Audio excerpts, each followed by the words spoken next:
And that's really been the backbone in my sort of everything that motivation-wise for Guitar Mastery Method is just to help as many people get what they want in their life out of playing guitar as possible. And we've done a lot so far, but I feel like we're just getting started.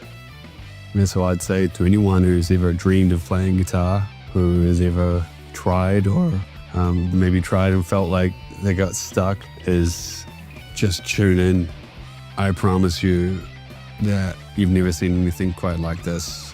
I truly believe that this will be an extremely, extremely powerful lesson. And it's more than a guitar lesson. This is like an event. This is like collapsing so many years into just one moment. Let's just say I really wish that I had this when I first started playing. So if I can alleviate any pain and frustration for others and make people's guitar playing dreams come true, then that's winning for me. And it's just something that I'm so passionate about. I can't wait to see it. October 18th. Let's go.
Hello.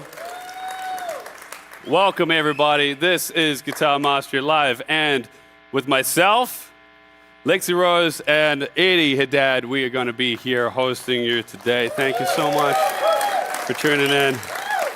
All right, guys. Thank you so much, guys. We're going to absolutely kill it today. All right, so without further ado, let's just jump straight in. So welcome to Guitar Mastery Live. Okay, so this is going to be a one-day upgrade that is going to improve and then change your guitar playing forever, okay? Now, I do get it. That does sound like a big promise, okay? Now, you might be skeptical, and you're right to be. You should. But I'm going to prove it to you in just the next 10 minutes what's really possible for you and your growth as a guitar player. You'll think, practice, and feel more like the guitarist you want to be. And more importantly, you'll have the full path in your hands to get you there 100% free. Okay, that sound good? Yeah. All right. So on top of that, I thought it'd be cool if we gave some stuff away. So we're going to be giving away over $4,927 of gear today, including a full Marshall stack, which we actually bought one here just to like look at while we're here, and a Gibson Les Paul. Okay, so this is literally, someone's going to be getting this today, which is super cool. We got a runner-up prize of a Fender Stratocaster as well. So just wanted to give you guys a reason to show up and improve your guitar playing. Okay, now first of all, there's all the legal side of the sweepstakes rules. You find it at the website. You need to go check it out. But if you haven't registered yet, we're going to show you how you can actually get it today. You can actually, get in the draw if you haven't done so yet. No purchase necessary if you're not registered. As I say, we're going to show you how to do that later today. Now, will you be getting this shipped to your house? Because one single person is going to be, okay? Now, today is big for another reason, and that is this is an official attempt for a Guinness World Record, a very specific title, They said this is the one that we could go for, the most viewers for a live streamed guitar lesson on YouTube. So if you got some friends that are at home and you think that they might want to be like a part of something cool, then send them the link. Oh, there we go. We got some friends right here. Hey guys. Now this is pretty rad. All right, now for participating, there's actually an option for you guys to get an official Guinness World Records certificate sent to your house straight from Guinness. We'll tell you how to do that after the thing. We have to get the record first, all right? Now, here's the thing. Guitar Mastery Live, this is for you. If you completely passed the complete beginner stage, okay? So if you've never played guitar before, we're probably not going to be able to help. You need to know some basic chords because we're going to be tacking a lot of stuff on top. Now, this is for you if you've been playing for months, years, even decades, but you feel like you've hit a wall. And it's for you if you want to create your own songs and solos, jam with backing tracks or real musicians, aka become a lead guitarist. It's for you if you've tried other lessons but you feel stuck, overwhelmed, or just inconsistent. If you want to play effortlessly with confidence, clarity, and feel. If you feel like you are capable of more, but you don't always know what's missing, because we're going to cover that here today. You have an open mind, are willing to try new things, and you're done dabbling, you're ready to really become the guitar player that you've always wanted to be. Now, this is not for you. This is kind of really crucial. This is not for you if you're a complete beginner and can't even play open chords, or you've never tried to play lead guitar before. Sure, follow along. It's just some of the stuff we're going to be talking about might just be a little bit over your head, but you'll still be able to pick up a few little things. But more importantly, it's not for you if you're looking for complete shortcuts without doing the work, because at the end of the day, we can't play guitar for you. It's not for you if you're expecting your hands to play like a professional's in a single day, without building habits that last, because guitar playing is a journey. We're going to show you how to understand the fretboard very quickly, but it takes time to build your hands. And it's not for you if you're closed off to trying new systems, new strategies, or relearning old habits the right way and won't use the tools that we're going to give you today. Does that sound fair? Yep. Awesome. So here is what you need to know today. You're going to need your guitar nearby and in tune. I see all you guys at home, you've already got that. You guys in the studio, we're going to have a whole day together tomorrow as well. Okay, I want you to grab a pen and paper to take notes, because you're really going to want to take notes. Trust me on this, okay? I've said this a million times, but if you literally take pen to paper and write things down, you are going to take in and remember twice as much of the information if you just sit there passively watching. Now, we're going to be live for 4 hours. I don't want you to miss a second. Block out the time, because every single piece of the puzzle that we're going to be going through here today is going to build upon itself. All right? So, yes, we are going to be doing the draw live right here today, and we'll make sure you have enough time to make sure you're entered and all that good stuff. Okay? Now, the chat is open. Okay? So we've got our team in there live with you, and they'll answer as many questions as possible. Now, I respect your time, and I've planned this event to be an absolute game changer for you. In fact, I haven't even slept because I finished prepping for this to make sure that everything was going to be perfect. I finished it at 7:30 this morning. Okay, so that's how much this means to me. Okay, so what is actually going to be covered here today? Here's a quick sneak peek. So we're going to show you how to wire your brain to learn faster than ever, what the top 100 guitar solos of all time have in common, and how you can use that to create your own solos. The only 2 places you can improve on the guitar, and it's not just in your hands. How to maximize your practice sessions for huge results. How to remove guitar progress killers.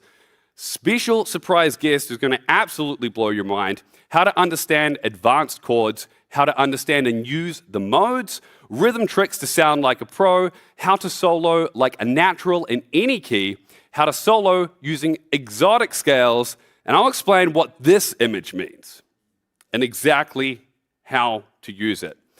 And on top of that, I have a free gift worth $197 that me and the team have been working on that you can use to improve your guitar playing forever. So this is my gift to you for showing up and taking action, and we're going to be revealing this later today. Now, a fair warning that you may already know some of this stuff. But everything that we're doing today builds upon itself brick by brick. So I want you to go through this with an open mind, like it's the first time you're ever seeing it, because there will very likely be a huge breakthrough for you here today. Just where in the journey of the live stream it is, we won't know until we find it, okay? So no matter what your current skill level is, okay, I promise you there's going to be something for you here.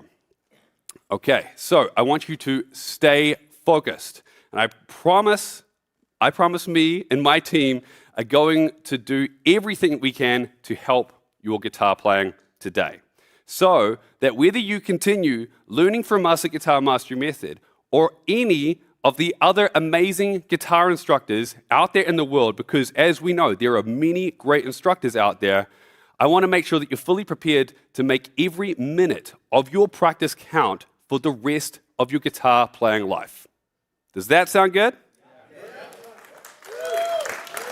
Awesome. All right, guys, hit it.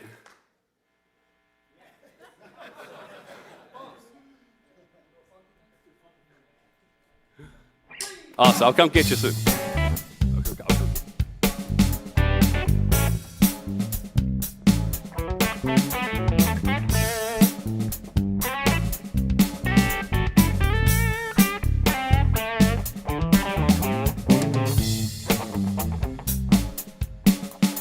I'm gonna take it that that by now you got your pen and paper ready to go.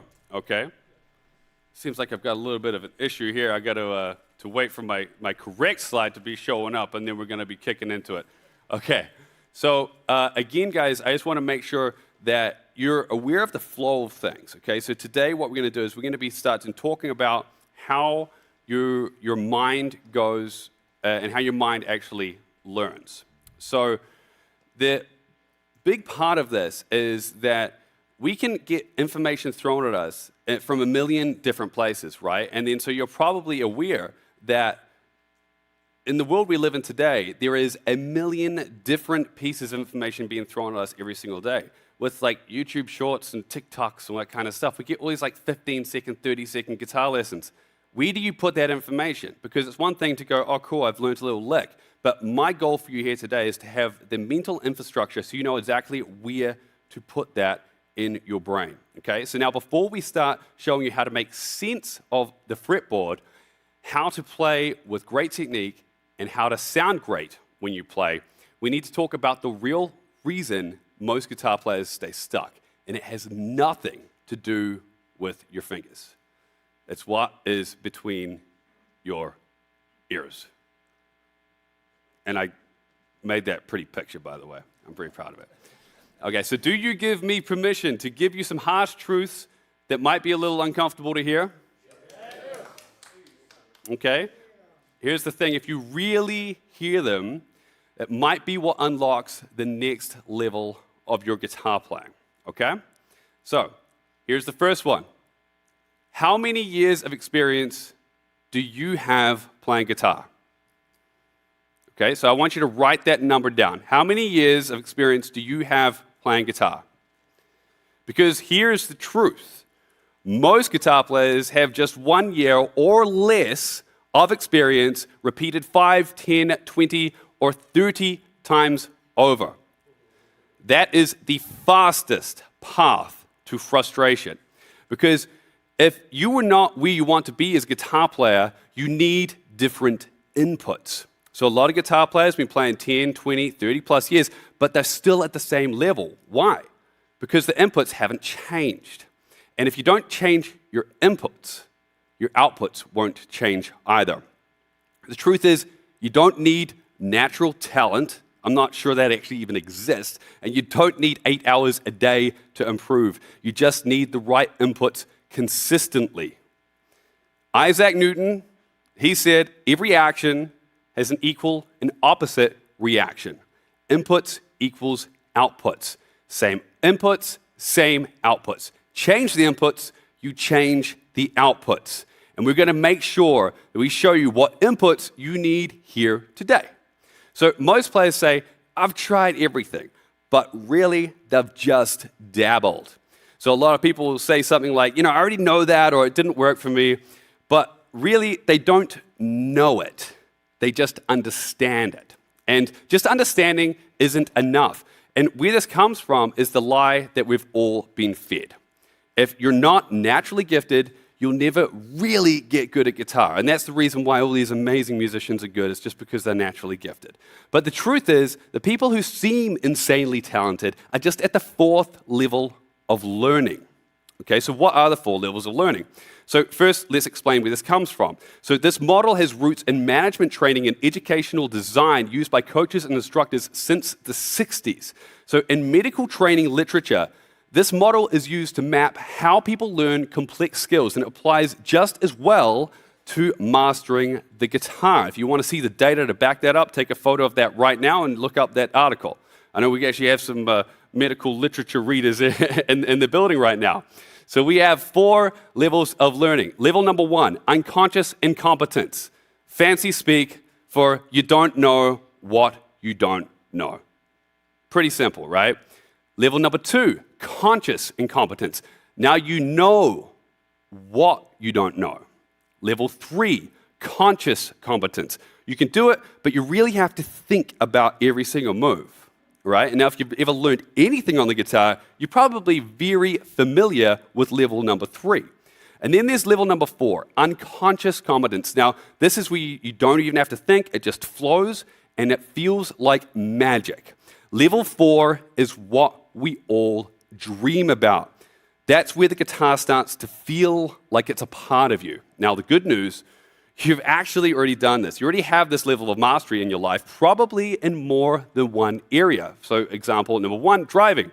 You know, when you first go to drive a car, especially if it was a manual, if it was anything like me, stalled a few dozen times, and then, you know, you've got so many different things to do. You've got to, like, you know, get it in gear, get the clutch in, get the clutch out, let go of the brake, you know, put the gas on, then all of a sudden you're on the road, you got to steer, you got to not, like, hit the hazards, you got to drive to the guitar store and you're not sure where it is. And then so the thing is that's what it's like when you know, for instance, when you're a baby, you had no idea about a car, right? And then you knew growing up, oh, one day I'm going to be able to drive. You know that you don't know how to drive. Then level 3, that's where all of that struggle starts to come in. And then look, you now, I mean, I hope you're at level 4 with driving, right? And then so now you can do all those things without thinking. You can be having a drink in one hand, eating something, driving with with your knee, and then using your nose to change the stereo or something like that. You know what I mean? It's like you allow your brain just does it automatically. Okay. Now, number 2, language. When you're a baby, none of us were born with the ability to communicate. None of us were born with anything other than just being able to cry and crap your pants, right? And then so the thing is that what happened is we started to mimic, right? And then we learned through osmosis. And then as we grow older, we end up learning language. And then now you don't even have to think about it, and you can just express yourself, right? You can communicate. I mean, I'm sure that you guys certainly know how to express yourself if someone pisses you off. You know the right words to say, okay? So then imagine being able to express yourself on the guitar. That's where we want to get you all to. So if we all agree that level 4 is the goal, then here's the real question. Why do so many players, even ones who've been playing for years, never get there? It's because they're stuck in a loop. Same inputs, same frustrations, same outcomes. And the truth is, if your inputs don't change, your results can't either. And the truth is, exactly what I just said, I doubled up on that slide just to make sure that it was hits with some impact. Now, again, we've got the 4 levels of learning, and this is the problem. Most people butt up against that number right there, this guy here, number 3. And then it's like bouncing between the two, okay? Now, the problem is that the brain is actually designed to learn through the process of neuroplasticity, which we'll talk about in just a moment. But the thing is, if you don't push through that frustration, you're never going to get to level number 4. Okay, and I'm going to show you something that's going to change this today. Are you up for it? Yes. Okay, so why do people bounce between level 2 and 3 on the guitar and never get to level 4? Because there are 2 separate places that we need to improve And it's like sometimes they can be working against each other and you don't even realize it, okay? So what are those two places you can improve on guitar? Your head and your hands. Super simple, okay? Your head, you can learn fast. We're going to show you here today how to understand the fretboard in really simple ways, and you're going to be able to understand it like that. But if your hands can't keep up, you're screwed. You're frustrated, overwhelmed, you feel like, I can't do this, okay? But be nice to yourself because your head was probably doing a very good job, okay? Now, have you ever experienced this when you feel like you know what to play and then it's just like, something's not clicking? And it's not that you don't know what to do. It's not that you don't understand what to do. It's that your hands can't keep up and you haven't developed the mind-body connection strong enough, okay? So remember this, your head and your hands, write that down. It's very, very important because even when you come up against the problem in your guitar playing, you're going to be thinking, where is this? Where am I stronger in my head? Am I stronger in my hands with this? Whether it's learning a song, whether it's learning theory, because it's going to be more one than the other. Okay? But even understanding what to do doesn't mean that you will do it. Okay? So here's a question for you. Do you have six-pack abs? Okay. Well, okay, so the thing is that you realistically, I mean, every dude is, at some point in their life, wanted six-pack abs, right? We know exactly what it takes.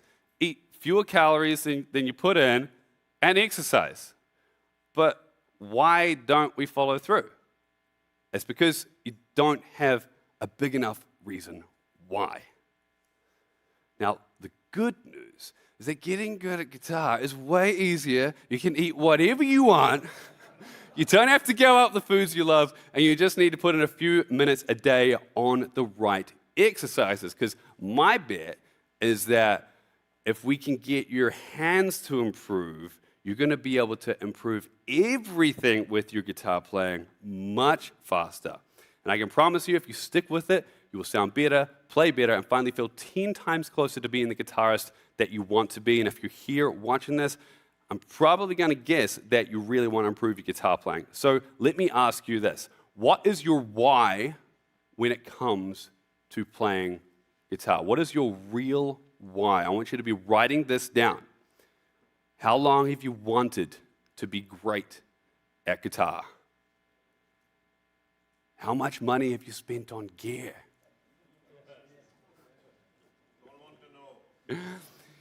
Now, what if you never get anywhere near where you want to be as a guitar player? Once it's too late, when you're just sitting there going, okay, well, I wanted to, but it's just not going to happen, okay?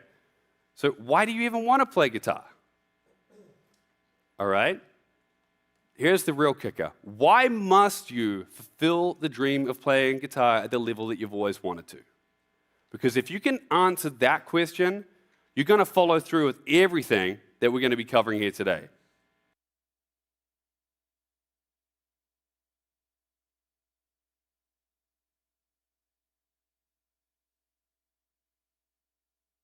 Well, adults in the US spend on average 7 hours and 3 minutes a day staring at a screen. And if you feel like you're immune to that, open up your phone and then go to screen time and let's see where you're spending your time, okay? Because even if you're on the lower side of that, I could virtually guarantee you'll make massive improvements on the guitar if you just dedicate a little bit of time to practice, okay? So here's the thing is, if I could virtually guarantee you'll make massive improvements on the guitar, how much time will you dedicate a day to practicing? Like 2 hours? Okay, I thought you'd say that. All right. All right, now, okay, so what about this? Okay, so what if we could take the 2 hours down to 1 hour? Would you do it then? If I could virtually guarantee you're going to get success with it. Okay. Would you do 30 minutes? Okay. What about just 15? Yeah? Okay. Sound good? Because here's the truth. It's not about hours a day. It's about the right inputs consistently. You can practice guitar for 20 years the wrong way and still stay stuck. Or you can do 15 minutes a day the right way and make more progress in 66 days than you have in the last decade, and we've seen this time and time again. Now, here's how learning actually works. There is something called the process of neuroplasticity and myelination. This is super fancy words. Let's just break this down, okay? Now, the whole thing is like, they thought for a while like, oh, brains, kind of like seize up as they get older. They found out that's just not the case, okay? So what happens is that when you go to learn something new, your brain is literally making new neural connections, okay? And they've literally captured this on camera. It's fascinating to watch. And then myelination is like it's a myelin sheath which goes over it. Now, when you make a new neural connection, it's kind of weak, okay? Especially if you've got bad habits. But the more you go over there, it's like a bridge that the more you go over the bridge, it gets stronger and stronger and stronger and stronger.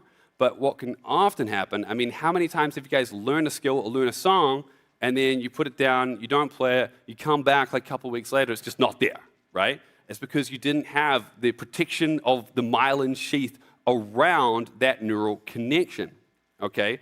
Now, how can we use this information to improve your guitar playing? It's how we learn anything, okay? But there is something called flow-prone neuroplasticity. And this is effectively when we have wet cement mode in our mind, when we can learn things faster than before. The way that things are going to be able to set in, okay? So if there was one specific time during the day that you could practice your guitar, and specifically, I'm going to suggest it's the physical, it's the hand stuff we're going to be talking about, that was going to get better results than another time, would you be willing to practice at that time? Okay, it is 2 a.m. No, just kidding. I'd probably still be up, to be fair. Okay, so here's the deal. Flow-prone neuroplasticity is first thing in the morning. First thing in the morning. So if you're willing to do 15 minutes and you feel like you don't have the time, what's more important to you? 15 minutes of sleep? Well, I know sleep feels good, right? Or would you be willing just to get up 15 minutes earlier and just do these exercises, then go on with the rest of your day, even if it was just the exercises?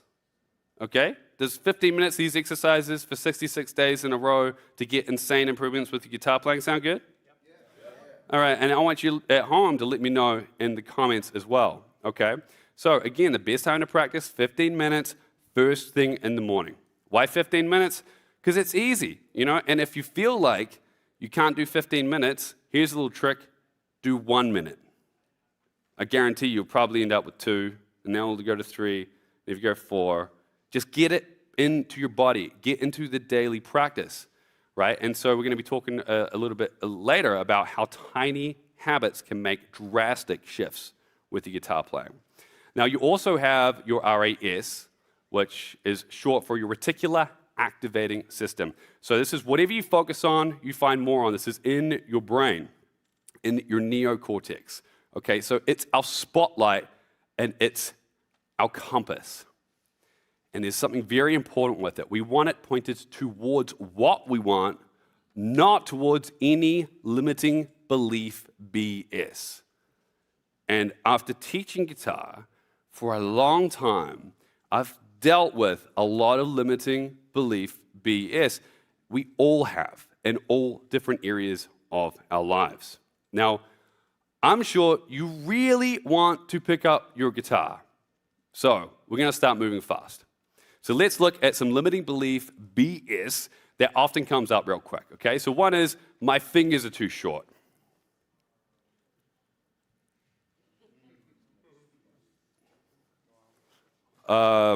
Okay. Still got that one? Because this guy plays with his toes, okay? Now, here's the truth.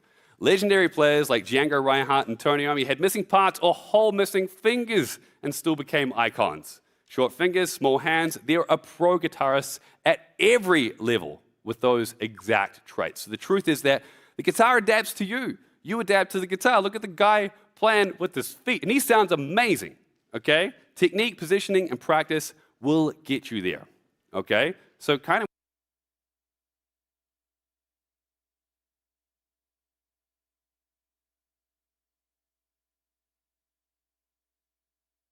outdated thinking, okay? You're not wrong for believing it, it's just outdated thinking, okay? So you can see here, Norman Deutsch, MD, has a quote here from his book, The Brain That Changes Itself. The brain is far more open system than we ever imagined, and nature has gone very far to help us perceive and take in the world around us. It has given us a brain that survives in a changing world by changing itself. Science shows us motor learning, which is literally playing the guitar, and dexterity do improve with consistent low friction repetition. That's what you're going to be doing 15 minutes every single morning, okay? Neuroplasticity applies to muscle memory too.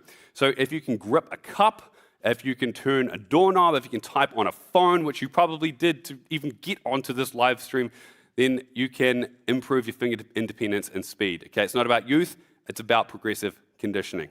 Now, the PMC review neuroplasticity across lifespan. Plasticity, which is that neuroplasticity, encompasses many distinct pneumonia.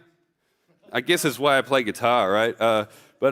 You know, some of which operate across most or all of the lifespan. Okay, so AKA practice what we're showing you here today, and you're all good. We got you.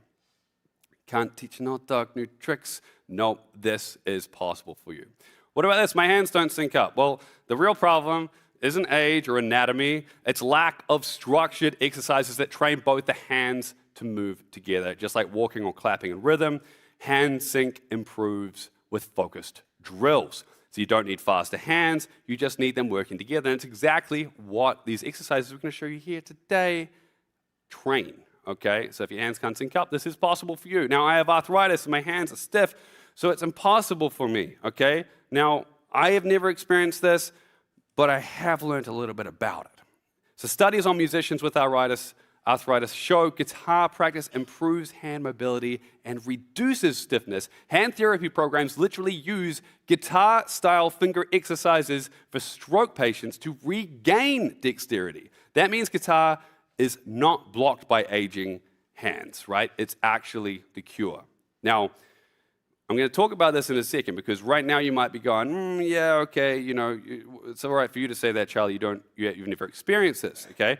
But look, here's the deal. I want you to look at this. This is possible for you because I'm no doctor, but wouldn't it be better for us to use our reticular activating system to shine a spotlight on what we want instead of any limiting beliefs, whether that they're warranted or not? Right? Yeah. Okay? If you believe that, then put a yes in that comment section for me, because the science is clear. Your hands adapt, your brain adapts, your body adapts. All you need is the right inputs done consistently, okay? So real talk, if you do these simple exercises with the right technique, which is very important, you can't drag all those bad habits with you, you will get results, there's no doubt about it. Now, what about this one? I just don't have confidence in my playing. Well, what confidence actually is evidence. It's nothing more. You're confident driving because you've driven 10,000 times before, okay? You're confident in speaking because you've spoken 10,000 times before. People think confidence is a feeling. It's not. It's a record. If you want more confidence, create more evidence. Stack more wins and get the reps in, because confidence isn't built in your head. It's built in your hands. So if you've ever felt like that, I'm telling you right now, this is possible for you. So my only question to you now is, are you willing to open your mind and believe that it is possible for you to play guitar the way you've always wanted, or at least close to it? All right. Well, if you're at home, please put a yes in the comment section. And you guys, okay, so I think, you know, we can get a little more than that, right? Okay. All right, because I'm really excited for you guys. Okay, now look, it's my job and my team's job to give you all the tools to get there. So let's dig in. And a quick reminder, If you're watching at home or you're here in the live audience, one person today is going to win this grand prize. We've got a live draw. Over $4,900 of prizes given away today. The grand prize being a Gibson Les Paul and a full Marshall stack with the runner-up draw of a Fender Stratocaster. And we're going for a Guinness World Record attempt here. We actually have Guinness here. Brittany, where are you? Are you handy? We should. I want to prove to you that this is like legit. We actually have. She's hiding out the back, watching the stats. This is an official attempt for the most viewers for a live stream guitar lesson. All right, so we have Brittany here, and hopefully we'll be getting a certificate today. We'll see. But that remains to be seen. Again, if you got some friends at home that you think like, hey, go tune in, like share this around because number one, you help their guitar playing, and hopefully we get a Guinness World Record. We'll see. I wish you the best of luck. Thank you so much, Brittany. I'll see you soon. Hopefully, we'll see. Awesome. Okay, now I'm going to give you guys a real quick sneak peek on what we're doing here today. Okay, so I'm going to show you how to wire your brain faster than ever.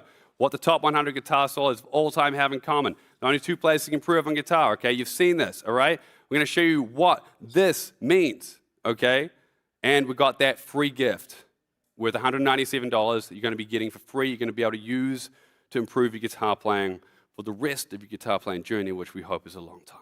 So are you ready? Yeah. All right, let's kick it.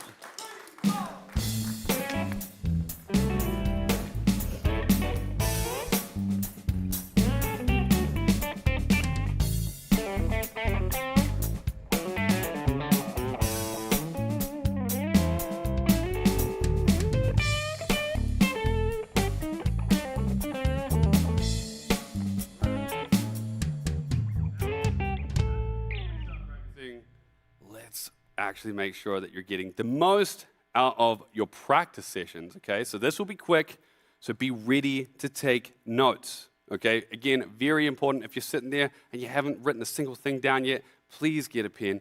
This is going to help you improve your guitar playing so much. Even if you just take this next piece away, I guarantee you it will make a huge improvement in guitar playing, okay? So I want you to write down your goal, but make it smart. And what would be my smart? This is like a universal thing. You would have seen this before. It's got to be specific. It's got to be measurable. It's got to be achievable. It's got to be relevant, and it's got to be time-bound, okay? So this is all well and good, but it's a bunch of words on a screen, right? So how do we turn this into something that we can, basically, this is what I'm saying. I'm going to show you some examples, okay? Because I've seen some terrible goals before that you just never be able to do, okay? So look, this is not a SMART goal, okay? This is vague and it's weak. I want to increase my speed, learn scales, and overall get better at guitar. Has anyone here or at home ever said something like that, okay? I mean, we all want to get better, but look, here's why this fails. It is not specific, so what does better even mean? Okay, it's not measurable, so how will you know it's actually working? It's not achievable because there's no plan. You don't even know if you're going to get there. It's not relevant. It doesn't tie into a bigger purpose for you. It doesn't tie into to your why. And it's not time-bound. There's no deadline, so there's no urgency, okay? So here is a SMART goal. I will be able to play all 5 caged shapes, which we're going to be talking about today, in time at 80 BPM with a metronome. BPM means beats per minute, and play Back in Black, the whole song and solo, to a backing track by December 1st. Does that sound a little more exciting? Yeah. Okay, so while you guys are here in the studio and while you guys are there at home, I want you to be writing out your goal, okay? Even if it's just your first one, okay? If you're thinking, oh, I'm gonna have to take some time to really think about this, I just want you to literally get in the practice of making a goal because so many of us aren't. And it's like another science-proven thing that if you literally just write down your goals, you're more likely to attain them. So just write down something. You probably already have a song that you want to learn. Learn it by December 1st, okay? Now, here's why this wins, okay? It's specific, all 5 cage shapes, and Back in Black. It's measurable, in time at 80 beats per minute. You're gonna know if you hit it or not, right? The whole song, achievable. It's realistic for most players in a 30 to 45 day window to learn a song. And it's relevant, ties directly to understanding the fretboard, and it's time-bound by December 1st. So what is your SMART goal? We're going to continue on, but even while we continue on, I want you guys to be focusing, writing down that goal. It doesn't have to be big. It can be a little small goal. We want to get stacking some wins here, okay?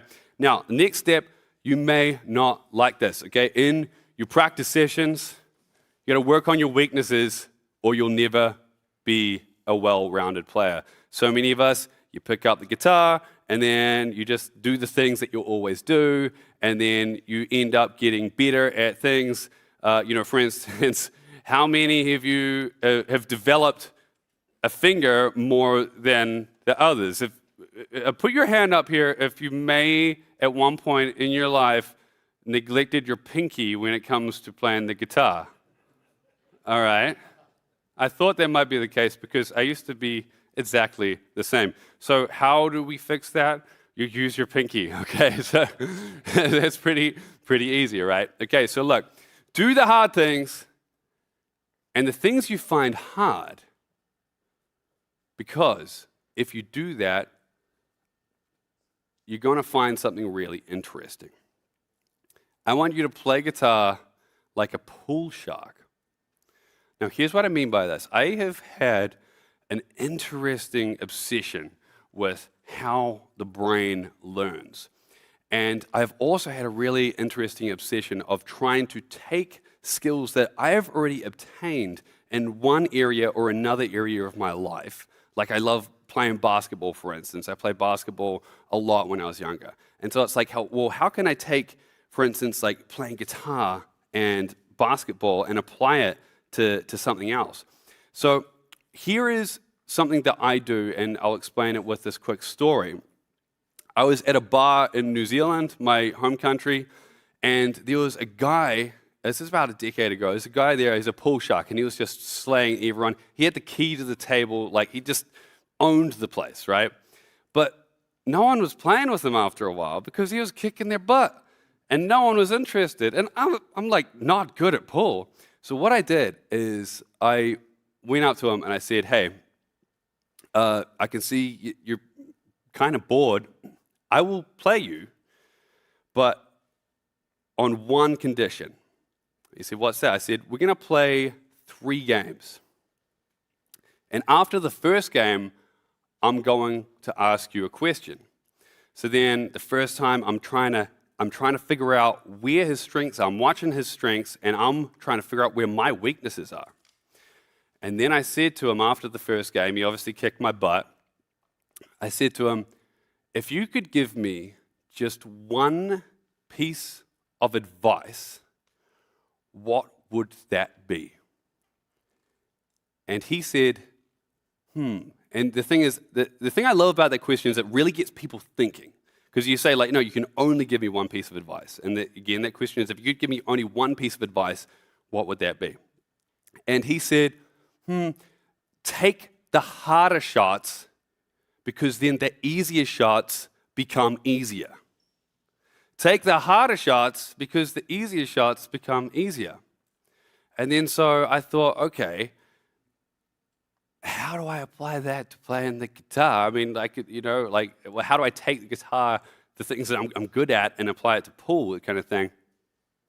So then as I'm playing, it's more of a feeling. I'm like, okay, cool, I'm trying to get around this. And we play that second game. And can you guess what the outcome of that second game was? Yeah, he kicked my ass. Yeah.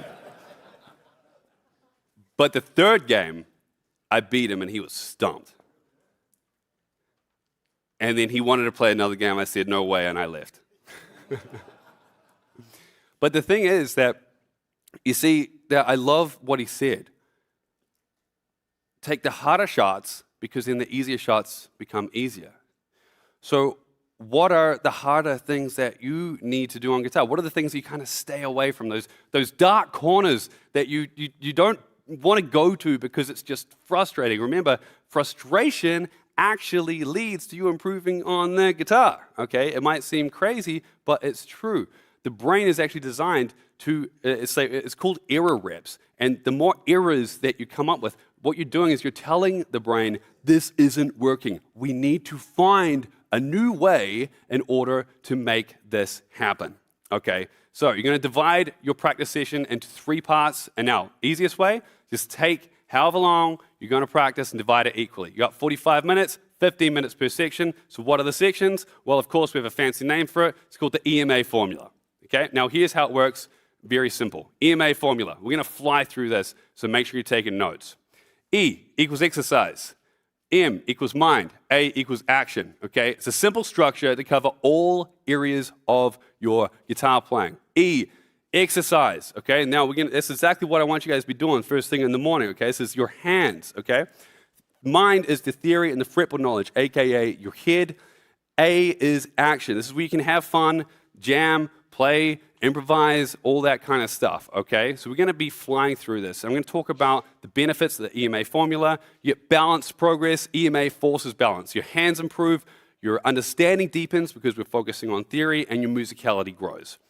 You have better skill retention through reinforcement because especially if you use in the action section of your practice session what you've just been focusing on in your mind, then it prevents burnout and overwhelm because you're switching focus every 10 to 15 minutes. It keeps your brain engaged, and it moves you towards a complete guitarist identity because you're not just a player, you're a learner, a thinker, a creator. Structure trains all parts of mastery.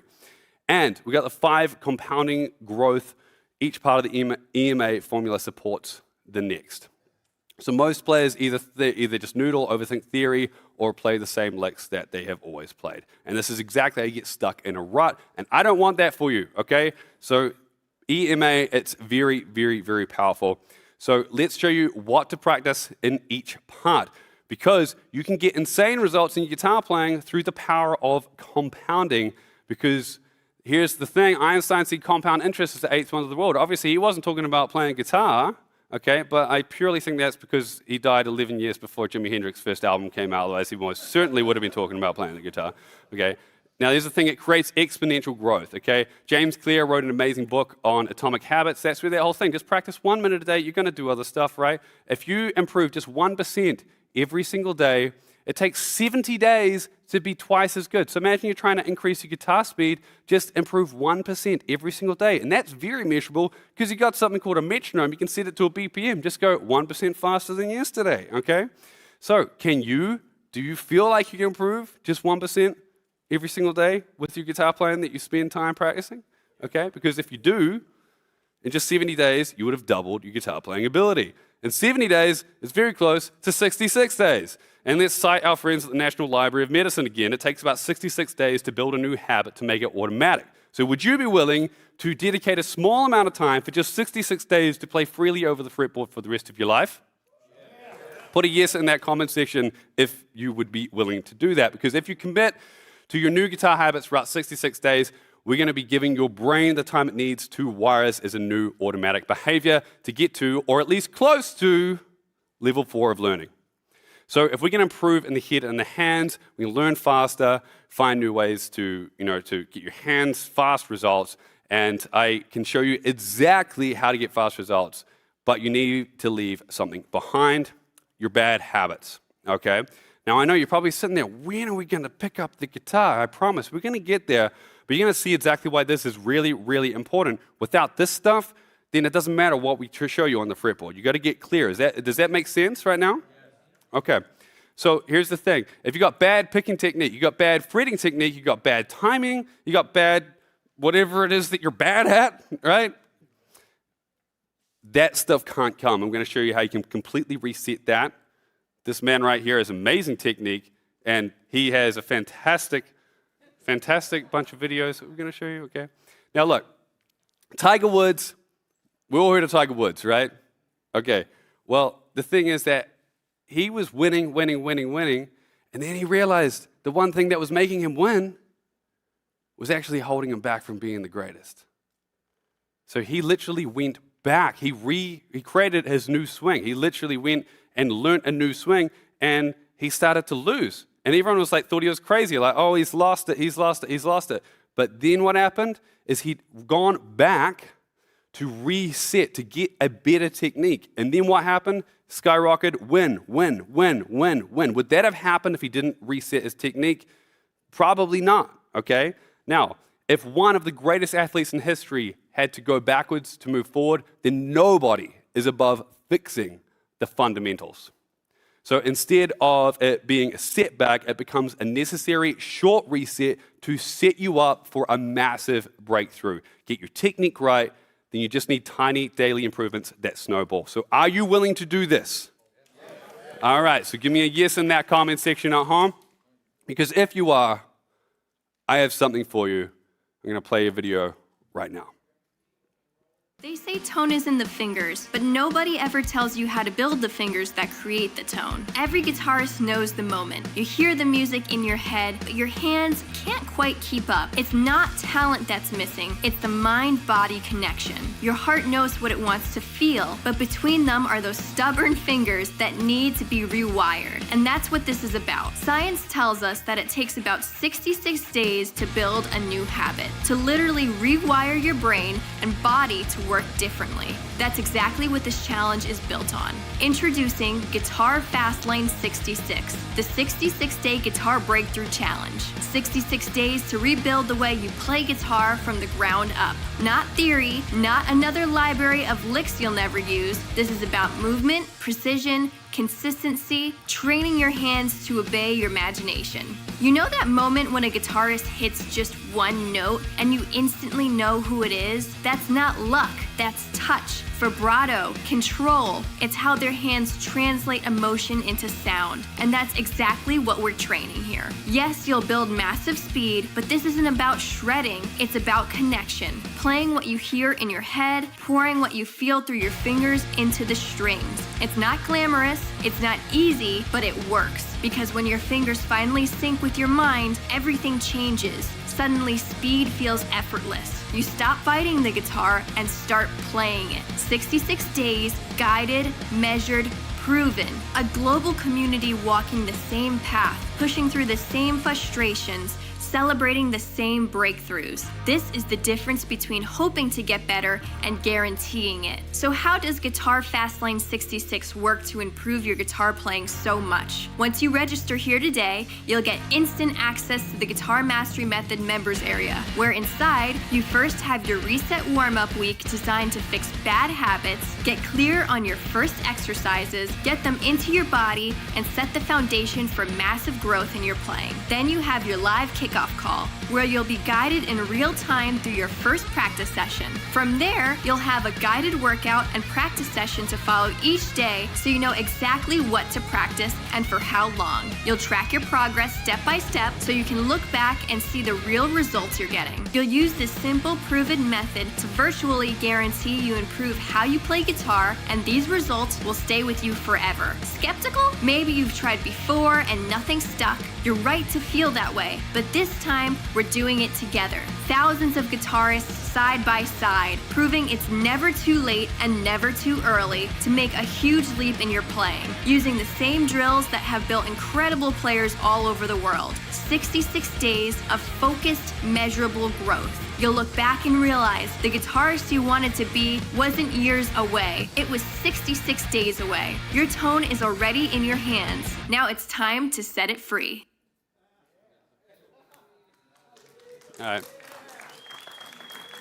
All right, guys. So, look, here's the deal. This is a program designed to rewire your hands, okay? Now, we could sit here and show you slowly but surely how to get that technique, but I really feel this is something that you should do at home, okay? Because if we get you to reprogram your bad habits and finally get your fingers doing what your brain already knows you're capable of, okay, then you're going to be like just screeds ahead, okay?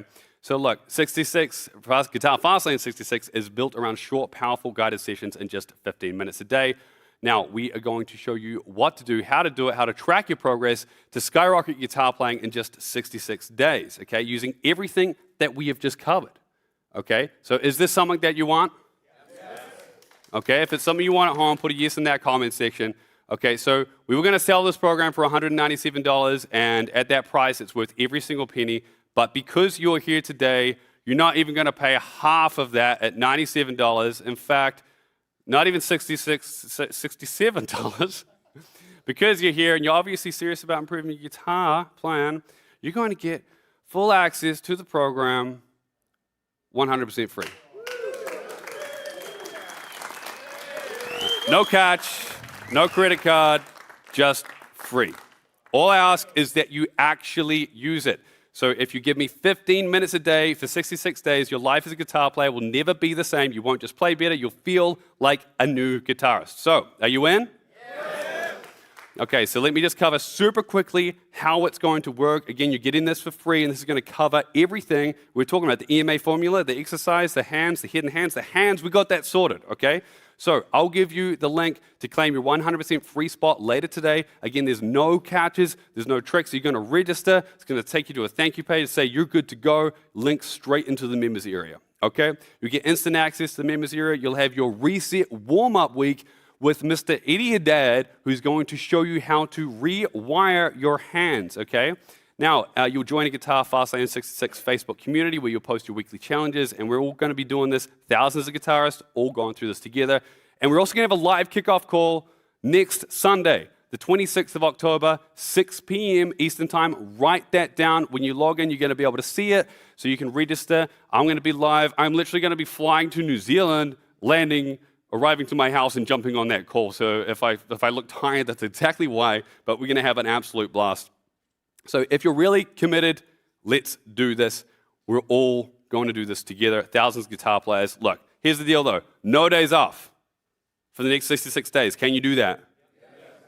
Thanksgiving and Christmas? Yes. Yeah? First thing in the morning before you eat yourself into a slumber, okay? Look, here's the deal, guys.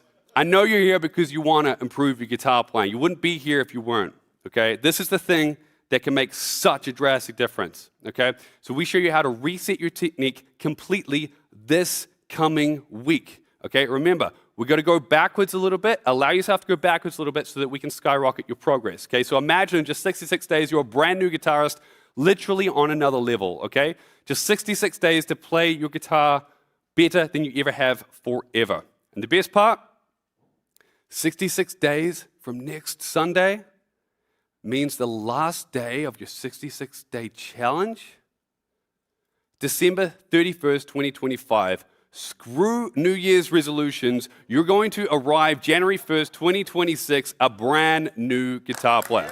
That sound good? Again, this is 100% free, no catch. It's my gift for you for showing up here today and putting in the work, okay? You wouldn't be here if you didn't want to improve guitar, so improve your guitar playing. But if you want to improve your guitar, there's heaps at the store, okay? You should, or Eddie's house, okay? Look, if you put in the work, this will work, okay? So that covers the E and the EMA formula. So remember, you're going to get the link. We're going to be giving you that later today. But what good is a Lamborghini engine if you don't know how to drive it, okay? So now let's unlock your fretboard and get you playing guitar solos over the entire neck and make sure your guitar is ready because we're going to be diving in very, very soon.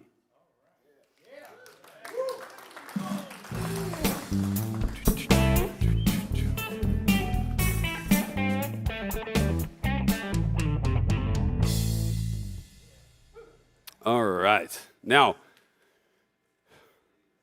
you'll notice I don't have a guitar with me. Now, the reason is because there's a couple of other little things that we need to talk about first. Now, you'll notice that there is, when we talk about something called, for instance, the musical alphabet, okay? So we're going to have to rejig this. This is, I think we may have the wrong slide up here at the moment. But here's the deal is, look, there are 12 notes in music, okay? There are 12 notes in music. That's all there is, okay? So you think about, like, lawyer speak. You've ever, like, read a contract and you're like, what on earth does this mean? Okay? And then it's like full paragraph. And then you're like, what does that mean? Like, oh, it's a car. Or just something stupid like that. It's a house, okay? So the reality is that music is just the same. It's probably worse than lawyer speak. You got like sharp and flat. Like, couldn't you have just said up or down? Like augmented or diminished. It's like a little bit smaller and a little bit bigger, right? Okay. So in order to unlock your fretboard, you just need to know the names of these 12 notes. That's all that there is. 12 notes in music. It's just the relationship between them. So anytime you start thinking theory and stuff like that is overcomplicated, the theory isn't generally. The names sure are. Like you think about am I right? You know, it's like the modes. We're going to show you today how you can act fancy, Phrygian, Dorian, Lydian, Mixolydian, or you can just reference them to a number and all of a sudden it becomes much simpler, okay? So in order to unlock the fretboard, you need to know these 12 notes. Now, you may already know them, but just in case, I know this may seem ridiculous, but just to make sure that this got explained properly and scientifically, I actually asked a professor to explain it for you, so he's gonna show this to you now. Well, hello there. My name is Professor Fretboard, and today we are going to cover the musical alphabet. Don't worry, it's very simple. It's as easy as A, B, C. Well, A sharp, a B flat, B, C, C. We'll get to that in a moment. There are only 12 notes in music. They just repeat higher or lower in a never-ending cycle. So the full musical alphabet sounds like this. A sharp and B flat, B, C sharp and D flat, D sharp and E flat, E, F sharp and G flat, G sharp and A flat. A never-ending cycle, forwards and backwards, higher and lower.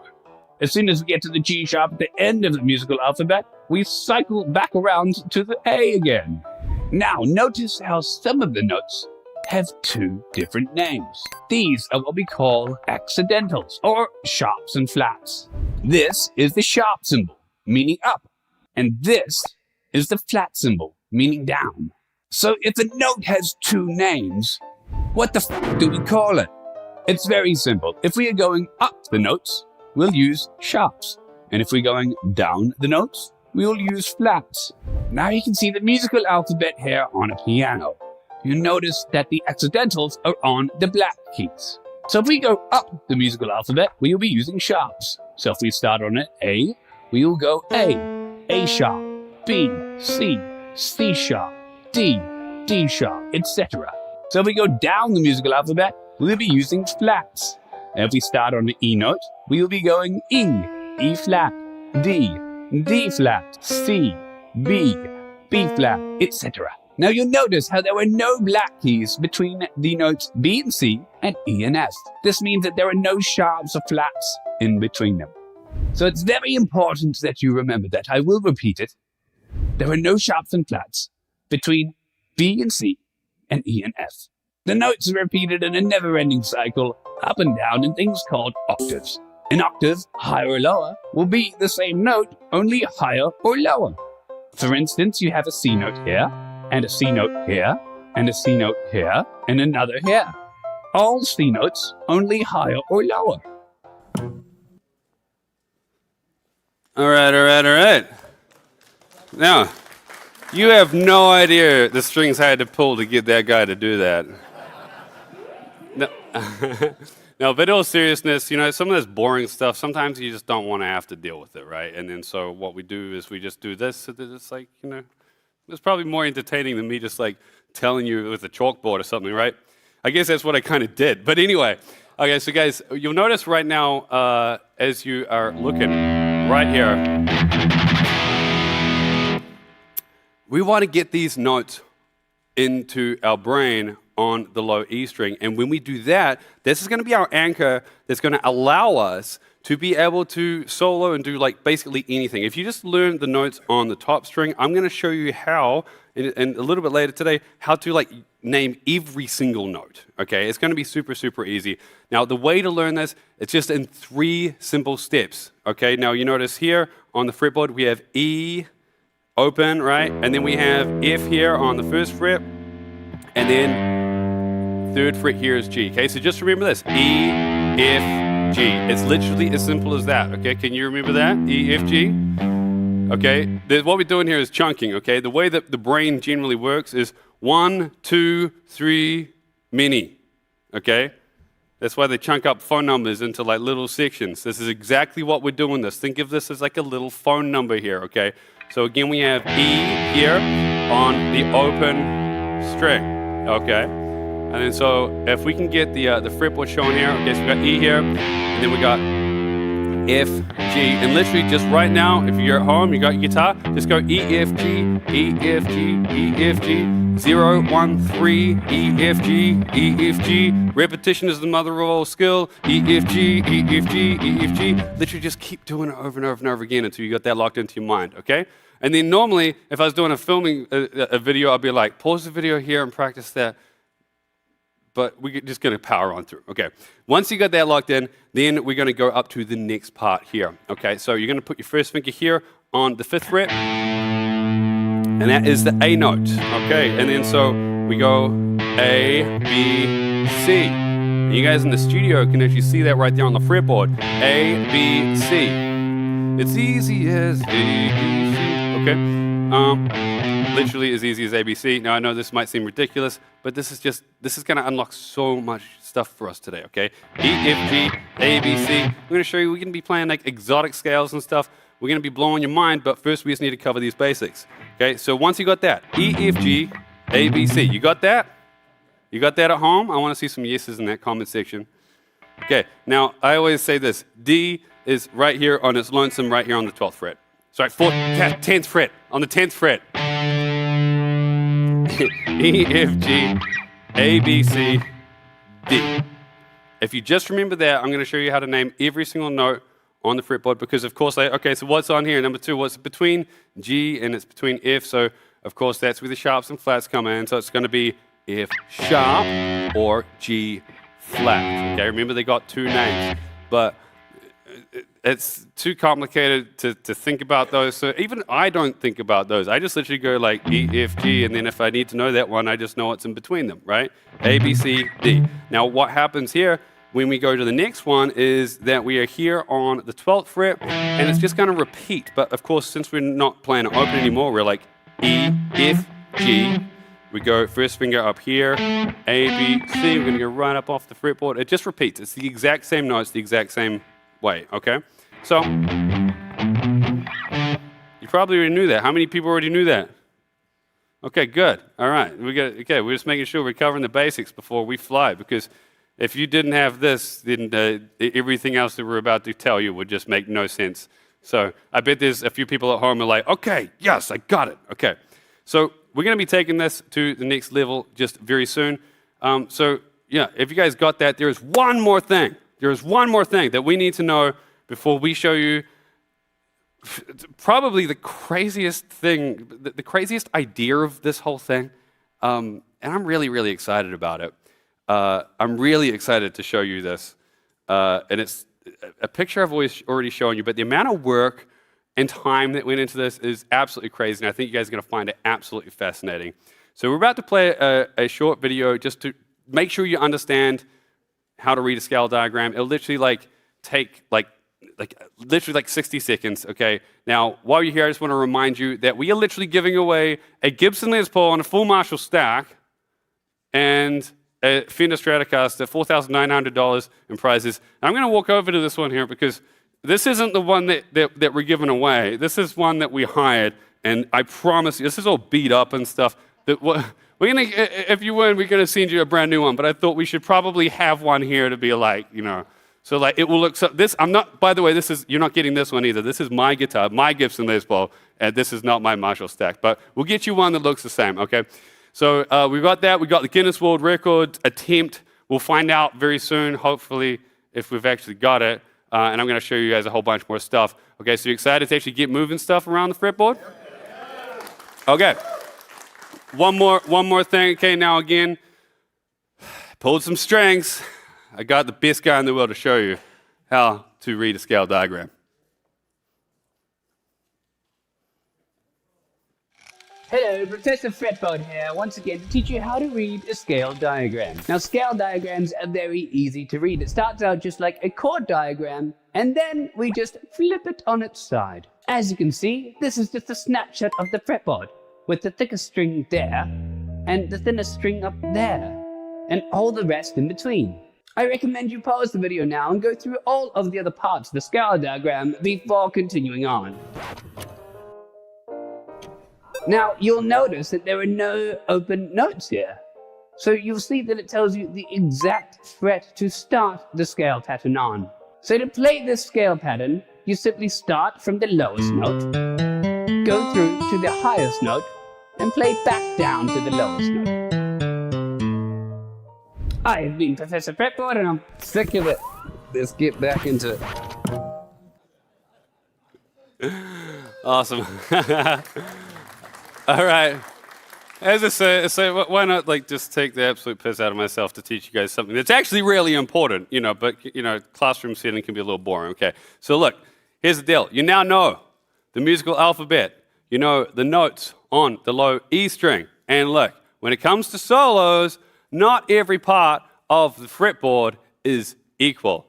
Now, this might seem a little crazy, but 58 hours of work went into this next image.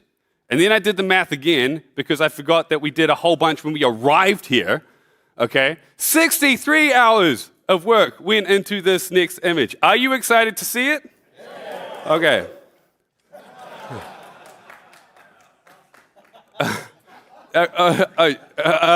Okay, to be honest, I thought that would be funny because I was just like making these slides, and this is me at 1 a.m. last night trying to draw a picture. This is why I play guitar. What level do you think I am at drawing? Certainly not number 4.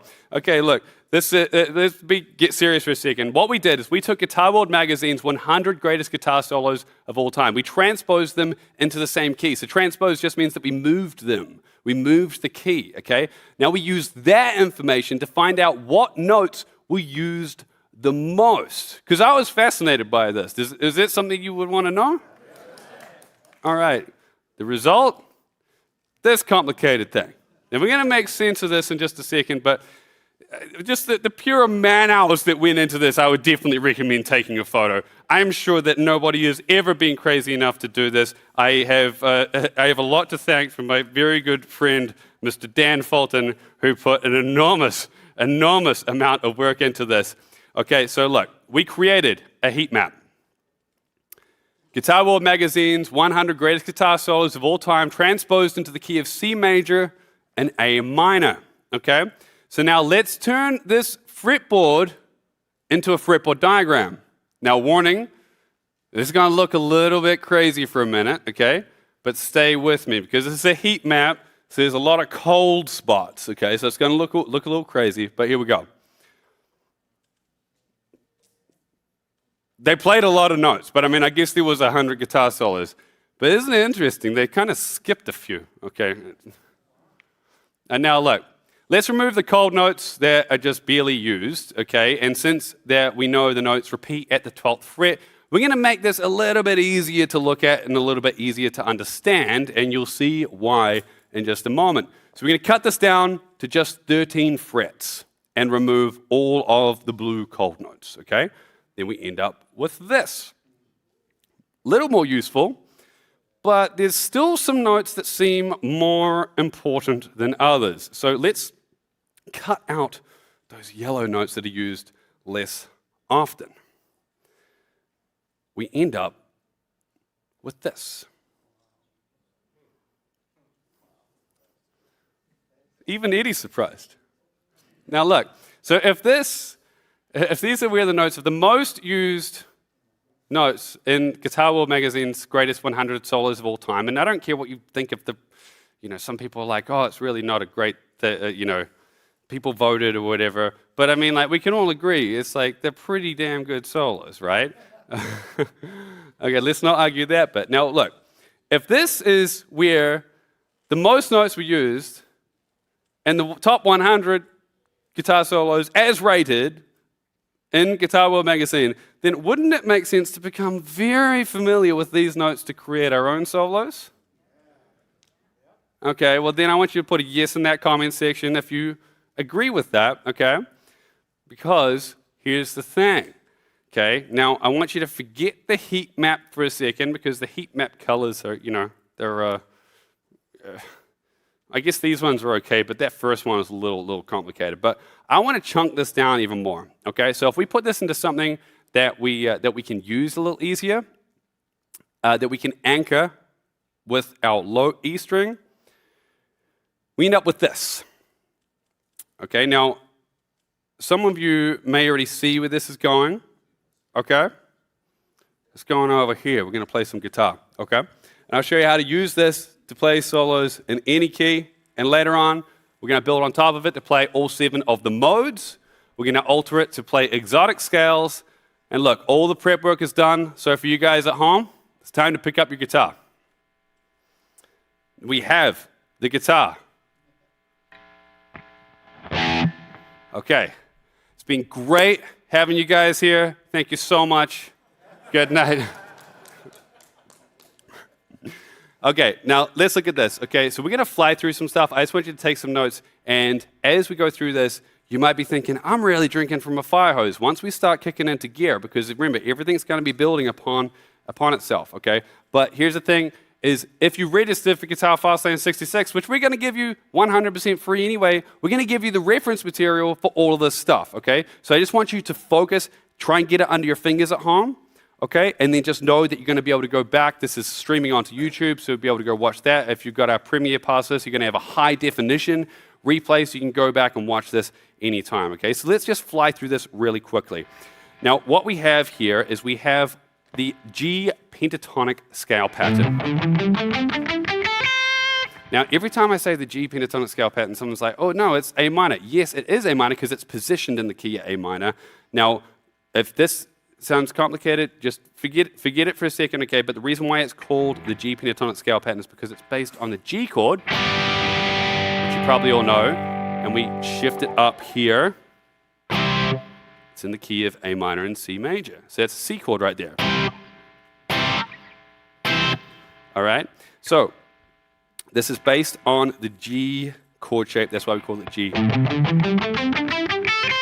pentatonic scale pattern. Now you notice as I play through that, I'm doing something that some of you at home are not. I can see you.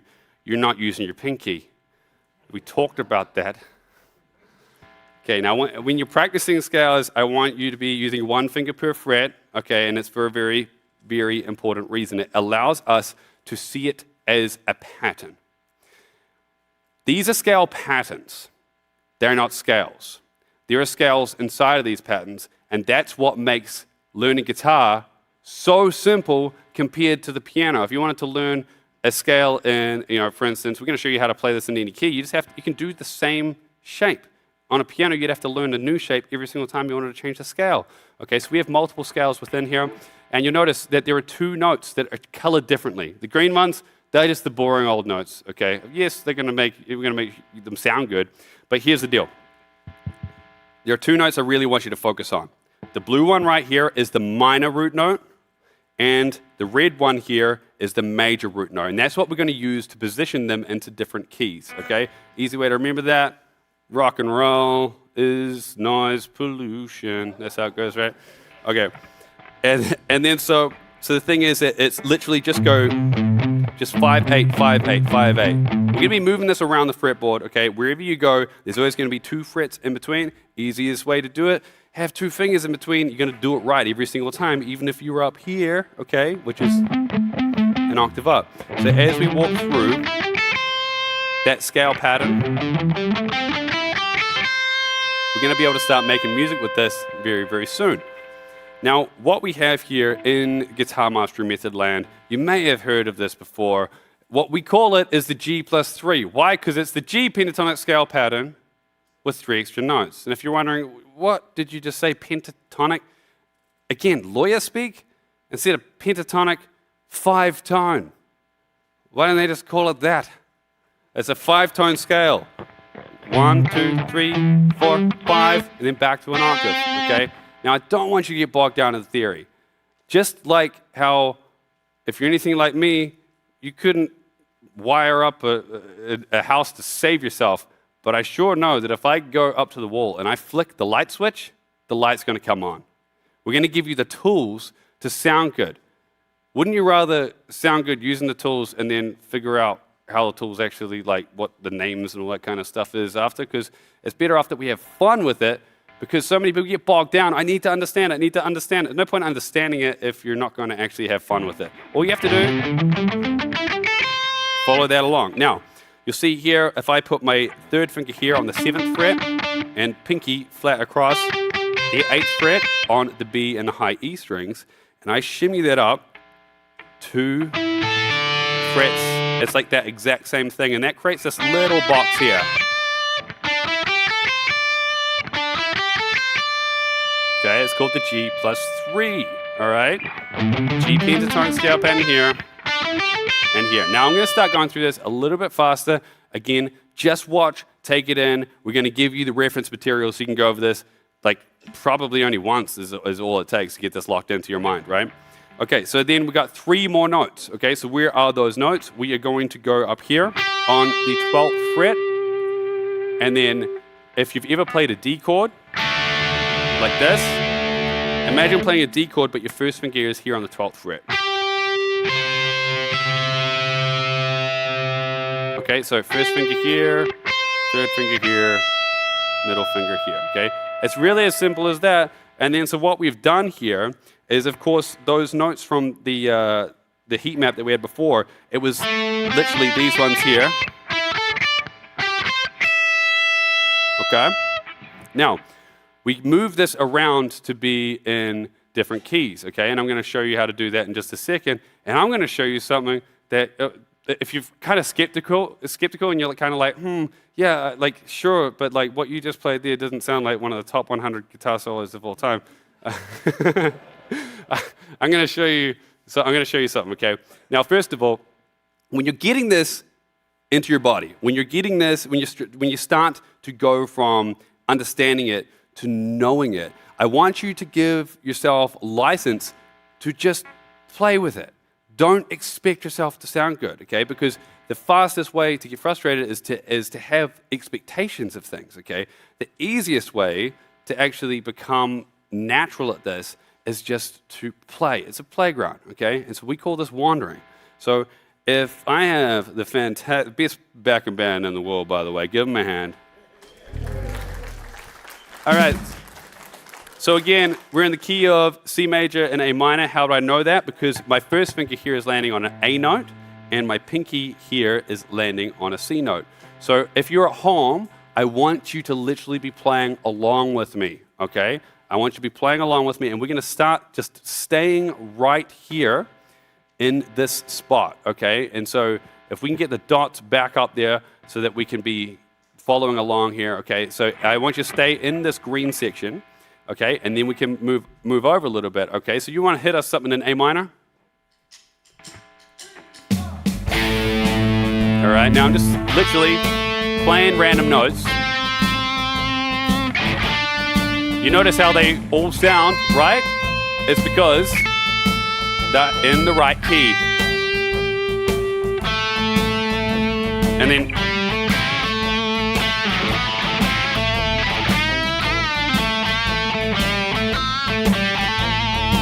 all right, so just start playing around. You don't have to do that straight away. If you're still sounding like this, that's fine. You're gonna get there with the Guitar Fastlane 66, okay? Literally just wander around, okay? Now you notice up here, I can go here and start using these other notes.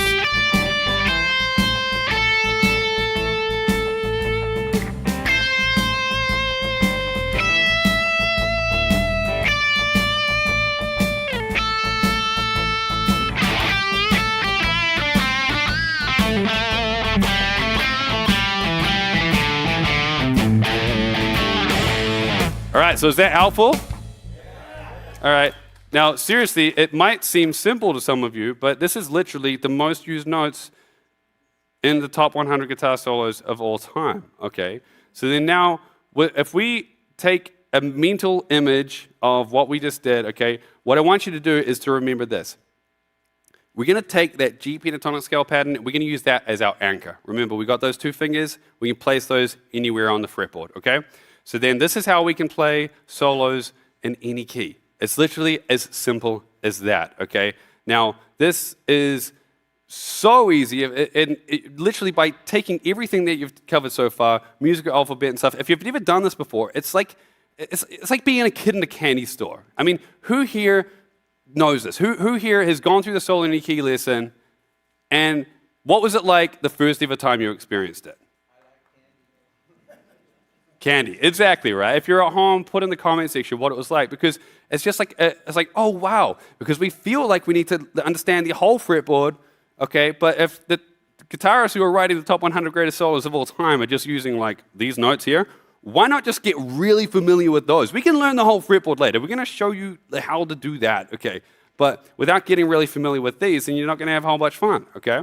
Now, just before I show you another example to the backing, okay, and at risk of getting a copyright strike on the YouTube stream, watch this, okay? If we let go of the dots, we don't need the dots here anymore, and I put my first finger here on the 12th fret. What note is that? E. Okay. You guys listen. This is good. This is good. Okay. All right. So that means that I can play the G pentatonic scale pattern here. It's exactly the same as here, but we moved it here. Okay. Now you notice as well that I can play it down here.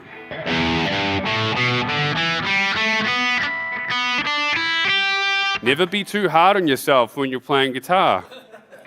Okay, so you got the G pentatonic scale pattern down here, and you've got it up here in the key of A minor. So that means that we have these, remember that G+3, so we're going to take that here. Now again, if you're kind of having a hard time following along, just bear with me here. Remember, you're going to get the reference material so you can go over this a million times. But we got this here, and then so we'd have those three notes there. Remember that D shape. Okay, so we got the G here, then we got this, and then, which we would play as a little box in itself. Okay, so, I'm gonna wait a little second, no copyright strike please.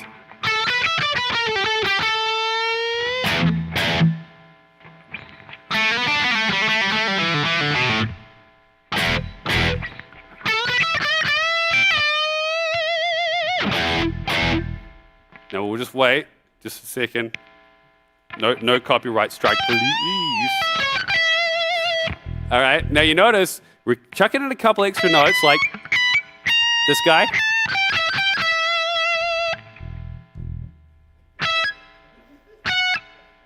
Just play one random one just to not get... Okay, what solo was that? What song? All right, literally, it's Jimmy Page used that. So if Jimmy Page is going to write a solo with that stuff, are you going to try? Yeah. All right, cool. Now we're going to show you how to add those notes, those blues notes that we used in just a second. Okay, so effectively, we can be moving this anywhere on the fretboard. Okay, so give me a G minor. Where I'm going to put my first finger? Tell me. Third fret, okay.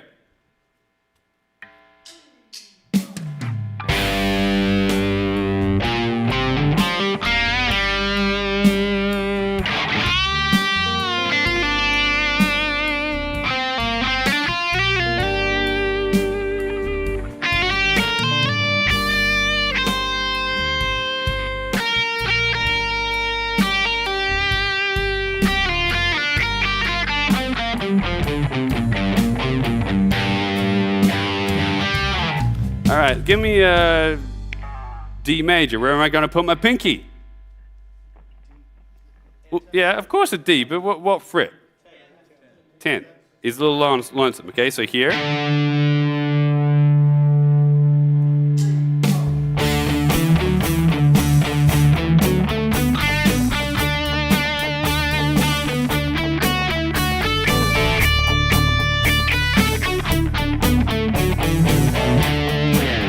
See how all those notes just fit? Okay.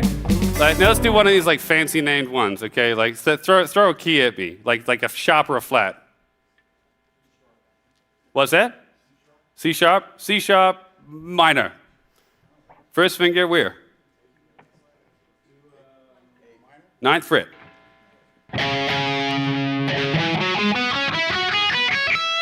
Because, remember, A, B, C, and we're right here. I give them props, and then they take time. They don't know anything in C sharp minor.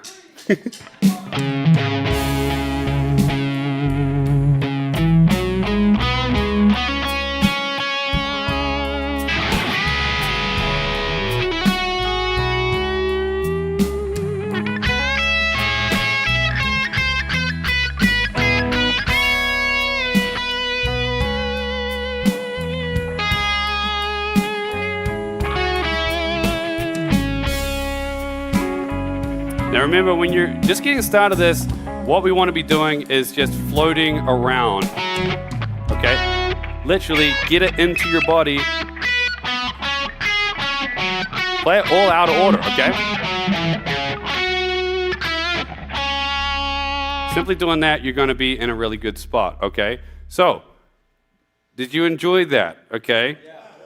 Okay, well, if you're at home, you enjoyed that, okay. Well, let me just tell you this. We're at the ground floor, okay? The only reason why I'm showing you this stuff is because you need to know that in order to do the stuff that's even far cooler, okay? So how would you guys like to use that to play some kick-ass blues, use it, we're going to stack some stuff onto it, play exotic scales and the modes, okay? So we got a whole bunch of really cool stuff ahead for you. So, new genre called Kick-Ass Blues. Kick-Ass Blues. Okay, cool. Well, I'll tell you what. What I want to do right now is I want to hand this over to my buddy Eddie. Okay. Now, actually, just before I do that, there's something I just want to cover super quick. Super quick, and it's something that's very, very, very near and dear to what we are doing here, okay? Because here's the deal. You can see simply by taking some things to do with, like simplifying down the fretboard like that, okay? And that's really good. You want to get familiar with that, but do you want to have a complete understanding of the fretboard? A complete understanding of it? If you want to know that, say yes at home, okay? So if you want to do that, I was like, how could I do this crazy situation here where it's like I can show you how this all links up and then give you the full path forward. Do you want the full path forward? Yes. Okay, so I'm going to play you a short video. Be 1 minute long, okay? And then I'm going to show you exactly how to do it, okay, in this video right here. I hope you can see just how powerful it is when you get small bite-sized pieces of information put into a really easy to understand way, and all of a sudden you can now link up your entire fretboard. I'm really excited for you and for where we're heading to in this workshop. Now in your reference material, you'll see a diagram connecting up the entire fretboard with each pattern represented by a different color. And we can kind of think of these as jigsaw puzzle pieces. For instance, if I just grab a jigsaw puzzle piece right here, this is the C pattern, and I can place it right there on the fretboard. And then I grab the A piece, and I can stick the A scale diagram right there. Then I can put the G, it just slots right in. Then I can pick up the E pattern. Then I can pick up the D pattern. And this continues on up the fretboard forever, linking up from the very beginning right to the end. You can see how using small bite-sized pieces of information in a very easy to understand way in just 2 weeks has linked up your entire fretboard. Now, we have some very exciting places that we're going to go in this workshop, but I just want you to take a moment, look at your reference material, soak in the fact that you've just now linked up your entire fretboard. And when you're ready, we'll move on. All right, so look, that was cool, right? That was like some magical video stuff, right? Now, you saw how all of those notes that we talked about before were right in there, okay? But there's some other notes there, okay? So what if we were to give you the full path? Okay, so what I want to do is just now play you a 1-minute video which is going to demonstrate exactly how I'm going to give you the full path. Some of you already have it, okay? Some of you already have it, but I think you're going to be excited. And for you at home, if you're part of the club, you're going to get something. And if you're here, you're going to get something too, okay? So roll the next clip. You've just experienced how fast things start to click when your mind finally sees the fretboard clearly. Now it's time to lock it into your hands so every note feels effortless, confident, and alive every time you play, and get the entire fretboard under your fingertips. Because what you've started here isn't just about learning guitar, it's about becoming a guitarist. That's exactly what the Guitar Mastery Method VIP Club is built for. The place where inspiration turns into transformation. It's where you get structure, accountability, and real-time coaching that turns today's breakthroughs into tomorrow's muscle memory. Over 10,000 players from around the world are inside, learning directly from Charlie, Eddie, Mike, and Lexi, and seeing breakthroughs every single week. And now it's your turn. Inside the VIP Club, you're getting 4 live workshops every month. Learn directly from Charlie, Eddie, Mike, and Lexi as they break down real songs, technique, tone, theory, and creativity. Ask a Guitar Master Live Q&A session. Bring your challenges, get feedback, and leave with clear answers. Full access to the Guitar Mastery Method Vault, every video course we've ever created, plus all new ones released while you're a member. Replays of every live session ever recorded, so you can revisit any concept anytime. Lexi Rose as your VIP success guide. She'll be with you every step of the way, hosting community challenges, guiding you in live calls, and keeping you motivated with her Lick of the Week challenge. A thriving community of players worldwide who share wins, swap ideas, and help each other stay consistent. And right now, just for trying out the VIP Club, we're going to send you the Guitar Transformation Pack to your door. You're getting free copies of the Unlock the Fretboard book, $29.99 value, Master the Modes book, $29.99 value, Guitar Practice Journal and Tracker, $24.99 value, and your Guitar Mastery Method VIP Club member hat, $24.99 value. That's over $109 of books and gear you're getting free today. All we ask is that you cover your own shipping and handling, and we'll rush these to your door. And the best part? Inside the VIP Club, you have complete video walkthroughs to go along with your brand new books. Try everything inside the VIP Club free for 14 days. If you decide to stay with us, it's just $29 every 4 weeks. Cancel anytime, and you're completely covered by our 60-day, 100% money-back guarantee. And even if you cancel, keep on your welcome gifts, the books, the journal, the hat, so you can keep pushing through with your guitar breakthrough anyway. Our gift to you for taking action here today. But we have a feeling you're gonna want to stick around because, as our members say, a VIP Club is the most inspiring guitar community on the planet. Here's what our other VIP Club members have to say. I just wanted to let any guitar player know, metal, blues, bluegrass, whatever, it's a great thing and you won't regret it. This had just like catapulted me into a place where I never thought I would be. I've learned more on the guitar than I ever thought was possible. I'm able to move freely around the fretboard now with confidence and with excitement. So let's give you everything you need to turn today's breakthroughs into lifelong skills. Your complete roadmap to transformation of how you play, sound, and feel on guitar. Picture yourself in 2 weeks from now, practicing smarter, sounding cleaner, and actually feeling your progress, surrounded by players who push you forward, with the full map to become the guitar player you've always wanted to be. That's the power of the VIP Club. Take action right now and claim your free Guitar Transformation Pack. It will get sent right to your door. Welcome to the Guitar Mastery Method VIP Club. Awesome, guys. So look, here's the deal. If you want to join us in the VIP Club, obviously a pretty crazy offer. You're going to get a free 14-day free trial inside the VIP Club. You get every single Guitar Mastery Method video course that we've ever created. You get 4 live lessons every single month with myself, Eddie, Lexi, Mike. You get Lexi's Lick of the Week challenge in the community every single week. There's an exclusive community, and you get replays of all of the live lessons. Okay, so here's the thing. I told you that I wanted to give you the full path here today. for free, okay? So you got the exercise for free, okay? Now look, you're getting the full pass, you're getting the Unlock the Fretboard book, $29.99 value, the Master the Modes book, $29.99 value, the Mastery Journal and Tracker, which looks like this, and guess what's in here? A little something called the EMA formula, all printed out so you can actually follow it along every day, nice and easy.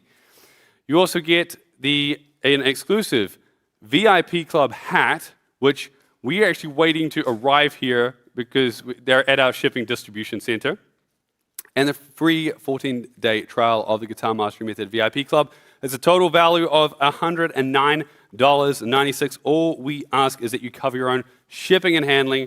That's only $14.95 here in the US. If you're international, the shipping rates these days have gone absolutely diabolical. I apologize, there's nothing we can do about it, but I've paid for the books. If you guys pay for the shipping, I will get this sent out to you.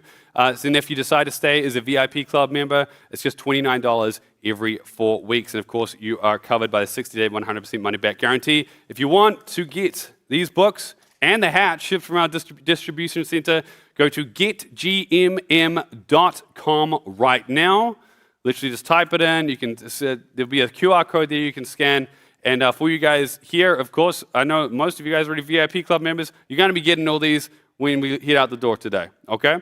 So here's the thing. This is going to be the full path to literally get the fretboard understandingness and knowingness into your body, okay? So if you've ever wanted to get a full, complete understanding, this is simply the best way I know how, and I wanted to make sure that this is just a complete and utter no-brainer for you guys. So remember, you're covered by our 60-day 100% money-back guarantee, and if you don't want to stay in the VIP Club, you can cancel anytime. Keep the books for free. You get Guitar Fastlane 66 for free. You get the books for free. Of course, the benefit of staying in the VIP Club, or one of them, is that we have video courses which go along with these books. Okay, so you can walk along step by step.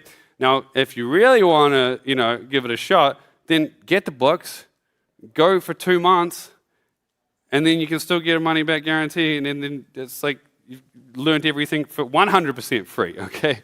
So look, that's how confident I am that you're going to love it in the VIP Club. So if you want to join us, go to getgmm.com. We've got a whole bunch more we're going to be diving in today. Now remember, while we are here today, we are going to be giving away a Marshall Stack and a Gibson Les Paul and a Fender Stratocaster.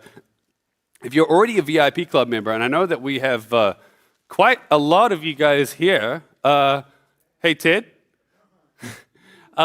So if you guys are a VIP Club member, you've got 25 extra entries into the prize draw, okay? And if you join the VIP Club, you're also going to have 25 extra entries into the prize draw, okay?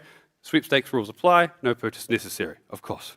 Get all the legal jargon out of the way. But yeah, seriously, if you want this, guys. Now, the other thing we're doing here is obviously trying to break a world record, so hopefully we hear about something that, we got a lot of people here, but who knows if we actually have enough for that.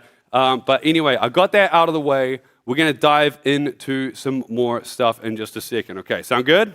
Yep. Awesome. All right, let's kick it. The band's gone. Oh God, you're fucked now, guys. Sorry, bro, I stole you, chub. I better hand these back. You should see me on the saxophone. 10 times worse. Just kick us some, guys. I want some funky energy. Yeah, all right, you got it. 3, 4.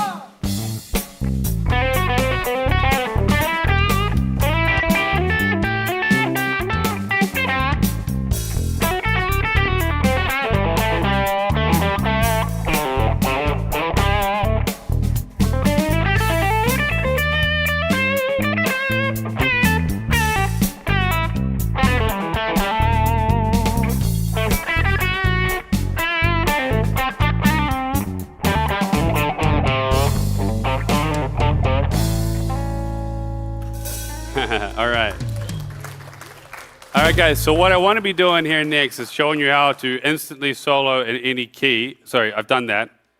I got distracted. I'm going to show you how to name the notes, but it looks like something may have happened. Hello, Charlie. How Is are it you true? doing?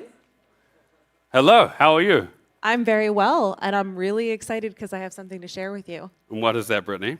So I can confirm that your attempt for most viewers for a live guitar lesson on YouTube has been achieved. You are successful. Thank you so much, guys. Thank you for you guys at home. This is rad. So I wanted to tell you right away as soon as you have officially achieved it, but the number can keep growing, so keep watching. We want to see if you can get that record even higher by the end of the live stream. Oh, that is awesome. Thank you, guys. Thank you, guys. This is awesome. This is for fantastic. Yeah! And congratulations. Awesome. Thank you so much, Brittany. You are officially amazing. Oh, hey, I'll take it. I'll take it. Oh, that is awesome. Thank you so much. High five. High five. And I've always, I don't know if I've ever actually done this. This is like one of these, yeah.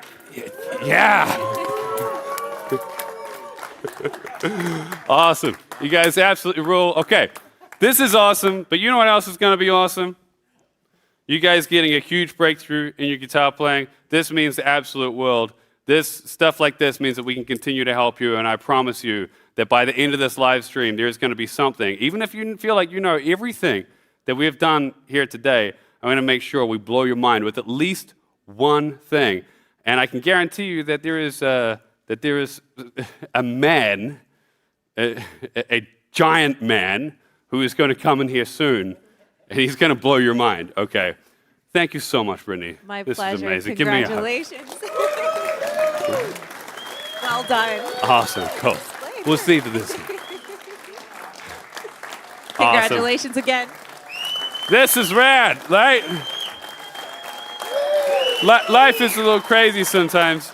Literally 3.5 months ago, I was like talking with Johnny and Patrick, and I was him, and then we were like, "Oh, Guitar Mastery Method's turning 11 years old, so like, we should probably do like a little bit of a party, right?" And then so we were like, oh, "Okay, cool. Well, let's do let's do a live stream." And it was like, "Okay, let's like make it crazy, like look at this. This is just absolutely crazy." It's like 3.5 months ago. Now, the other thing is that I was like, "Okay, let's do Saturday, October 18th, because it's before the holidays. We'll get and then you'll never believe it. Apparently, 18th of October is International Guitar Day.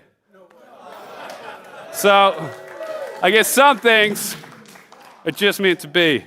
But yeah, this absolutely rules. Thank you guys so much. Look, we did it, guys.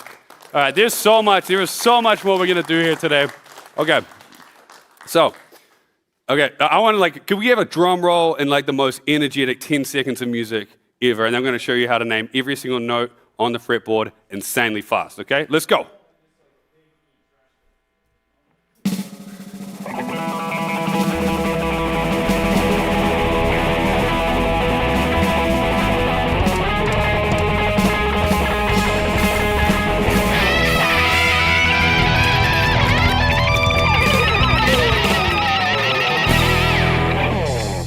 Awesome. Okay. Now, if we can please, on the fretboard, just get those notes up here again. The notes on the low E string, the full lot of them, okay? All the way up. Now, here's the thing. This is super simple, guys. You want to name every single note on the fretboard? Well, there's 6 strings, okay? You already know how to name one of them. You actually already know how to name a third of the entire fretboard, because this is an E string and this is an E string, okay? So we have this here. They're both E's, they're both F's, they're both G's, they're both A's, B, C, D, okay? Now, we only need to memorize 2 simple shapes, and then you can name any single note on the fretboard, okay? So how do you name notes on the D string? We're gonna use an octave shape. So if you put your first finger here, like where we had it for our scale pattern, and then you put your third finger here. So the rule is miss a string, miss a fret, okay? Write that down. Miss a string, miss a fret, and then you'll notice that the same note, okay? This one's higher than that one, okay? And you'll know if you get it wrong, because it's gonna sound horrible that way. It's gonna sound horrible that way. But right there, it sounds fantastic. Okay, so that's how you name the notes on the D string, okay? Now, how do you name the notes on the G string, okay? Well, grab any note that you want and then do an octave shape. But down here, we need to skip a string and skip 2 frets, okay? That's literally it. So you notice that this here is also an A note, okay? It's literally that simple, okay? Then, so if you remember those 2 patterns, you can do it, okay? So here, you're naming, you got that, okay? And remember, if this is going too fast, don't worry, you got the reference material for this in your Guitar Fastlane members area. And then here, little out tune, this is why we've got a guitar tuner. Never ever leave your house without one. Now, okay, so let's say that we want to find out a note on the A string, okay? Really, really simple. What we do is we just grab the note, let's say right here, that 8th fret of the A string, we play that, okay? And then we do the skip a fret octave shape. Okay, well that kind of getting us nowhere right here, except for the fact that we know how to name the notes from the G string. So we do that octave shape, okay? So here to here. Super simple, and then we do the same trick to find it our way back. So let's say we've got the 8th fret of the B string, do the skip 2 frets octave shape, and then from here we just got a note on the D string. We can go back here, okay? That's the simplest way to be able to instantly name every single note on the fretboard, okay? You memorize that top line, okay, and then you're good to go. Does this make sense? Okay, does this make sense to you guys at home? You're gonna have to yell louder than that, guys. I want to see some thumbs. Yeah, okay, Mike is yelling, look at that. Awesome, Wild Dogs. Oh, Dan the man, you look a little tired, man, but you got a great hat.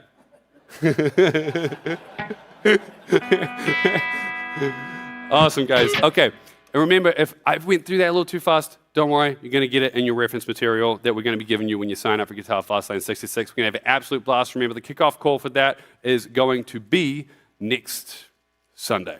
Okay, so without further ado, I'm going to throw the guitar over to the main man, Eddie, and he is going to show you how to add blues notes into that scale pattern and all those notes that we were just using just before. So you're going to need a microphone. That's right, yeah.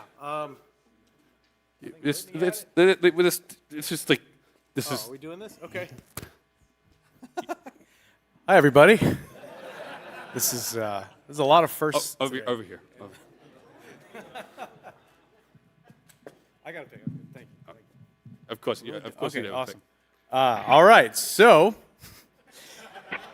let's start. What did you have for breakfast, Charlie? Let's talk about this blue note. All right, so we've already established. I've got an idea. I've just seen a microphone. How about you demonstrate it by sounding amazing, and then I'll bring a microphone over.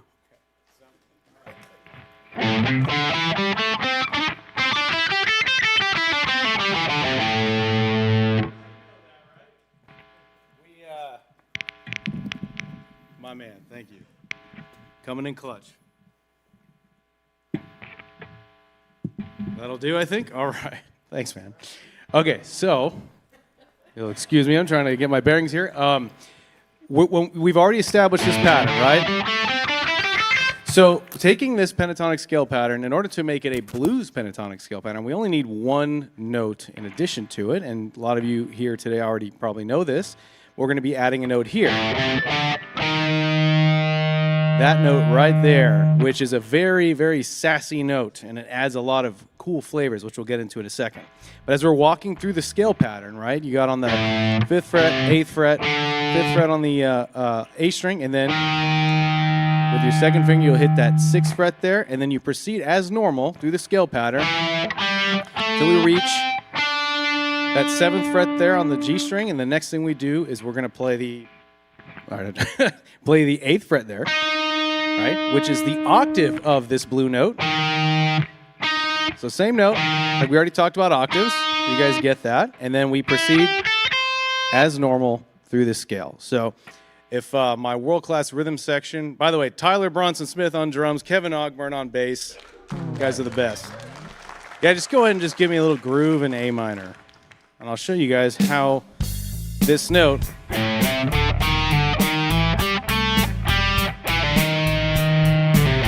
creates nice tension, you know.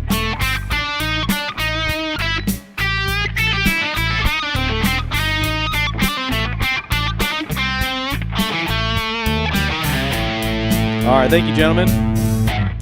So, as you can hear, there's a lot of attitude in this single note, and it's a great option for adding some color, just passing through it, right? Or just like you can even, you know, hold on to that note for a little bit of tension, you know. But you don't want to hang on too long because sometimes that tension can be a little much. So then you can just use it as a way to move to another simple phrase in that same scale pattern, and then just from that, you're getting this like bluesy kind of. It kind of makes you want to swing.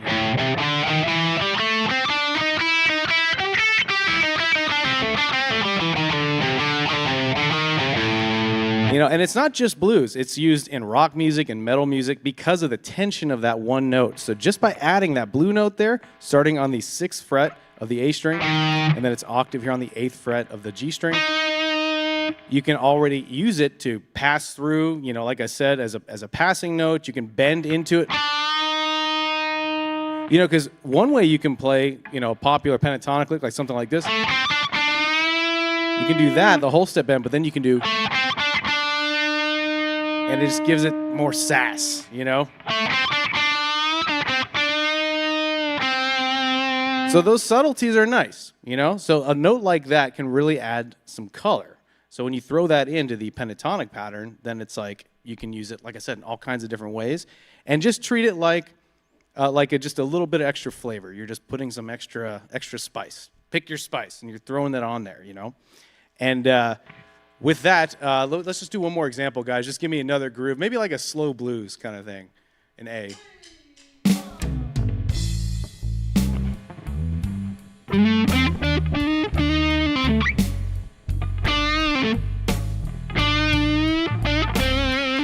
So you're doing like a whole step thing, and then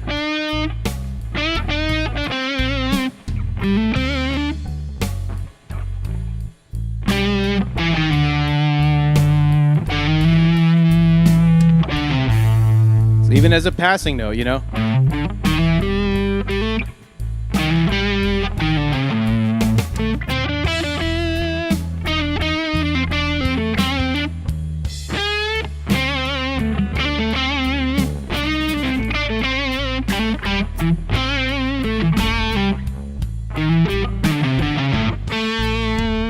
Thank you, guys.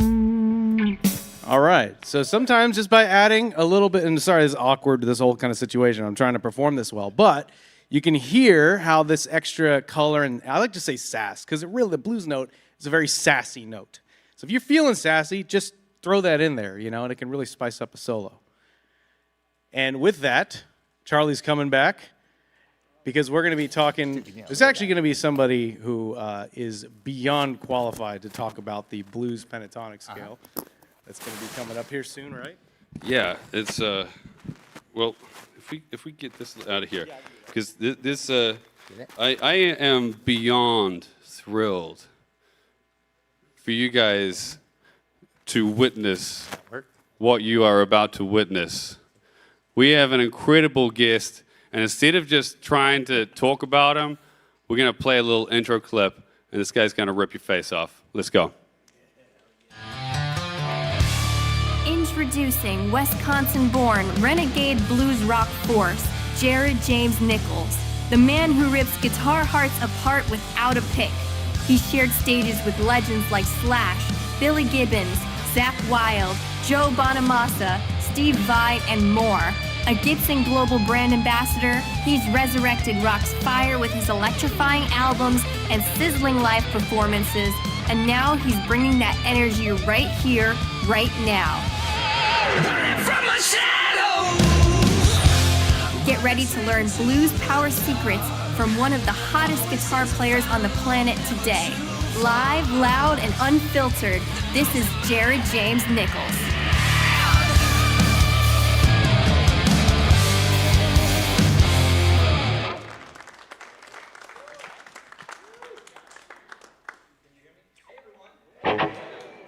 we ready to rock? All right, let's do this.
How we feeling? Come on, boys.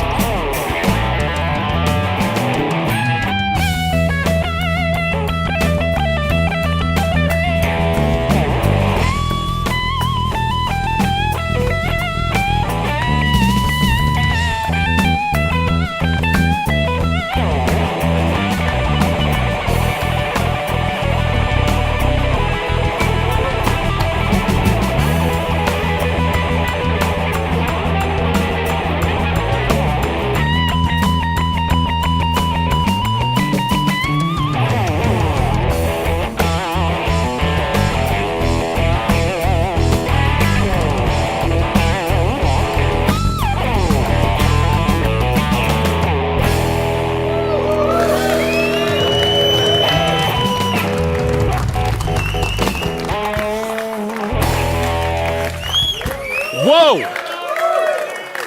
Dude. As I said, he's going to rip your face off, and I think, well, mine certainly is. Oh my goodness, how are we doing? I heard we were hanging out doing guitar stuff, so I figured I'd show up. This is awesome. Thanks, brother. Dude, it's great to have you here. Yes. And look at this. We got the damn Guinness World Record. How cool is that? So I show up and I'm in the back, and you know, she's like, "Man, let me try and fix this hair," and I was like, "You can't fix it." And I see Charlie get the Guinness Book of World Records, and I was like, "This is like the coolest event I've ever been a part of." It's amazing. It's amazing. Congratulations, brother. Thank you, brother. This is such an achievement. I love it. It's so cool, man. Yes. Now, it's fantastic to have you here. I can't wait. When we were, talking about what you were going to teach, is like when you left, we had a discussion just back at the Airbnb we were playing. We were like, wow, we can't wait to learn that stuff. Okay, so Jared's going to show you guys some stuff on this guitar over here. Going to show you how to be using those blues notes. Now, what we're going to do is we're going to tab out some of the sick stuff he does, right? So while you're watching him play, what I want you to do is just try grab one thing. Just try grab one thing. Today, we're going to make sure that you have the material to get the rest of what he's going to show you. Okay, and we got a little surprise a little bit later as well. Okay, so Jared, this guitar here. Yeah. I remember when you first told me about this, and I was just like, it has probably the craziest story of any guitar in the world, and I think that you should tell them the story of this guitar. Okay, before when I was in here in the parking lot, someone said, "Hey man, that's a cool old car, right?" Who was that? Was that you? And he goes, "Is the guitar as old as the car?" And I said, "It's actually a little bit older." So this, my friends, is a 1952 Gibson Les Paul Gold Top. Now, what's great about this one is it's one of the first ever. So it's a crazy story. I won't go crazy in detail with it, but check this out. 2021, I was getting off the road, and I had someone reach out to me on Facebook. And this gentleman said, hey man, there was a tornado in my hometown in Washington, Illinois. This was in 2013. He said most of the town was demolished, including the home that he grew up in. He said while they were going through some of the rubble outside, he found this with no neck in his driveway. And he said he saw it, and he played guitar, and he went, is that a guitar? And he picked it up, and as you can see, now, there's quite a bit of wear. A lot of that's from me, but a lot of this thing was in a tornado. So this guitar, all of these scars you see, and anyone here, if you want to check it out later, I'll show you, but there's so many chunks missing. Long story short, he picked it up, and they put classified in the paper. They went to the local music store. They finally found the owner, and the original owner, he had passed away. His daughter still had this guitar. It was in the attic. She said it couldn't believe it flew over 3 miles. Yeah. Ended up in his driveway. And then he said, well, I want to give it back to you. And she said, well, I claimed it on the insurance. She goes, clearly it's unplayable. Why don't you just hang it on your wall? So for 10 years almost, he had it sitting in his bedroom. Still had the mud on it. Still had broken glass in it, right? But the one thing that remained was the pickups, the electronics, all of the plastics. Everything that you hear, all of this,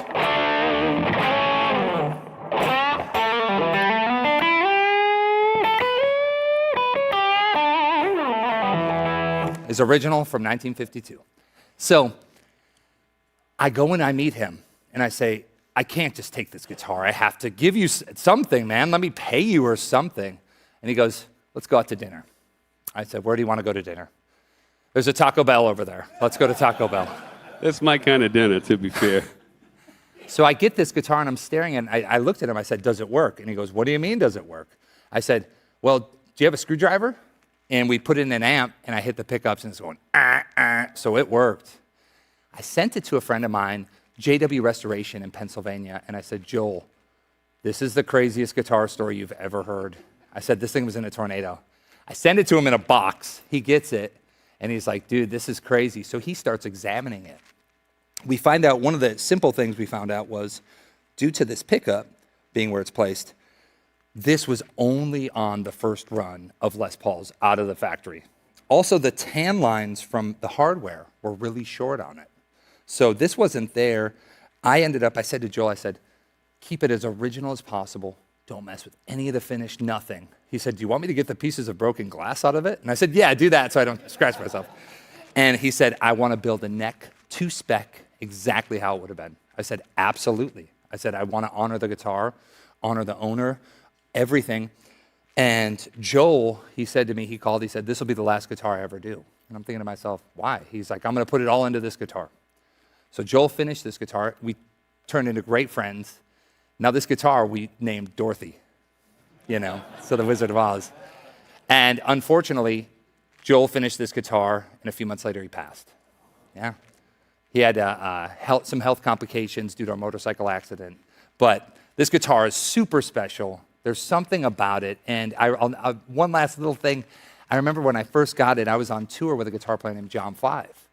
I was in Pennsylvania where Joel lived. And he said, hey, man, I finally got the guitar done.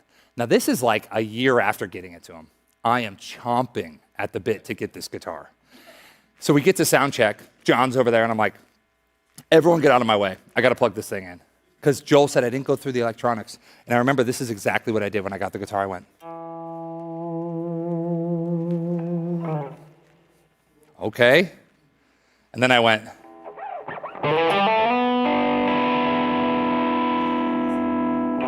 that works. And then I hit a bend on it.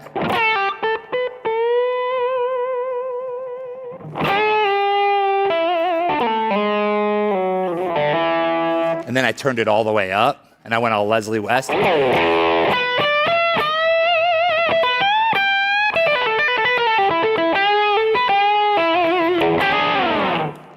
I said, well, that pickup works. Let me try the other one. And then,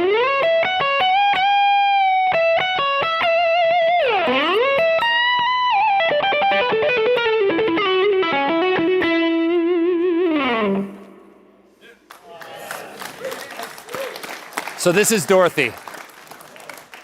Dude, just such an incredible story and such an incredible guitar and such an incredible player to be playing it. Give him a hand, guys. Yeah, cheers, everybody. Thank you, guys, man. I'm so glad to be here. It's awesome. It's an honor. Jared, it is a real pleasure to have you here. Absolutely. It's now, so much fun. can you please give us some of your blues power? Yes, of course. You want me to move over there? Yeah, let's do it. Let me put this one down. Does somebody want to hold it? Come here. Listen, brother. Now, you're getting this on camera, right? If this thing goes missing or anything, hey, you remember Rocky? Remember Thunder Lips when he goes like this to Rocky? I'm like Hogan and you're like Stallone. No, I'm just kidding. All right, there you go. Here you go. You can pass it around if you'd like. I trust everyone, I think. Okay, here's this. All right, so check this out. Charlie told me I was going to be able to show you guys a few things. I was watching in the back what you guys were working on. One of the big things for me when I'm starting to put it together is, I told Charlie this, it's almost like this pentatonic connection with everything else, right? So think about it like this. We're in the key of A, kind of like where you guys have been playing. It works. Okay, so if I sit here and I go like this, I'm using these pentatonics. One of the things I like to think about is, I kind of call it like, how do I reach all these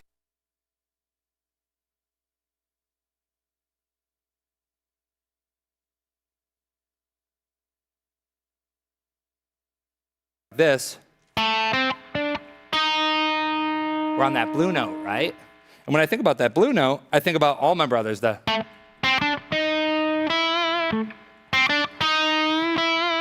well, you're hitting that note, and a lot of players will say, okay, so that's how I add my blues note. The thing I would suggest to you is really get familiar with how to use that. One of the ways I like to use that is I like to work around it. Let's say I bend into the blue note, which sounds like this. Right, so I'm doing a half step bend from that 7th fret. Or I'll bring it up a whole step, bring it down.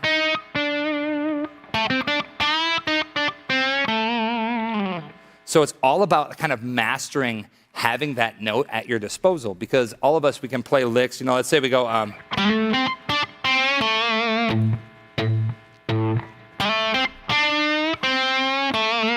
you start to get that little bit of Billy Gibbons in there. You guys give me an A, just check this out. I'm gonna roll around that blue note. Check this out.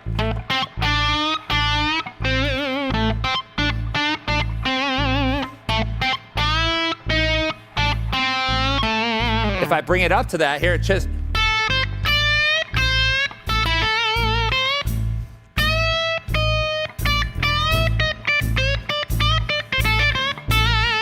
Way down here on the 5th fret.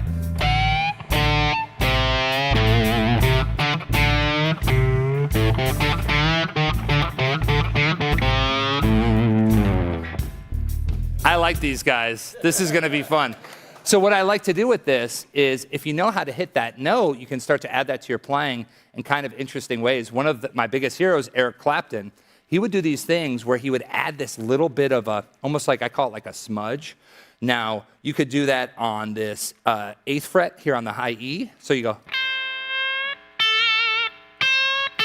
It's not necessarily a full bend, but it gives you a little bit of that bend. So I'll roll down the scale, I'll go. And what you're trying to do there is kind of assimilate. Give me that A, guys. 1, 2, 3. It's almost like you're playing the wrong note, but you're using that blues pentatonic. Here we go. Check it out.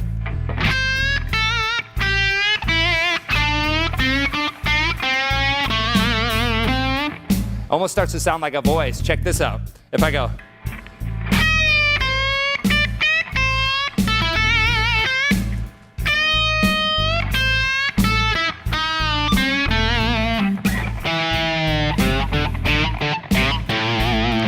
Kind of cool, right? All right, cut it. Check this out. Now, this is something that I was talking to Charlie about. You can use this anywhere you're playing, and I think it's really cool. One of the things I like to do, I play with my fingers, right? So you can do this with a pick and maybe your middle finger or your ring. It's essentially adding an open string either on the top or bottom of your phrase. So check this out. If I do this all the time. Let's say we're right here in this A position and I go. Well, after I get off this high E string, I'll put the open high E string along with the other notes, and it almost sounds like a drone. So check this out. If I go like this.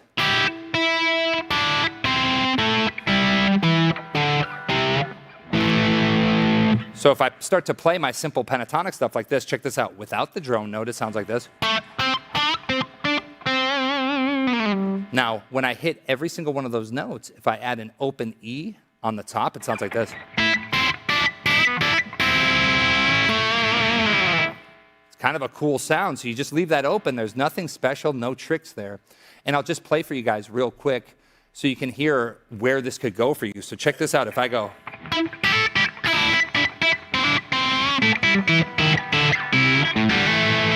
You start to get this little bit of a groove. 1, 2, 3, 4.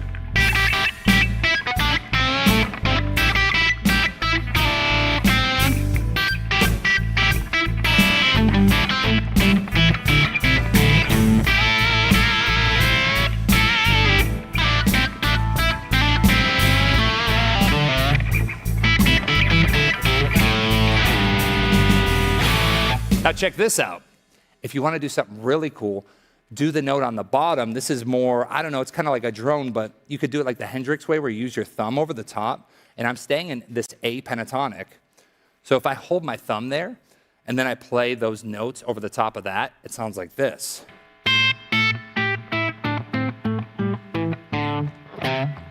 Right? And all I'm doing there is as I hit the notes down that scale, I'm keeping that finger, my thumb, on that root note. 1, 2, 3, 4.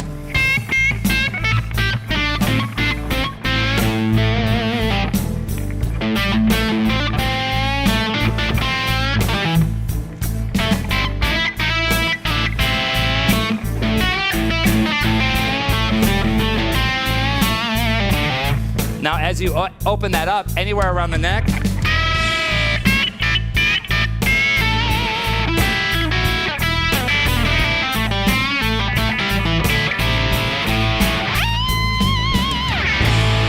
so that's pretty cool. So it's something that you could add to your playing right now. You guys are like, yeah, that's cool, whatever. Kind of cool, right? Yeah, it's really simple, I swear.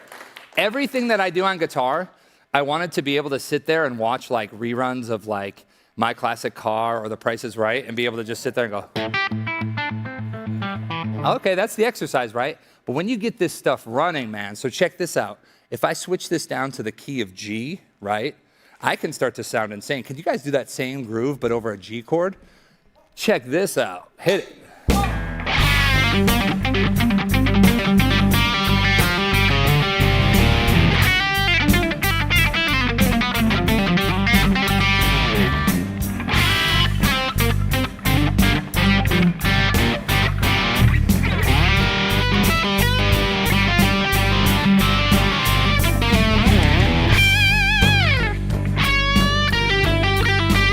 Check this one out.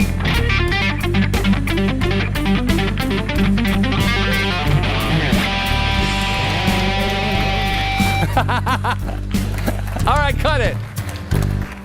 I feel like I'm like selling you guys like cooking tools, and I'm like, check this out. Slice and dice, baby. Something super simple. And like I said, all this stuff, it's not like really you have to add this certain heady example into your playing. All that I'm doing is I'm adding the open strings. The key of E, that's the easiest one. You just add that E on the top or the bottom. E. 1, 2, 3. I'm going to use the E. Check this out.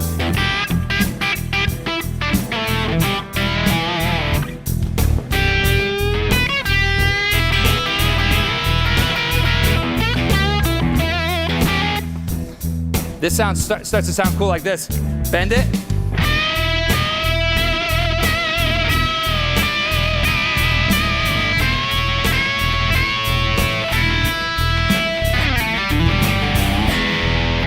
Pretty cool.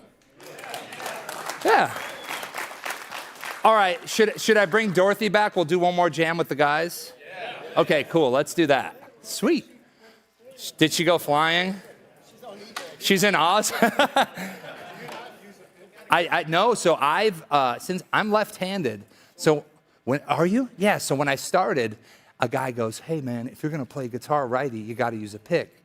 But then I saw this video of this guy named Jeff Beck, and then I saw Mark Knopfler, and then I saw Albert King, then I saw Derek Trucks. I said, you know what? I don't need a guitar pick. Yeah, I got a pretty big callus on that thumb, man, for sure. Did you guys like Dorothy? It's a pretty cool story, huh? Nice. Thanks so much. Dude, my pleasure. Oh, you're gonna hook it up right, yeah. I came in here hot, you guys. I was just like, ah. You gotta do it fast or do it right. I'm trying to do it right. Thanks, brother. All right, one more jam. Oh, we are on. Let's do key of G, maybe something a little faster, a little shuffle. 1, 2, 1, 2, 3.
You gotta get way up there, baby. All right, we're gonna do one more big round. Let's go, come on.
Thanks, brother. That was so good. Thank you. To say that it was a pleasure to have this man is obviously a massive, massive understatement. What an amazing player, an amazing man, amazing teacher. You guys get something good from that? Thank you, guys. Thanks, everyone. Hey, Jared, just before you go, there's a little something that you seem to be about to hit off and do soon. Is that right? Oh, this is true, yes. I just embarked across America with Michael Schenker on tour. But now I'm going on my own. We're going to do 7 weeks across Europe, which I'm super excited about. There's my dates. So anyone watching, check it out. Well, cheers, everyone. And so there's something else here is that what we got here is, of course, they were doing the Guitar Master Method VIP Club. It's something that we're doing. We're literally recording and we're going to be releasing it in November. Very exciting. Blues Power Toolbox with this man, Mr. Jared James Nichols. It's gonna be killer, man. I mean, I can't wait to go through this myself. Oh yeah. And so it's gonna be absolutely sick. So if you want to get that, make sure you get on to Guitar Mastery Method VIP Club. And Jared, thanks again. Give him some love in the chat. Give him some love here. How sick was that? Thank you. Man, crazy story, crazy plan. It's you don't see something like that every day now, do you? All right. So right now, what we're gonna do is I want to give you guys, we've been like building up step by step on a whole bunch of things. But here's the thing. I've seen things. I have seen the same problems come up again and again and again for people with their guitar playing. We call them progress killers. Now, I created a quiz that was like an insane amount of time and effort to create, and it seemed to help a lot of people. We had over 500,000 people go through this quiz and find their #1 guitar progress killer. Did any of you guys here go through that? Okay. Well, look, here's the thing, is that what I found is they kind of stacked on each other. And then so I thought what would be really cool is just to have like a really quick segment where we just make sure, whether you're here or you're at home, we just like eradicate them. And it's going to go like bang, bang, bang, bang, and just try and get rid of them as fast as possible. Does that sound good? Yeah. Okay. Well, I'm going to need my friends Eddie and Lexi to come and give me a hand over here. So we're all going to crowd around this guitar here, and you're going to see why it was so important for me to create slides instead of handwrite everything, because this is illegible to myself. So first of all, we're just gonna these all have fancy names. You got to come up with fancy names for things, right? Like he's called Eddie. It's pretty fancy. No, seriously, these problems we came up with names for them because they kind of resembled something. Okay, so I'm just gonna talk about the first one real quick. You guys ever seen a hitchhiker? Okay. All right, I have seen this problem over and over and over again with people's guitar playing. Okay, so what happens is they say, I can't reach 4 frets, Charlie. It's so nice of you to want me to, but I can't reach 4 frets. And then I'm like, where is your thumb? And it's like, they're hitchhiking. Now, I want to show you something that's absolutely miraculous. If you're here and then you change your hand, I used to say you catch a ball, but Lexi found out a far more delicious way of saying it. Jonah, what do they need to do with their hand? The taco method. So imagine you have a huge taco in your hand. It's filled with meat, cheese, salsa, lettuce, and you don't want any of it to fall out. So you need that really good wide grip, especially with your thumb in the back. Really helps. So then you go from hitchhiking to holding this big delicious taco, and then look, if I am literally finger here on the first fret. I'm trying to reach as far over as I can. I literally am. And I am barely, and I got decent sized hands, I'm barely at the 4th fret. Watch what happens when I hold a taco.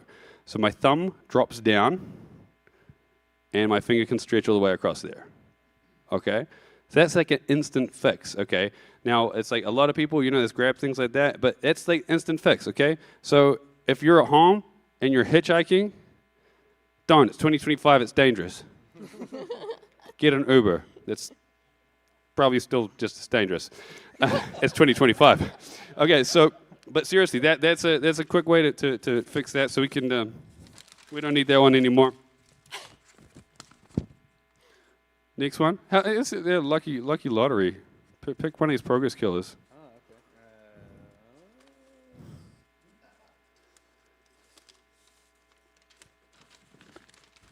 Duct tape. Oh. Duct tape. Duct tape. That's when your hand is stuck together. You got lack of finger dexterity. Eddie and I both have different ways of curing this one, so I'm just going to quickly show you what I like to do. Okay, so literally it's this trill here, okay? One finger here. And you want to keep doing that You're going to develop your finger dexterity that way, okay? But the real way to do it, okay, because if your fingers are all going to like move together, you'll notice that, all the tendons and stuff like that, they want to move together. And so finger dexterity is being able to move your fingers independently. So hold up your hand right now at home and here. Okay, now move your fingers down, okay? Now you notice that some of them, like as you move every finger, they kind of move, but like a lot of people, they'll be like this, okay? And then so that just means you need to develop your finger dexterity even more.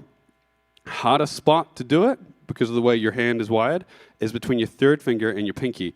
So if you're at home, I want you to try this. The first time I ever tried this, I felt like my pinky nearly snapped off. And so literally, like, I couldn't even get any sound out of it. Like, so doing a trill like this. Now, if you're at home, I want you to put in the comment section if you can actually get any sound out of that at all. Because I couldn't. But guess what?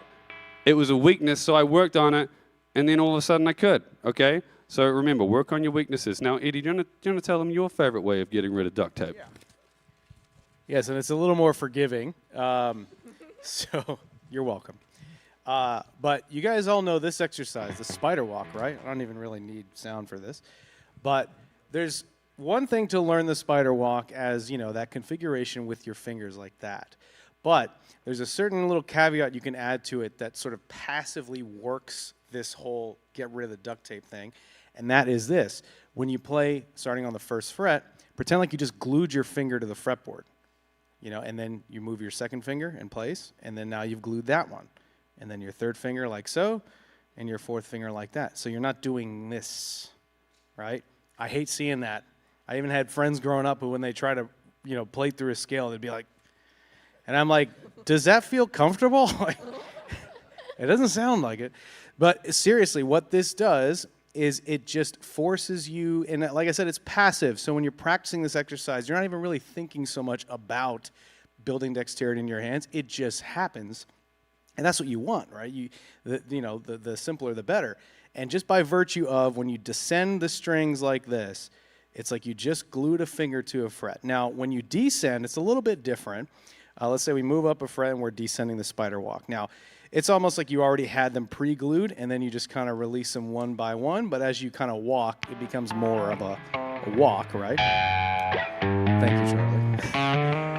But it's more important. It's crucial with ascending it, right? But then when you descend, think of it this way: you still want to keep your fingers as close to the fretboard as possible. You don't want to do that, right? So that's my method that I think, just since you practice the spider walk every day, right? Yeah. So that thing, just think about it that way. It's just adding to the reserves of the dexterity in your hands. And then you may notice in other ways that it shows up, hey, my hand can actually do the thing that it couldn't do last week, or, So that's my method. Another progress killer, which is huge and rife, comes down to when people say, I can't get bar chords to sound good, right? Have you guys ever experienced that? Okay. Well, I experienced it, and then I found an exercise that fixed it, okay? Do you want to know the exercise? Okay. It's called the crab pincer. It's not fun. But, I mean, you guys remember the frustrations, right? I mean, like Lexi, it was like, when you're trying to play bar chords, you can't get all the notes clear, like. So annoying. Yeah, it's not good. Okay, so here's the thing. It does not sound good, so I'm going to turn it all the way up. Okay, so thumb on the back of the neck, okay, holding like a taco, okay? And then literally, because if you're playing through, like here, and you're going like this, you're getting that stuff, right? Okay, that's just not enough strength here, okay? So we call that, we want to do the crab pincer, okay? And because often what a lot of people do is you'd say, okay, just squeeze as hard as you can to get a clear note on, here. But then what they do is instead of just using that one finger, they go like this. Okay? Now, piling up your fingers is good for some things to do with guitar. We're going to talk about that in just a second. But not here, because we need these guys to be doing other stuff, right? So in order to build that strength, honestly, this will take like 2 weeks, you'll never have this problem again if you do this like 3 times a day at your own risk. I take no responsibility for what happens to your hands. Just squeeze as hard as you can, over and over again, releasing, smashing it. Like that. Okay, you get the idea. It doesn't sound good. But yeah, seriously, just keep doing that, and it's just literally building that strength. And it's super, it will happen fast, and you'll never have to worry about it again, okay? So if you've ever had any issues, who still has issues with their bar chords? Okay? This will solve it completely. We're gonna get you all up tomorrow for day 2 of Guitar Mastery Live, and you're gonna all do it together. Okay? So in unison. So that's the crab pincer. Okay, so now the floating anchor. Do you remember what the floating anchor is? Remind me. Okay, so the floating anchor is another one that I see again and again and again, and people say, look, I just can't find a way to get single notes to ring out properly, right?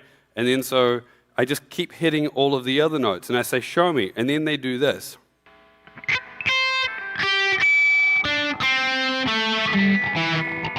Now you notice this hand is like up here floating. Now we want it to be floating if we're like, but if we're playing single note stuff and you use a pick, unlike our friend Jared, then what you want to be doing is really making sure you get it down. It needs to have a reference point, okay? It needs to have an anchor. You can't be floating with that anchor. You got to have it there so you know exactly where to go. And in Guitar Fastlane 66, this man right here is going to be showing you how to never float an anchor, okay? Yeah, essentially, you know, you have to think about it like this. When you're learning to play guitar, you're introducing a foreign object into your life, into your body, basically, right? And so you're going to have to make all kinds of adjustments from your hands, your posture. It's going to be a lot of stuff covered during that week that you may think is like, what? But I'm telling you, you want the guitar to not fight you, right? There's no shame in a guitar that can play itself, where you don't have to work so hard. You know, we can't all be Stevie Ray Vaughan. We don't need to put telephone wires for strings and, like, you know, make it to where we have to, like, just force it to do what we want. We don't have to do that, you know. So there's really, you know, it comes down to a lot of foundational things like your posture, like, you know, just how you even hold a guitar on a strap. All those things we talk about because we are transforming from the ground up how you play as a guitar player. So you stick your hand down, you'll never have that issue again. You just got to get that right technique. We don't need to go over it because you got Guitar Fastlane 66 for free. We're going to be giving you that link later today. And remember that we are actually going to be giving away one of these bad boys. Not this exact one. It's actually a totally different one, but it looks kind of similar. And a Gibson Les Paul. It's almost as tall as you. Not on my tippy toes. Yeah. All right. Now, this next one, the blind surgeon. Mm-hmm. Yeah. All right, so this one's interesting. Now, this one pertains to bending the strings. So if you imagine a surgeon who's blind, right? The worst thing in the world, because obviously you need the surgeon to know exactly what they're doing and where they're going and all that, right? So a lot of times when we bend the strings, we approach it in a similar way where we just kind of go for it, right? So if I'm trying to bend from here in, you know, an A minor, I go... And if I'm not meaning to do that, if I'm trying to go from here to here, but I'm like way overshooting it or undershooting it, which just sounds like a cat dying, right? We're flying blind. We don't necessarily have a reference point on like where we're going to go. The intonation of our bends are not good. You always want to be aware if you're bending a string, it's got to go to the note that you intend to land on. So the exercise for that is really simple. When you think of the starting note that you're going to bend, right? Let's say this one, 8th fret on the B string, and you want to bend it a whole step up, right? Which is 2 frets. So you want to bend it to the pitch of the 10th fret here. You know, we're going from here to here. We want to get as close to that.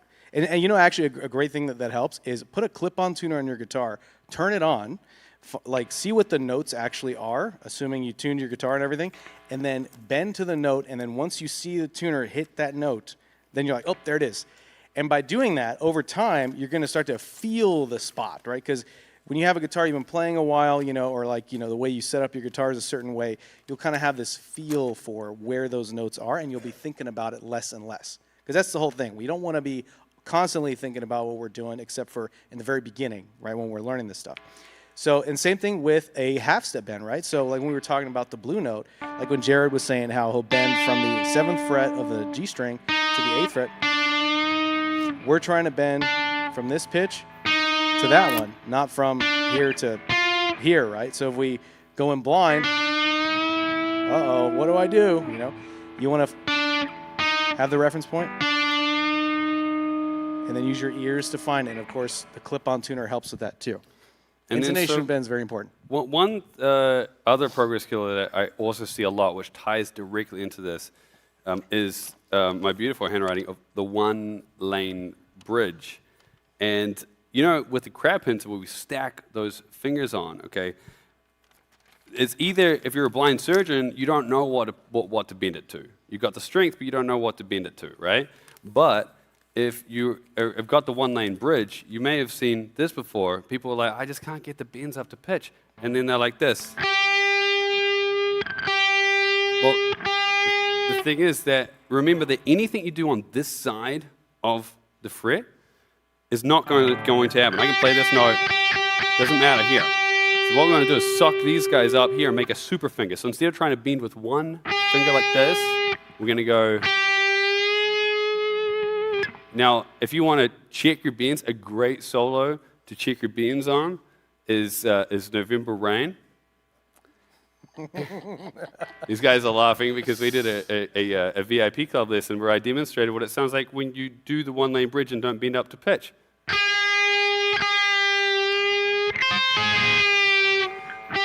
Now, if anyone takes a small little clip of that and posts it and say, Guitar Mastery Live was amazing, This is what we learned. I don't know if I would enjoy or hate that, but but seriously, getting that bend, as Eddie was saying, just make sure that you're there, and they're just testing it out, And then literally November Rain, a great solo to be practicing because it's just pretty much all bends in the same spot, just keeps repeating over and over and over again. So yeah, definitely recommend that one. And guess what? It's all in that same area that we've already covered here today. All right, so that's the one I already had. Wait. Is it? This is the one I already had. Where have I put the rest of these? I've hidden them away here. Okay, so let's see. Let's walk through these next ones. Next ones pretty quick. The straggler. If you don't know where you're fretting, you're going to get horrible, horrible fret buzz. Can you please demonstrate horrible fret buzz so that someone can take the clip of me bending horribly, you getting terrible fret buzz? We're in the fret. We're in the fret, and we're supposed to be fretting. Okay. Thank you. Let's see. I feel like I need my pick for this. There we go. Oh, that's perfect.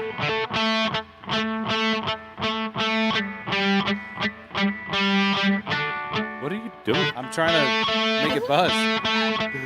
Maybe I just completely ironed it out of this is the problem when you have a man who has... See, that's the guy you want to learn technique from. He doesn't do it wrong. Okay. Look, this is the worst part. Look, this is, at the end of the day, a guitar is just a chunk of wood with metal and wire put on it, okay? That's all it is, okay? Now, if you think about it, we're putting down pieces of metal upon pieces of metal, okay? So if we are playing, for instance, like here on the 4th fret, I call this the pocket, and it's right after the fret, right? So you got the fret, and it's right after. So you notice here, if I play this note here, and I slowly start shifting my finger down this way, it's not in the center of the fret. If I start shifting my finger down here, we start getting that buzz, because the amount of pressure, it's like it's further away, and it has more of an opportunity to actually. Andy here has set this guitar up too well; it's not buzzing. Okay, see? yeah, he's. He's pretty happy about this. But seriously, guys, that is such an important part of this. Is just where you are fretting. And then so like in the middle of the fret, usually fine. Like this side of the fret, fine. But you see people, and they'll be over here, and then they're like you know, they'll start here, but then if they're doing one finger per fret, and then they're getting here, and you get a little buzz. So you got to remember, try and get in the pocket as you're going along. When you start doing these exercises with like, you notice how I'm trying to get over to that pocket, I call it, you know, just right after the fret. It's going to make things, you know, ring out, sound good. And with that, we also have one here called the Mechanic, which is talking about guitar setups. We have one of the best mechanics in the world right there. So the thing is that if you don't have your guitar set up, it's not gonna sound good. Okay, you're gonna be fighting it. It's not going to, you know, it's not gonna be easy to play, and you're gonna have a whole bunch of hard times with it. Okay, so take it to your guitar store. You need to experience what it's like to play a guitar that has been set up. Now we're gonna smash out these next ones really quickly. The Skydiver. Okay, so I see people playing chords like this, and they take a million years to get to the next chord, right? Play there, you're gonna go to C chord.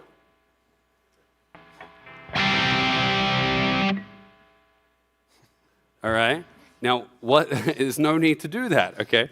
We wanna keep our fingers as close to the fretboard as possible. Now, between the A minor chord and the C chord, I can just move one finger.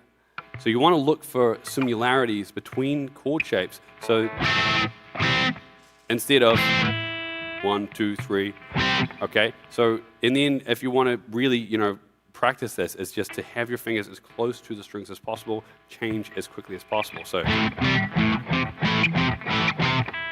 especially if you're going to come up into a song where you're like, there's this bit over here, and then there's this bit over here. Just practice that one change, because if you can play the whole song, but there's this one bit you can't get, practice that bit you can't get. Then all the rest of the song is going to come easy. Now, last one here. You want to talk about this one, Lexi? Seesaw, which is when your hands don't sync up.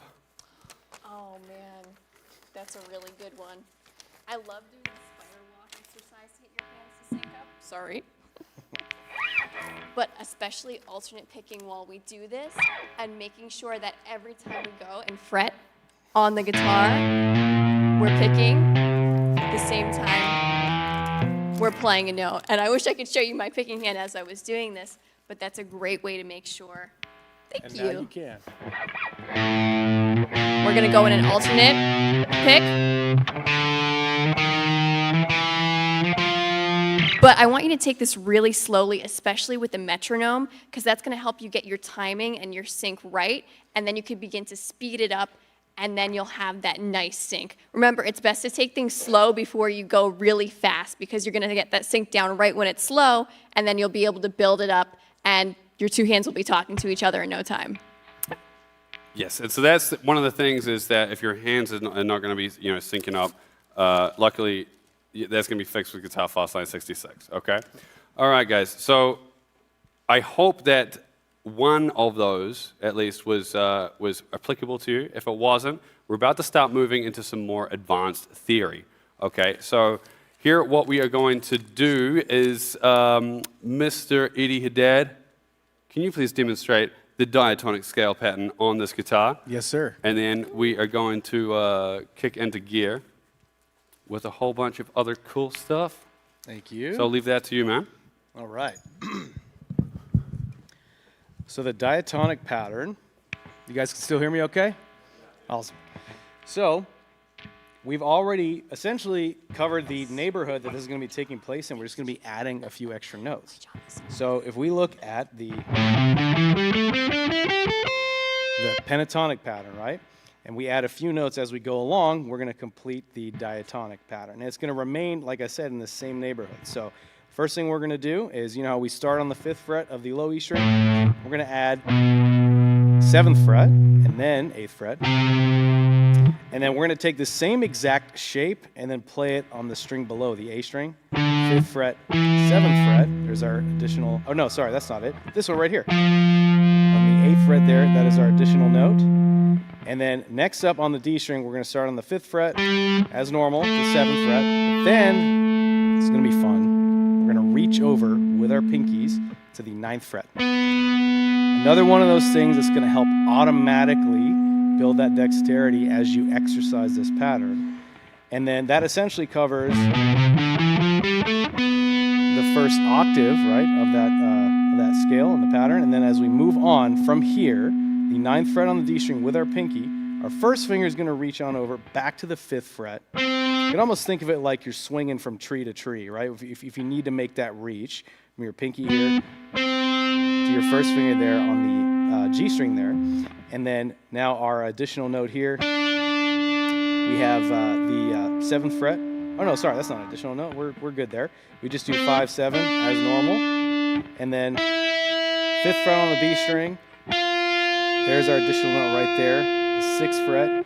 And then 8th fret as normal, like the pentatonic pattern. And then 5th fret on high E.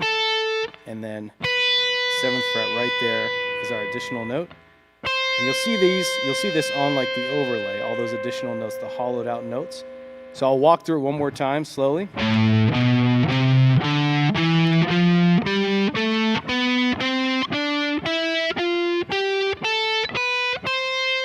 And notice how they all start from the 5th fret here. I've seen people play this same pattern like this, where they walk it over here, and that's not necessarily an improper way to do it, but what happens to a lot of people who learn this the first time, they'll kind of move to this new fret and they'll just kind of do that. They'll just proceed vertically, and because they've kind of gotten lost a little bit. So keeping everything on the 5th fret really helps, just for your brain, you know. And so with this pattern, we're introducing a diatonic scale. So like the pentatonic scale being 5 tones, diatonic is 7 tones. The simpler term would be the 7-tone scale. That's just how you can think of it, right?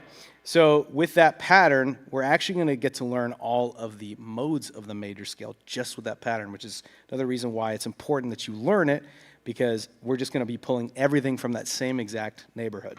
So it's pretty cool. Now, real quick though, world-class band. Let me get just like an A, I'm going to just kind of play through the diatonic pattern just to demonstrate the sounds with these additional notes. So just something, yeah, just something in A. Let's go.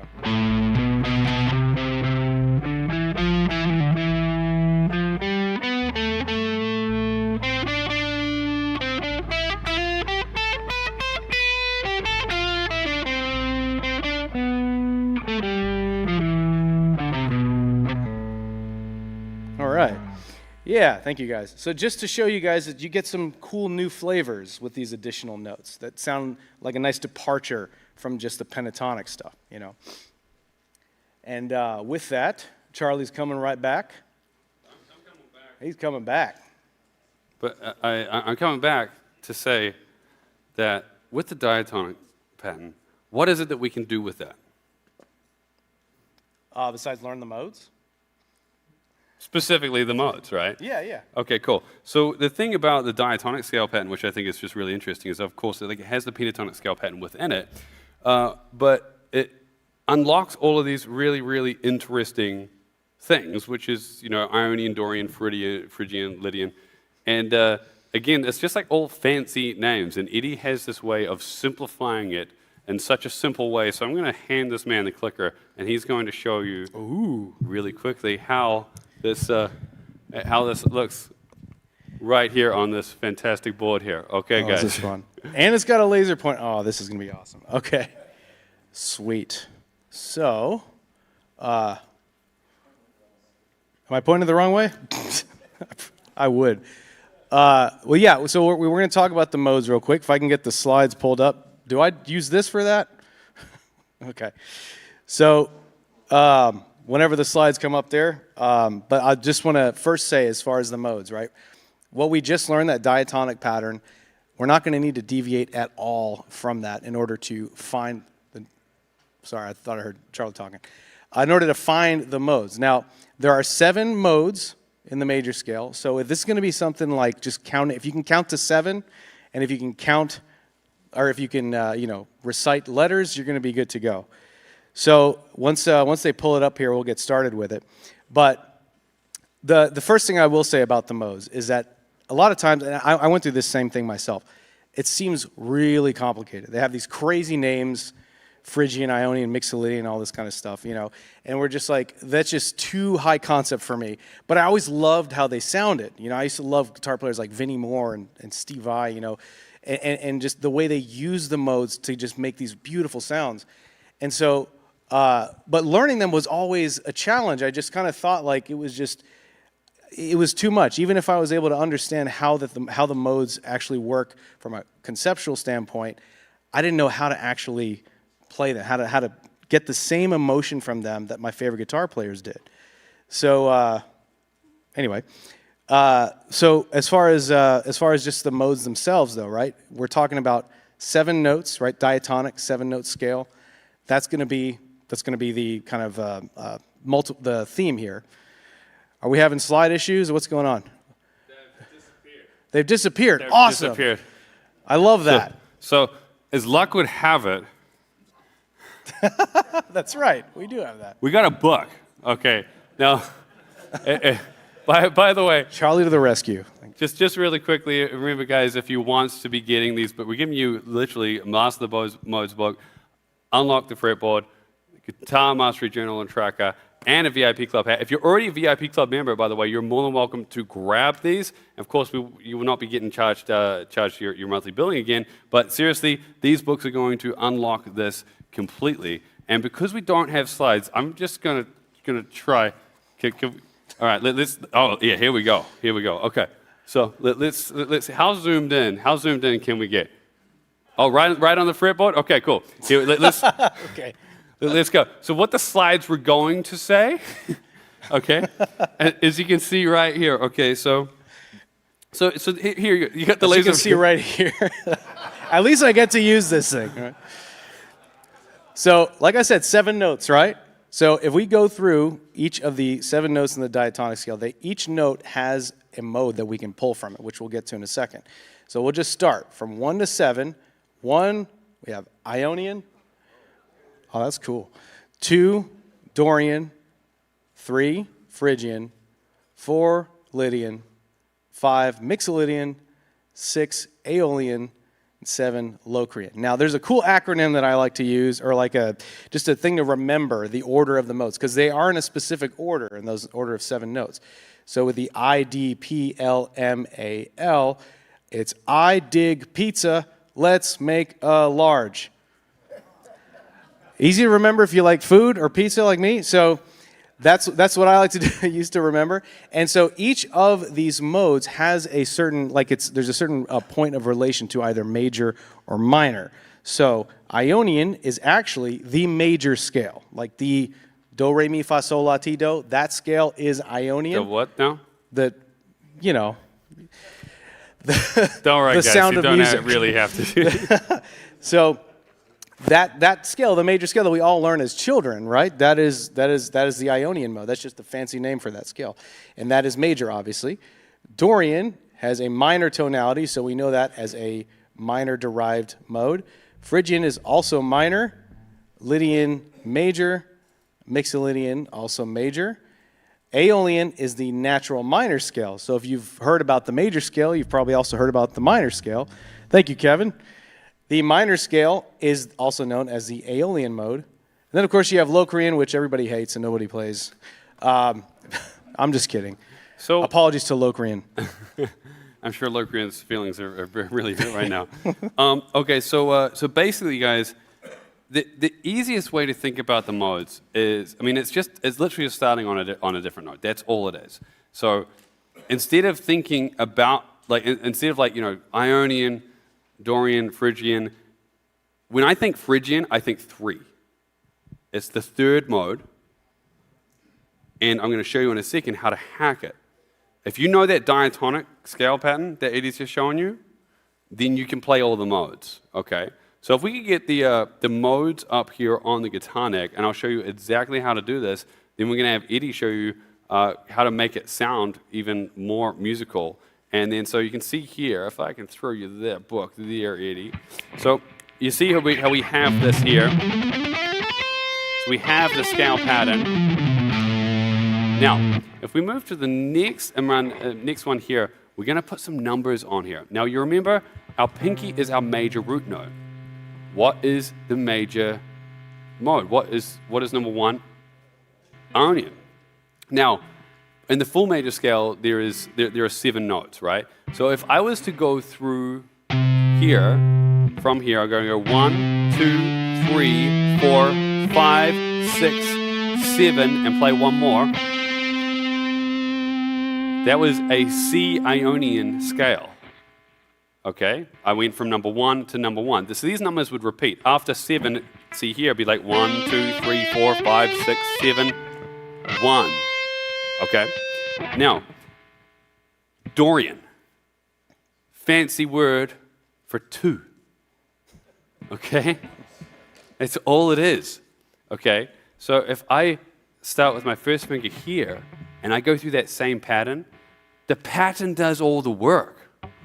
So if I go here and I count 7 notes and I play again, 1, 2, 3, 4, 5, 6, 7, and then I play one more, which is going to be the octave, then I've just played a Dorian scale.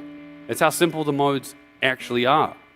And then so if we can get the numbers back up on there again, and then so this is the easiest way to get the modes into your mind, okay? So each one of these numbers here is a mode. Number 1 is Ionian. Number 2 is Dorian. Number 3 is Phrygian. Remember, the scale pattern does all of the job. So is the red note that we had before, that's the major root note. So if I wanted to play a Phrygian mode, all I do is literally here, start on this note. 1, 2, 3, 4, 5, 6, 7, 8. Okay, now, it's one thing to say, okay, so this is Phrygian, but what type of Phrygian is it? Is it C Phrygian because we've positioned it in the key of C major and A minor? Is it Phrygian's a minor mode, so is it A Phrygian? Okay, it's E Phrygian because it's whatever the note lands on. Just in the same way that I said to you that we had our pinky here for the root note of major and our first finger here for the root note of minor. Okay, well, each one of these numbers is the root note for that mode. So again, if I wanted to play, if I was playing Phrygian here, this is E Phrygian. Why? Because where this finger is and where this lands on within that scale pattern is the root note for Phrygian. No Phrygian way. I've been waiting for that. And then, so for instance, you notice how I said that it's the Eddie has an entire book of jokes as well that you can get on the way. I do. For instance, I said that the minor root note here, right? Well, the octave of that, as we know, is here. What number is that? 6. Okay, so if we went down here, so this here is also the minor root note. This is the minor root note.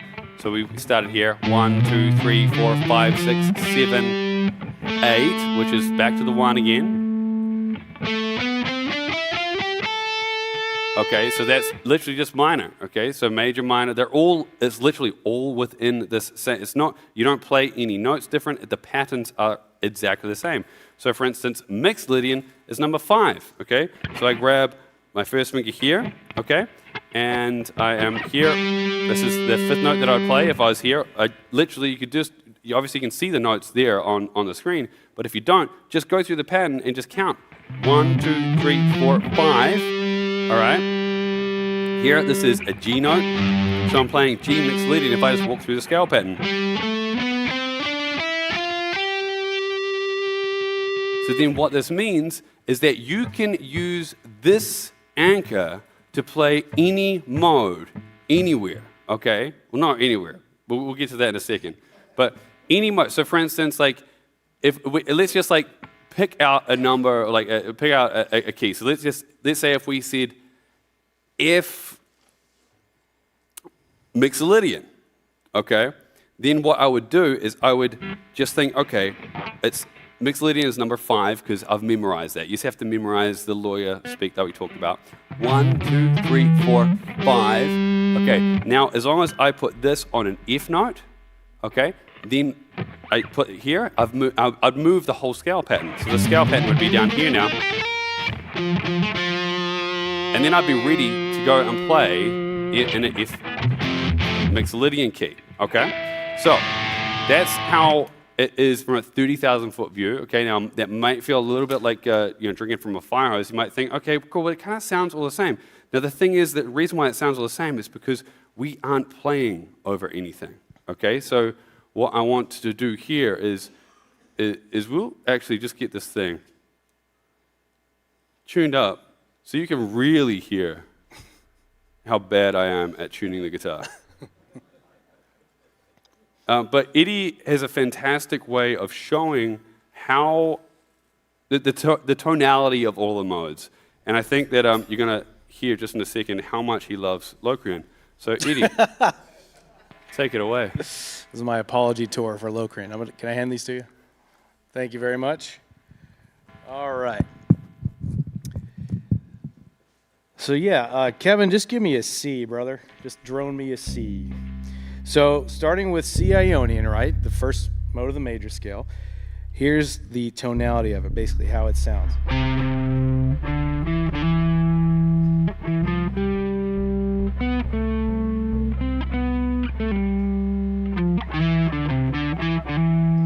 So it sounds happy, right? It's got some brightness to it.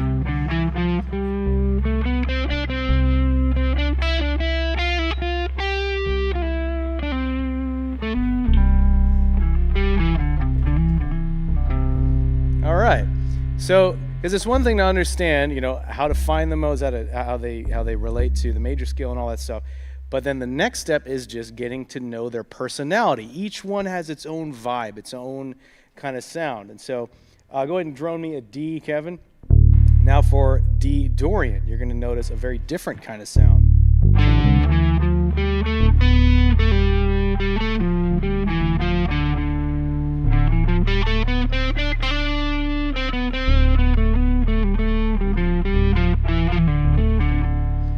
So with Dorian, it has to me, it's an inquisitive sound because it's got obviously that minor sound, but this major note in there just gives it that little extra tension that I really like, Dorian, it was hugely used in the 70s. It's a favorite mode of guys like Carlos Santana, and it just has such a really cool sound. And then moving on to Phrygian, we have...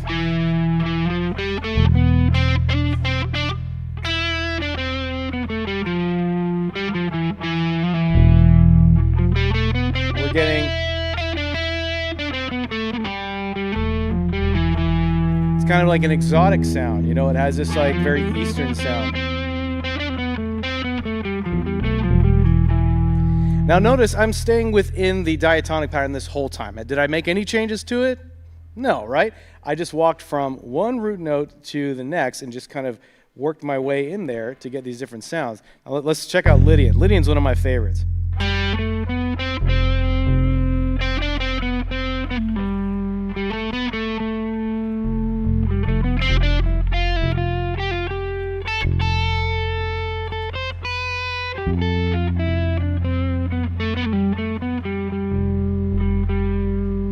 So it just has this, to me, it's a very dreamy sound, Guitar players like Joe Satriani and Steve Vai made good use of this mode. And it's also something that I feel like when you're watching an epic movie, like a big epic sci-fi or something, they'll use the Lydian mode because it just creates a sense of adventure. So it has this also got its own personality, right? But the notes themselves from this pattern haven't changed. That's really the cool thing, is when you arrange them like this, you get these sounds. All right, moving on, let's do Mixolydian. So we're going to start on G.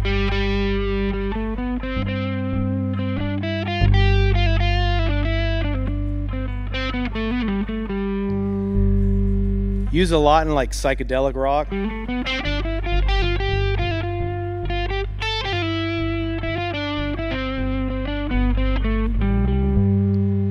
You know, like that one it's got the major kind of sound. It's also used very commonly in like blues and rock, you know, obviously in ways that match the vibe and the style. But that tonality just has this really cool, I just think psychedelic is probably the best way, in my opinion, to describe Mixolydian. Just has this like slightly exotic, but just very cool kind of psychedelic sound. And then moving on, now we're in A.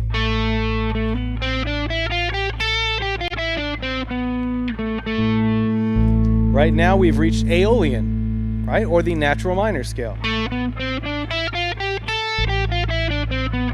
Has a very somber, serious tone.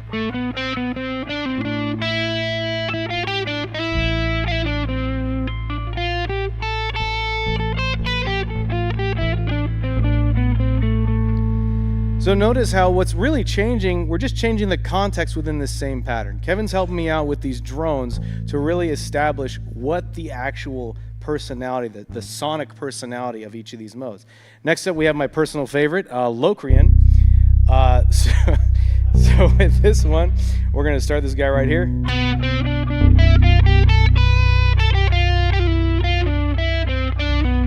It has a very unique kind of tension to it. It just has it's almost Phrygian, but there's a little bit of added tension there.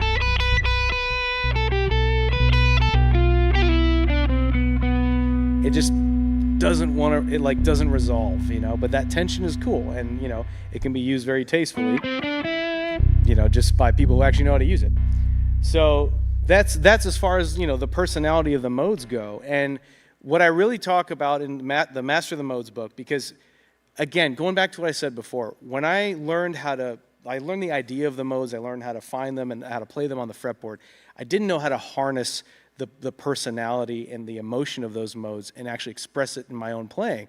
So what I had to do was figure out a way to make each mode to where you just get to know it like a person. You get to know its personality, its vibe, the mood that it creates. And so it's like you learn it from, you know, with your hands and your head, right? The mind-body connection. But then take it a little bit further with the heart, right? How to actually use it to convey the emotions of each mode. And you can just tap into that. You know, if you know you're in a situation where you can freely use Lydian, then just do it, you know? And then you're just like, oh man, like now I'm like, I actually am in command musically of what I'm doing because I'm trying to invoke this emotion in whoever's listening, you know? So thank you, Kevin, again. That's how, you know, we can find the modes in each of those little chunks, right, of that diatonic scale. And as you saw from like the fretboard overlay, we just started from a different, you could say, root note of each mode. Hey, Charlie. What's up, buddy? Okay, now I know what it's like when, like, you know, I felt like I had to have the modes explained to me about like 72 times before I was like, oh, it's that simple? It's because these stupid names that probably have a very, very good reason for being named it, and I can remember it's like... Ancient Greek islands, I think. Okay, there we go. Okay. But like, screw that. 1, 2, 3, 4, 5, 6, 7. That is how simple the modes are, okay? So there's so many times that I've explained this to people, and they're like, yeah, but surely there's something I'm missing. And it's like, no, that's it. It's how you bring it out. But the thing is, it's like, just like I said, it's like earlier, you can understand it, but not know it. So right now, I suspect a lot of you understand the modes, but pulling the tonalities out of them and really living in it is something that takes time to really know. And again, that's what we've got this here for, okay? So I wanted to, again, you've got Guitar Fastlane 66. If you want this, free, completely free, just cover your shipping and handling, you get 2-week free trial into the Guitar Master Method VIP Club. Jump in, see if you like it. You can cancel within your first 2 weeks. Keep the books. This will show you how to literally get a complete understanding of your fretboard, okay? So then that way you can write your own solos, write your own songs, do anything you want, okay? So with this, you might be thinking, well, we started out with like this one simple little heat map, And I was really excited about that. And then you guys just like keep adding all those complex names, more notes. Now I have like 2,000 different options, and you told me you're going to be teaching exotic scales later? What ones am I supposed to use? Okay, well, I'll answer it right now. The pentatonic scale. Forget all of these. No. They all have their place. They all have their place. But the thing is that when it comes to like knowing them, you want to start with the pentatonic, because I think that so many guitar players go through this journey where you're like, okay, cool, you learn the pentatonic ones, and pentatonic scale patterns, and you realize, okay, oh, there's the diatonic scale patterns, oh, and I can do the modes with that, oh, okay, I see, so those pentatonic scales, that's like kid stuff, like I got to move on to the more complicated, grown-up stuff. I got to I got to really, really learn this stuff, and then it's like you kind of end up going full circle, and you realize, oh, maybe there is something to that pentatonic thing, okay? Now remember that penta, 5-tone, tonic, tone scale, 5-tone scale. The diatonic scale is 7 tones in it. There's only 2 extra notes, and that's it. There's only 2. And does it change the flavor a lot? Yeah, it changes it mountain loads, okay? But the thing is, you have to really, really get to know the pentatonic scale pattern. And so if you're just getting started, don't get bogged down on this, okay? Like, for instance, what we used to do is we used to teach everything in one straight line. You teach, pentatonic, and then it's like, all right, now let's just, got the blues, and then just go straight into diatonic. But I firmly believe that that is one way to reach a level of frustration, because you can understand it and not know it. And then all of a sudden, you see people, they're reaching, like, the secret must be more scales. The secret is not more scales. The secret is getting to know how to use what you have. And you would have seen so many lessons from this man right here showing you how to get use out of just 2 or 3 notes. Okay? That's where the power is. That's where the power of a guitar player is. Did you notice that when Jared James Nichols comes out and he was showing you here, it was that same map for a lot of it. But could he make it sing? Absolutely. It's not, learning more scales will not magically fix everything, okay? You know what will? Getting your hands to work so your brain can just cycle through 15 minutes every morning, okay? Where's cement? All right, guys. So I don't want you to rush through and think that you have to learn every single thing. But eventually you're going to want to. So this is the map, okay? And if you want it, again, literally $14.95 shipping and handling, but I've paid for this, for covering it all for you guys. You guys all here are going to get this. And we got the hats, which is supposed to arrive to Eddie's house today. FedEx. I don't know. Okay, guys. So now what we're going to do here is we're going to shift it up a little bit, and we're going to have Lexi show you a way to play some chords to increase your chord vocabulary. So Lexi, would you please come and take the stage and take us to the land of suspended chords? Of course. Can I steal that? Oh, okay. I was gonna. Oh, you gotta turn it on. We're new at this. We're new at this. Awesome. So I'm going to show you guys 2 more chord shapes that you can add into your playing to add a little bit more tasteful flavor to it. It's going to be really fun and super easy. Almost. There we go. So over here we have our A major chord. You guys probably recognize this one, our open sort of cowboy chords. It's a great chord. Now we could see here in our major chord, we have our 3rd, and this creates that major chord sound. Now, if we take that 3rd and we flat it, we're going to have our A minor chord, essentially, right? Are you guys familiar with the A minor chord?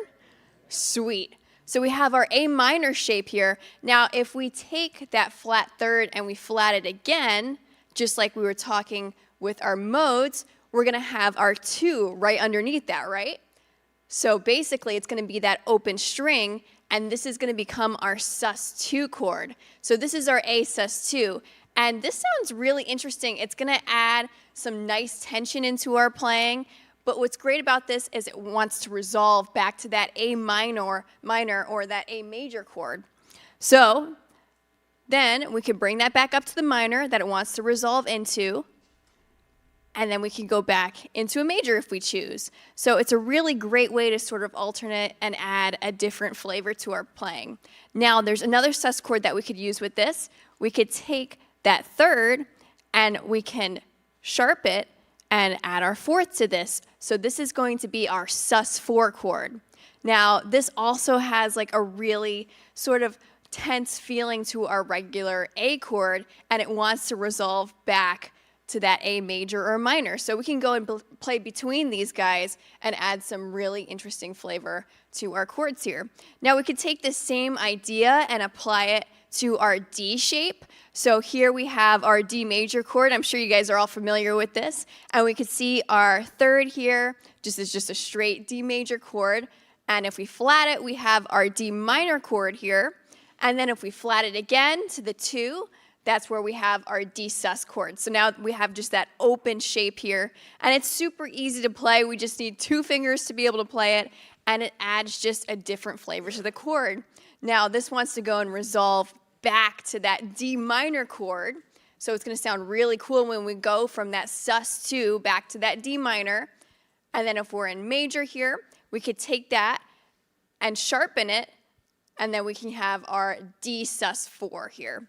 And then that wants to go back and resolve to our D. Now going back to our A minor, here's kind of the hack that we can use to play these sus chords all the way up and down the neck. So we have our A major chord here. And what we could do is we could play this in a bar chord shape. So right now we have our B flat bar chord. So basically we'd bar across the first fret with our first finger, and then we're going to play sort of that A major-like shape on the 3rd fret there. Now we could take our 3rd, and what we could do, this is moving it up to the E, but we could do it in a couple different spots. If we're going to do the same thing in the E position, so this is an E bar chord because we moved up to the 7th fret, and then that position is on the 9th fret where we're playing sort of our A position. What we could do is we could flat it, and then we have our E minor chord here. And then if we flat it again to the 2, this is where we have our E sus2.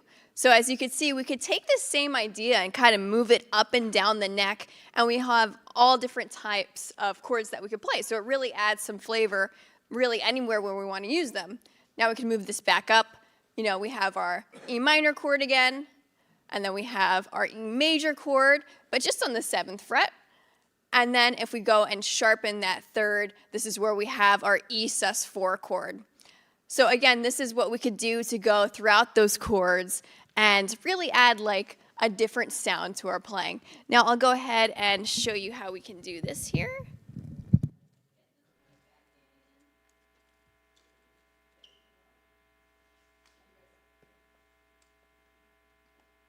There we go. Sorry about that. And put this in my pocket. So, as we can see here, sorry, this guitar is a little high for me. It's set to Charlie. I'm a little bit short. So we're going to have our A major chord here. And then if we go ahead and we flat that 3rd, we're going to have our A minor chord. Now this is really easy, but it sounds very cool. We're going to pick up our first finger, and this is going to be our A sus2. And now it just kind of wants to come back to that A minor chord. So we could play around with that. It sounds really cool. Now we can go back to that A major, our A major chord here. And then we could take our 3rd finger, and we're going to sharpen that 3rd. And that's going to be our A sus4. So we get a really nice sound there. Now we can do that same thing with our D. We have our D major chord. Now we're going to go into D minor by flatting that 3rd. And then we can go and pick up our first finger here. That's our D sus2. And then we can go back to our D major chord and put our pinky right here. And that's our D sus4. So those are all chords that we can use, and they sound very pretty. And then we can go in and use that same idea. Say if we're going to play sort of our E shape here, we can put down our pinky to have our sus4.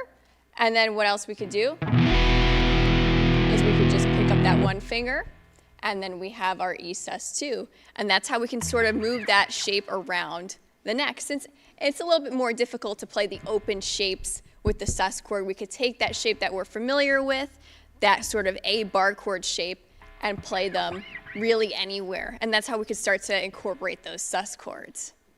Sweet, guys. Well, hit it. I've always wanted to do that. You're going a little slow, guys. Come on, we're going to pick up the pace here. Awesome. Thanks, Lexi. All right, so you see here how it's like just by simply changing one note, you are changing the chord drastically, and that's for instance that's what changes it between a major and a minor. Now remember, you're going to get reference material for all of those, but the thing is that it's again like major and minor chords. Oh, cool! Like my brain can grab onto that. sus4, whoa, whoa, whoa, whoa, whoa, but it's just moving one note, one fret higher. This stuff is simple. You just got to remember, again, like the whole lawyer speak. And we got a lawyer in the room. He's waving his finger. All right. So now, here's the thing. Okay, so when you are learning guitar, you have this idea, right? You learn your favorite songs. You start. You're inspired by bands, like you hear a song on the radio, there's usually a spark that is the reason why you play guitar in the first place. Okay, now for me, it was hearing the song Paranoid by Black Sabbath. And for you guys at home, I want you to put in the comment section what that song was for you. And for you guys here, I want you to write down what was the reason that you actually picked up the guitar? What was the thing that made you go, okay, screw it, I want to do this? What was the tipping point that made you decide it? Now, the thing is that for so much of us, so many of us, it's like we have this dream. It's like, okay, I'm going to go and get a guitar and start learning, okay? But the thing is, so many of us kind of just get in this trap of just playing and playing and playing and playing and trying to get better and trying to get better and trying to get better. But then at some point, you have to ask the question, what are you actually doing this for? And like we spoke about earlier on, there often needs to be a big enough why. Like we talked about the six-pack. We all know how to get a six-pack. We don't have a big enough why to get it. Is there a single person with a six-pack in this room? Yeah. Jared's left, yeah. Okay, so the thing is, guys, it's like, remember, like we already know what to do, but what is that thing that can pull us to do something? And, when we talk about these SMART goals, something that's measurable, right? Something that you can actually, like measure and has, a time frame on it, because otherwise it's so easy for us just to sit and just literally not actually inch forward, right? We inch forward instead of leap forward. Now, there is an interesting thing known as Parkinson's law, which is that work expands to fill the time allotted, okay? And so that's why having a SMART goals is so important, because you're stating, I want this by then, okay? Now, one of the best ways that I know to do this is to say that you want to create something, okay? So you have gone out of your way to learn guitar. Now, I had an opportunity years ago where I was introduced to an incredible producer, Michael Wagner. Now, I got to stand in the studio, all the gold and platinum records around by Ozzy Osbourne, Alice Cooper, Skid Row, Metallica, and it's just just in awe of this man had sold 100 million records. Now, the thing is that I'm sitting there, and then he was like, the person I was with said, oh, like, you know, Charlie plays in the band. He said, oh, you should send me some songs. I'm like, okay. Like, you know, I'm not going to turn that down. So I sent him some songs. And it was, you know, my band that I was in at the time. And he emails back and says, oh, your music's right up my alley. If you'd ever like to work together, let me know. All of a sudden, I had a very smart goal. It had a deadline. Because I was like, well, this might slip. I'm taking this opportunity right now. I'm not going to let this slip. Yes. How? I don't know, okay? We didn't even have a complete band. But it forced the band to become a thing, okay? And then, so what happened then? We went over to, actually, right here to record with incomplete songs. We didn't even have the things there, right? We're in the studio, we're going back to the Airbnb, tearing our hair out, like, oh, we gotta get this. We gotta get these lyrics. This is the hardest thing. We're musicians. This is the lyrics, the verses, like, and so we're just trying over and over and over again to try and get this. And luckily, we were guided by literally one of the greatest producers to have ever lived. And the amount that we learned through that process and learned from Michael was unbelievable. And then we jumped on a plane back to New Zealand with a record. And what happened with that record was we released it, of course. Then after that, really cool stuff started to happen. We toured all around New Zealand. The record got millions of streams. We then have toured all around the world. Most recently, we had some of the people here last year actually join us when we toured through Europe with Bruce Dickinson from Iron Maiden, and all these amazing opportunities because I said yes to one thing. Now I'm going to show you something, and this is going to be for some of you. It's not going to be for all of you, but what I ask you is, if it's not what I'm about to show you, I want you to get something just like it. Something that's going to pull you to have something to work towards, that you're going to actually like land on, that is something that's going to be important to you, okay? And there is one way that I know how to do this more than anything. Again, this might be for you, it might not be for you, but I want to make this available to everyone here in case it is. So I have a very short video to show you, so we'll play that video right now.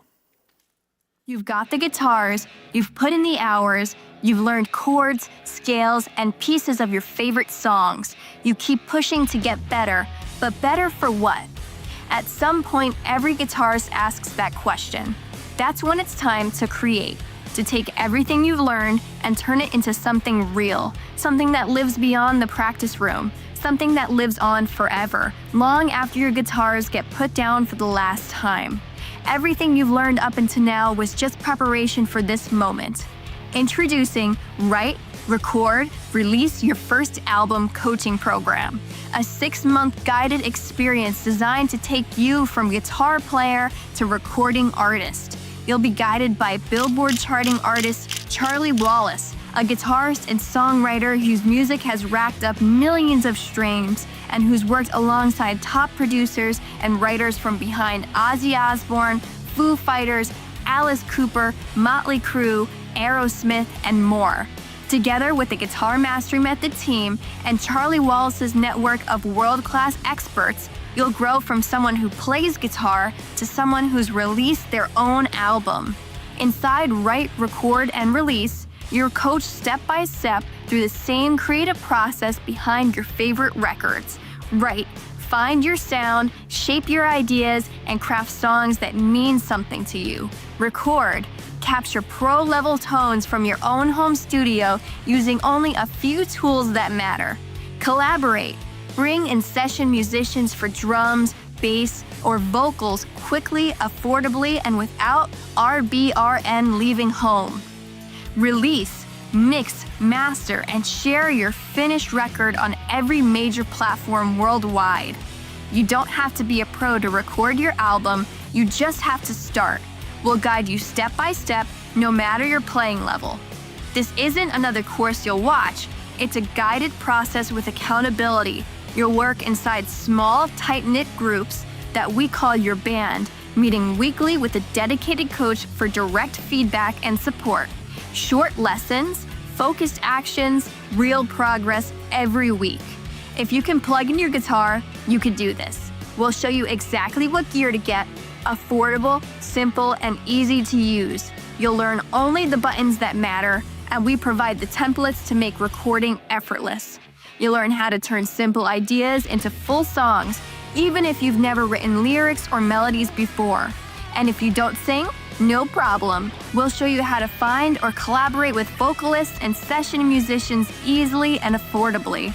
Some of the best albums in history were made exactly that way. We're going to show you exactly how to build a home recording studio on a budget, one that delivers clarity, punch, and depth that rivals the results of some professional studios. The truth is, you don't need a $1 million studio anymore. Technology has caught up. Some of today's biggest chart-topping albums, Grammy winners, Billboard #1s were tracked entirely in bedrooms and spare rooms just like yours. We'll walk you through the complete setup, choosing an affordable interface, headphones, mic, and the low-cost software that lets you produce radio-ready results.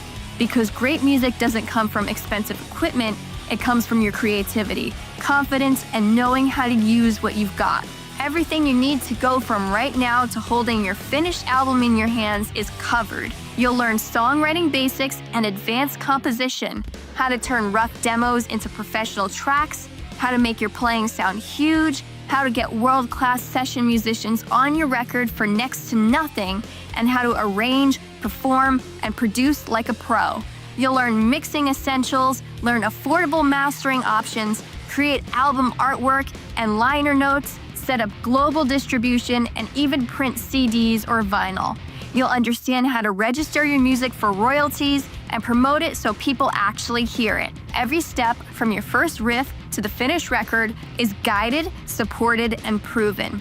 You'll develop your unique artistry, learn to arrange and perform like a pro, and stay motivated with weekly coaching inside your band. You don't need to be a tech wizard. Our step-by-step process will show even a 6-year-old how to set up easy-to-use recording software. We provide you with all the tools and templates you'll need. We'll show you how to turn simple ideas into full songs.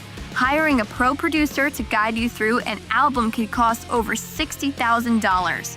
Even a low-level producer will charge tens of thousands for a full project, often not including studio time. And you're already expected to show up with all your songs already written and ready to go. With producing, studio time, songwriting, co-writers, mixing, mastering, artwork design, the cost to produce a full album the old way can easily cost over $100,000. This program gives you that same process, plus direct coaching, songwriting guidance, and professional level instruction for a fraction of that. And you end up with a finished record you could play, hold, and listen to. You'll be learning the real process of a recording artist, one you can repeat over and over again. Imagine dropping the needle or hitting play and hearing yourself come through the speakers, knowing you didn't just learn guitar, you created something that will outlive you. And just 6 months from now, you could be holding your very own record in your hands, gifting it to friends and family, and even have people listening to it from all over the world. Because you didn't pick up the guitar just to practice, you picked it up to create, to leave something that lasts. Write it, record it, release it. Make your music immortal. Join Guitar Mastery Method's Write, Record, and Release Your First Album coaching program today. Okay, so thank you. I mean, it's an exciting premise, right? Now, whether you do it with us or you do it yourself or you do something else, just find something to pull you to do something. It's like got a deadline, and if you want to do this with us, then I'm just going to show you guys a couple of really quick things here. So, if this is something you want to do, we do have limited spots for it, so you're going to want to jump in on it, okay? So if we can bring up these slides.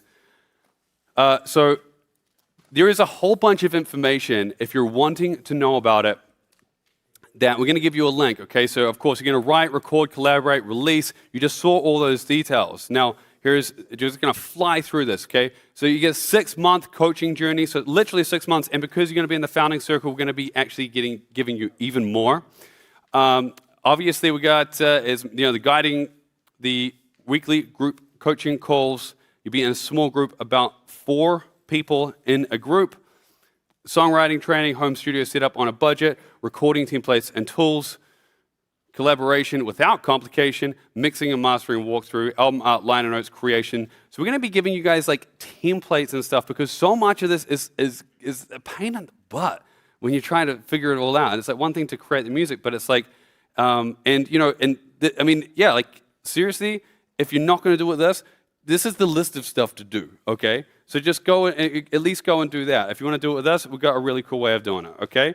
If you were to try to do it on your own, like in a full professional sense, then you'd be looking at tens of thousands of dollars, okay? So full album, the traditional way to be guided through with a producer easily costs $60,000, $100,000 or more, and even going to music school to learn all of this stuff would cost $20,000 to $40,000 a year. So with this, you're getting 6 months of guided coaching, weekly feedback, complete step-by-step system from guitarist to recording artist. And no, it's not $10,000. But if we were to charge $6,997 for the 6 months of it, that would make sense. But we're not going to charge you that. If you want to be a part of the coaching program, you can sign up today for just $2,997 or 6 payments of $597. So if it's something that you want to do with us, then go to gmmelite.com. If you go to that link, you will see all of the lists that we just flew through. So if you want some more information, then that is where to go for that, okay? So with this, I'm not just going to say, hey, sign up for this coaching program without guaranteeing the results, okay? So I'm going to protect you with a double guarantee. So if you join the program, take the first 90 days to dive in completely fully, attend your band calls, follow the roadmap that we pass out, and complete the assignments. If by day 90 you don't feel like you've got a real creative progress happening, if you haven't gained new confidence in your playing, writing, and recording, we'll refund every single dollar, no questions asked. And so this is you're going to be getting coached, and we're going to swallow that because that's how certain we are you're going to love this program if it's something that you want to be doing. So we're also going to cover you with a finished track guarantee. So if you follow through and you complete the full 6-month program, attend your band sessions, follow the roadmap to submit your work and everything, and you've done all the work and still don't have at least one fully produced track ready for release for some bizarre reason, we will keep coaching you for free until you do. That's how confident we are. Again, the options $2,997 pay in full, or 6 installments of just $597. If you want to do it, then register now at gmmelite.com. That will send you straight there, and then we will have a QR code that you can scan. And so when do we start? So we're going to have a kickoff party this Tuesday, October 21st at 6 p.m. So if you're wanting to jump in this Tuesday, 6 p.m., 21st of October, we are going to give you your gear list. Okay, now you likely already have most of this, but you will have to get a couple of pieces, just a simple little recording interface. The technology has gone a long way, and some relatively cheap software. We're going to use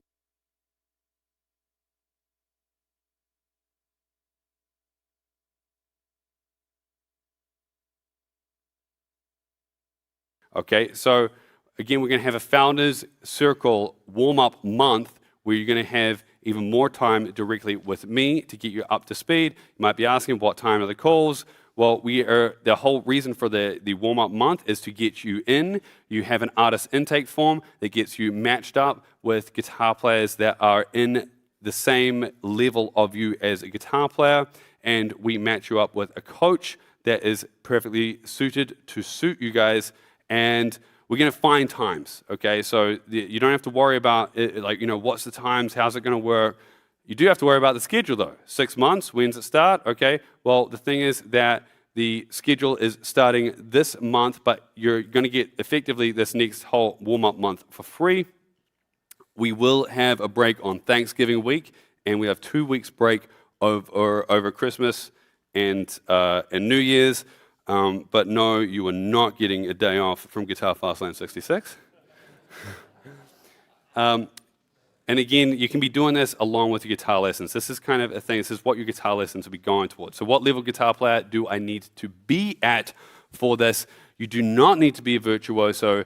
In fact, whatever level you're at right now is the perfect time to be doing this, okay?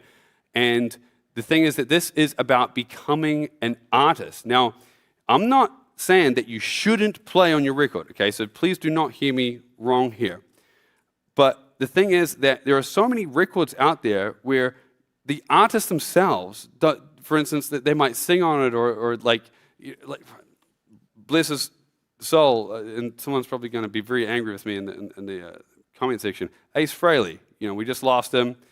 There are Kiss records where Ace Frehley's on the cover and he's not, he's not on the record, for very different reasons. But, there are amazing session musicians that you can get for cheaper than you would suspect, people who want to help bring your ideas to life. So if you're like, it's kind of like, oh, how would I, ever finish with something that sounds amazing? That's what producing is. You realistically should be bringing demos, which it can just be a scratch, can just be you jamming on an acoustic guitar and be like, I've got a couple lines for a chorus. That's where a producer helps guide you, and that's what this whole program is about, taking your ideas from a seed and then actually like growing them into something that you can actually, it's actually going to grow into a song, and from there we're going to make it sound great.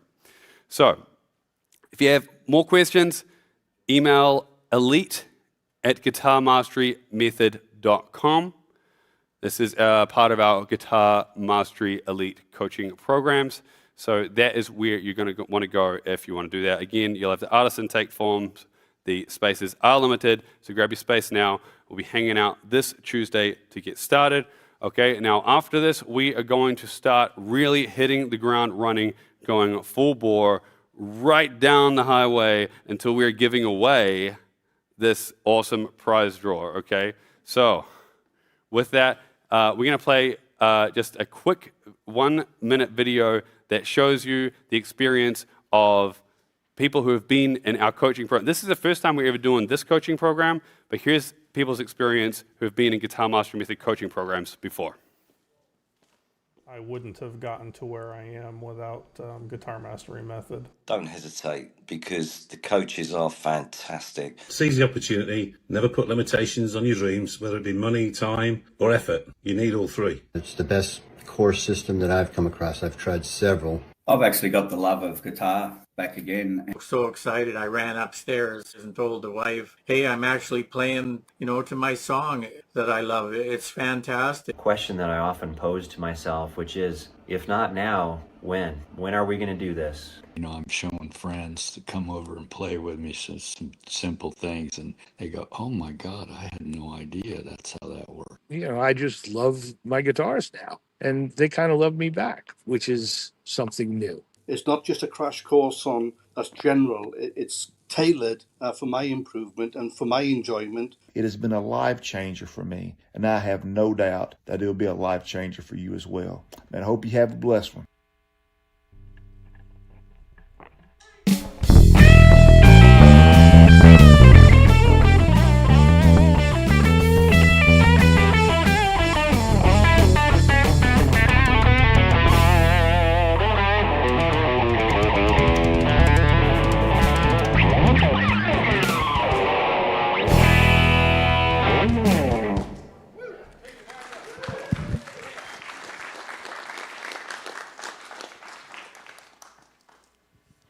So if you're just joining us, we've covered a lot so far, but there's still some great stuff to come.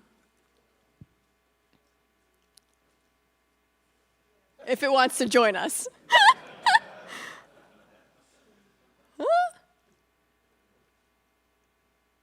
So far we've covered 4 levels of learning how to play fast.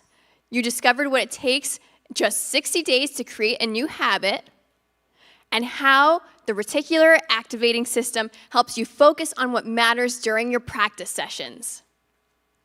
How to structure your practice sessions with the EMA formula for maximum results. How music theory is simple, just 12 notes. Professor Fretboard showed us the musical alphabet and how to read a scale diagram. The notes on the low E string.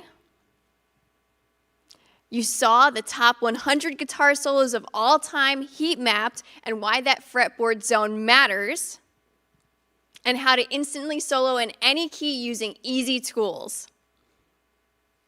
We revealed we're going to give you Guitar Fastlane 66, the 66-day Guitar Breakthrough Challenge, $197, but it's 100% free.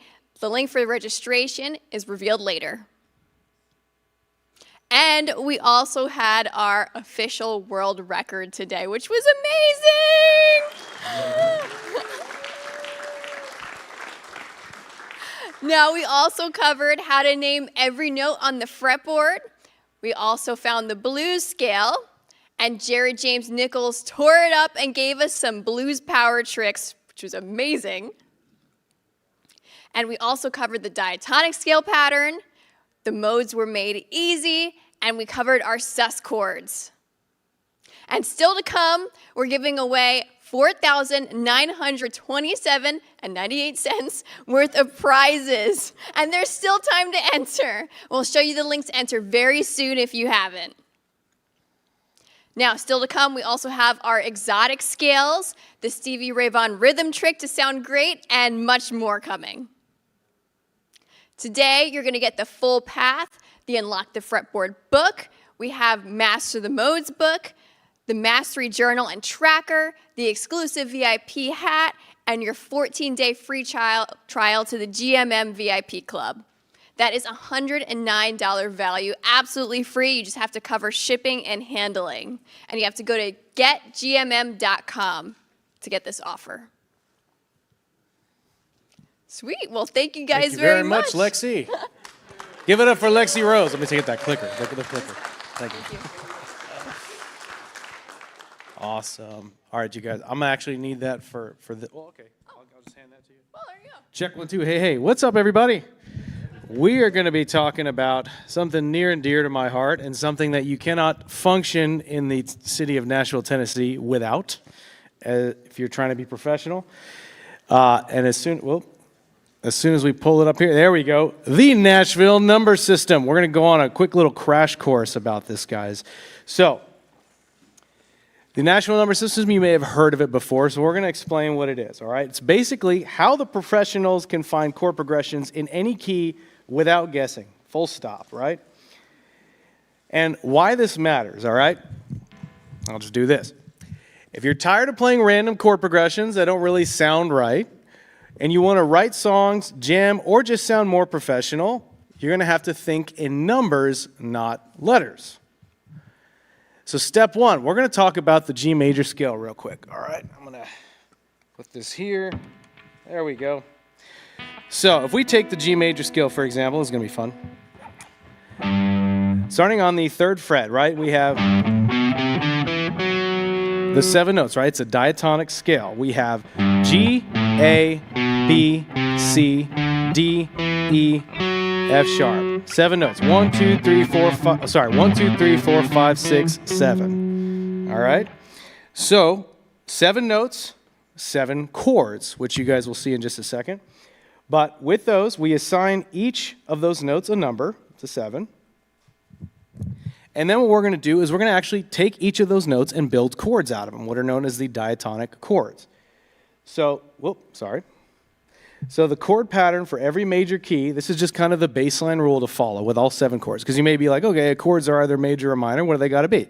So starting with, your 1 is going to be major, 2 is minor, 3 is minor, 4 is major, 5 is major, 6 is minor, 7 is diminished, which again, like Locrian, rarely used, right? So I'm going to show you guys real quick what that looks like after showing you the G major scale here. Those 7 notes we take and we turn them into chords. So if we have G, that's our 1. That's going to be a major chord. So the one chord in the key of G is G major. The second note, which is A, that's going to be minor. So that would be an A minor chord, which if you just play those next to each other, G and A minor, they work. It sounds good, right? Moving on, the third note, 1, 2, 3, is B, and we play that as a minor chord, B minor, A minor, G. They all kind of musically work together. Next up, the fourth note, 1, 2, 3, 4, that's C, that's our 4 chord. All right, so we turn that into a major chord. And then moving on, 1, 2, 3, 4, 5, that's D, is a major chord. Now, you may have heard the term 1, 4, 5 chord progression before, and maybe you didn't know what it was referring to the Nashville number system. So in the key of G, for example, a 1, 4, 5 chord progression would be G, C, and D, which already sounds like a trillion songs, right? So many songs follow that formula, and you can literally, just by listening to them, determine which of the diatonic chords is being played. This is a great tool for learning how to actually deconstruct songs, and when you're learning them, which in Nashville, we have to do that a lot. We got to learn songs without rehearsal. We just got to show up, know the songs, and the Nashville number system is the perfect tool to help us do that. So moving on, right, we have 6, 1, 2, 3, 4, 5, 6. That note is E, and then that's a minor chord, also known as the relative minor in the key.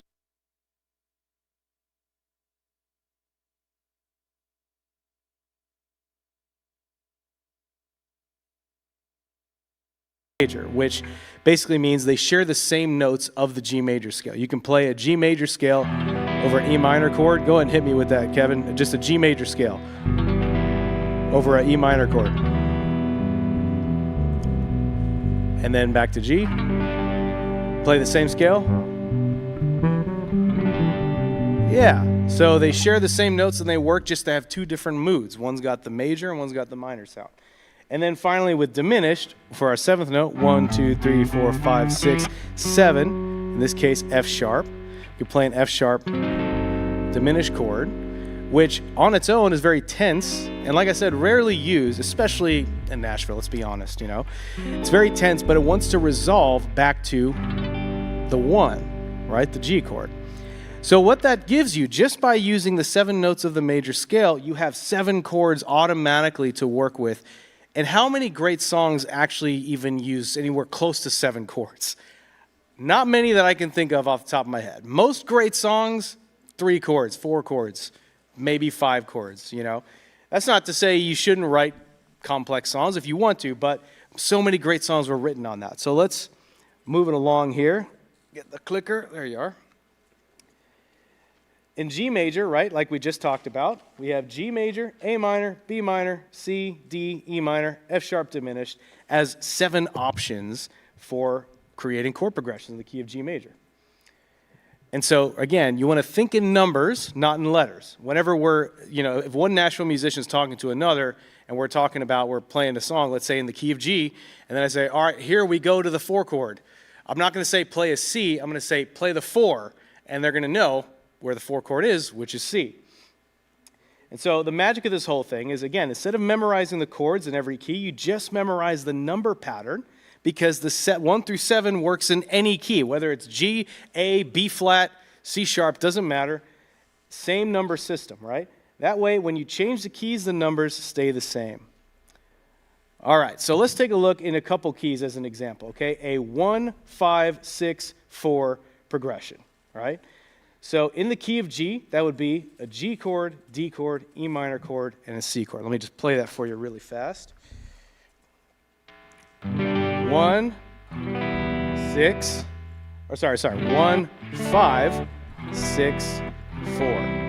How many songs does that sound like already? What is that, wagon wheel?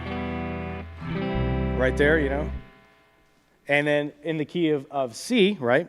A 1, 5, 6, 4, same numbers, is C, G, A minor, F. So that would be C, G, A minor, F. What does that sound like? Sounds like No Woman, No Cry. You know, and trillion other songs. And in the key of A, 1, 5, 6, 4, we have A, E, F sharp minor, D. So in the key of A, we play the 1, 5, 6, 4. We have A, E, F sharp minor, D, which already sounds like a bunch of other songs. So you guys are seeing, sorry, the guitar's a little out of tune, but you're at least seeing and hearing how even though we changed the keys 3 times, the numbers were the same, right? So that makes things a lot easier if you only got to think in terms of the numbers, and you don't have to really worry about the key other than the fact that we're playing a 1, 5, 6, 4 progression in the key of G, right? So if, let's say, I'm getting on stage with a band I've never played with before, and then they go about to go into a song I've never played, they'll just tell me, all right, so it's in the key of G, and it's going to be a 1, 5, 6, 4, and then there's a bridge where it's like just 1, 4, 1, 4. Like, okay, cool. And then I will actually be able to get through the song just knowing that, even if I've never played it or even heard it before. It's stressful, but you can do it. So again, same progression, different keys.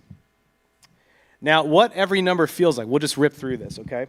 The tonic, or the 1, right? Think of that as home. You have the 4 chord, like you know how I said 1, 4, 5 is really common. So there's a reason why they're ordered here. The 4 chord, also known as the subdominant, that kind of gives the lift. It gives like a new freshness to the progression coming from the 1 chord. Then the 5 chord, also known as the dominant, it wants to resolve. When you play the 5 chord, you really want to hear it resolve back to the 1 chord. Relative minor, of course, you get some emotional depth because you go from sounding like a major to a minor tonality, you know. And the 2 and 3 minor chords, like in the key of G, the A minor and B minor chords, you get these nice bit of color and movement, you know, that just adds some more flavor to a chord progression. Then, of course, the 7 diminished chord, rarely used, just really use it for ultimate tension, if that's what you're into. So if you know the scale, you know the chords. If you know the numbers, you can write, jam, and sound like a pro in any key. So if you sit down with me and we're like, hey, let's have a jam in A. I'm just going to do a 1, 4, 5, right?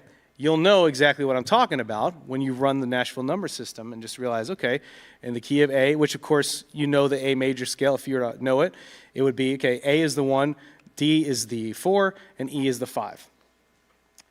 So as a bonus tip though, you'll be able to start recognizing the number patterns when you hear songs. When you're listening to them or if you hear them on the radio. I do this all the time. It's a good way to kind of stay sharp on the Nashville number system.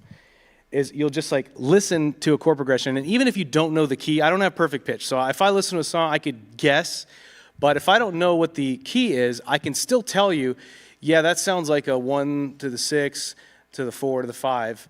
Oh yeah, there's a 2 minor. I can hear that. I can hear that movement because you notice the patterns in so many songs. Hundreds and thousands of songs kind of follow this, and you'll be able to pick that out when you actively listen to the songs you've already heard before.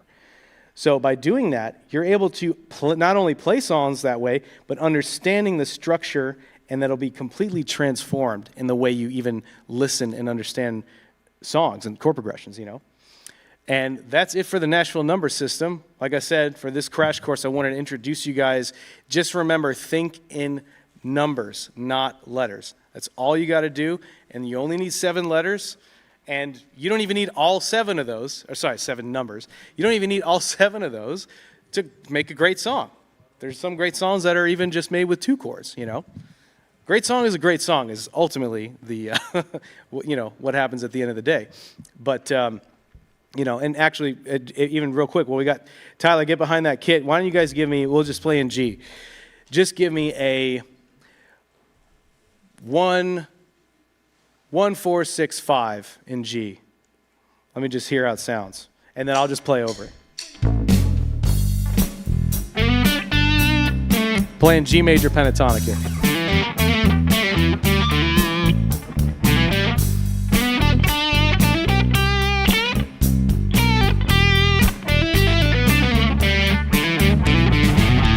Thank you, gentlemen. All right. Thanks. That was not rehearsed. Actually, nothing we've even done today has been rehearsed. But that was fun. Nice hat, Charlie. Guys, the hat's turned up. All right. Hallelujah. You get a hat. You get a hat. They're literally throwing. Actually, someone can have this one in a second. Okay, guys. So, have you got a clicker? Do you happen to have a clicker there, Eddie? Can I please have a clicker? I need the clicker. All right, guys. Now we are steamrolling very, very fast until the end. Now I just want to remind you guys that we are giving away. So this, I can finally show you the full package. Okay. So you're going to get a Guitar Mastery Method hat.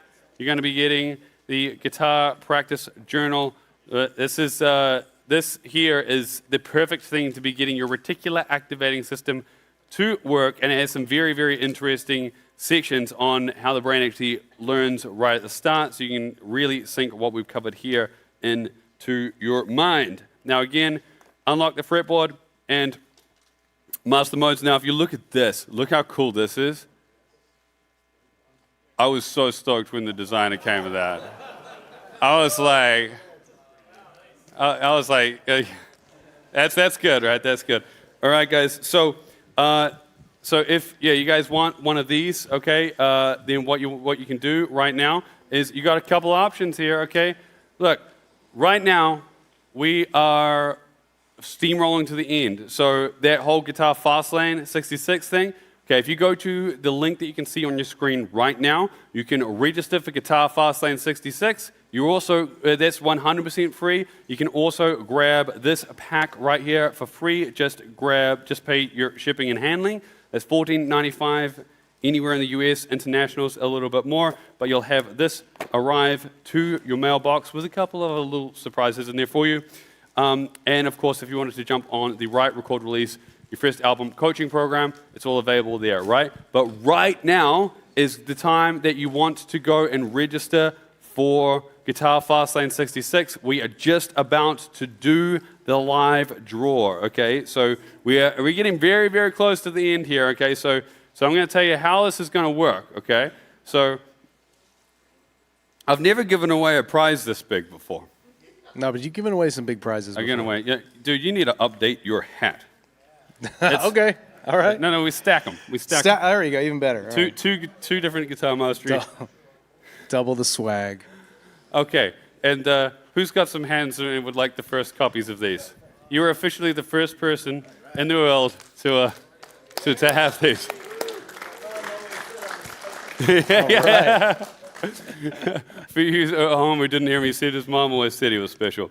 Okay, so guys, coming up very, very, very soon, we are going to be giving away. Can we please get that link up there? Keep the link up there for the freegmm.com. So you guys want to make sure you go. This is where you can go and get Guitar Fastlane 66. If you're a VIB club member, you're already locked and loaded. You're ready to go, and we actually got some extra surprises for you for Guitar Fastlane 66 as a VIP club member, of course, as well. So coming up very, very soon, we are going to be giving away $4,927 in prizes, a full Marshall stack. It looks like this. I got two of these at home, and they're fun. You know what I did recently is I set up like a big delay pedal, and we got these in my garage. It's not my garage, in my lounge. I'm just gonna get this over here. It nearly dropped it just before. But we're going to put this here as a representation of what we are giving away. I think it's a pretty damn cool prize, do you think?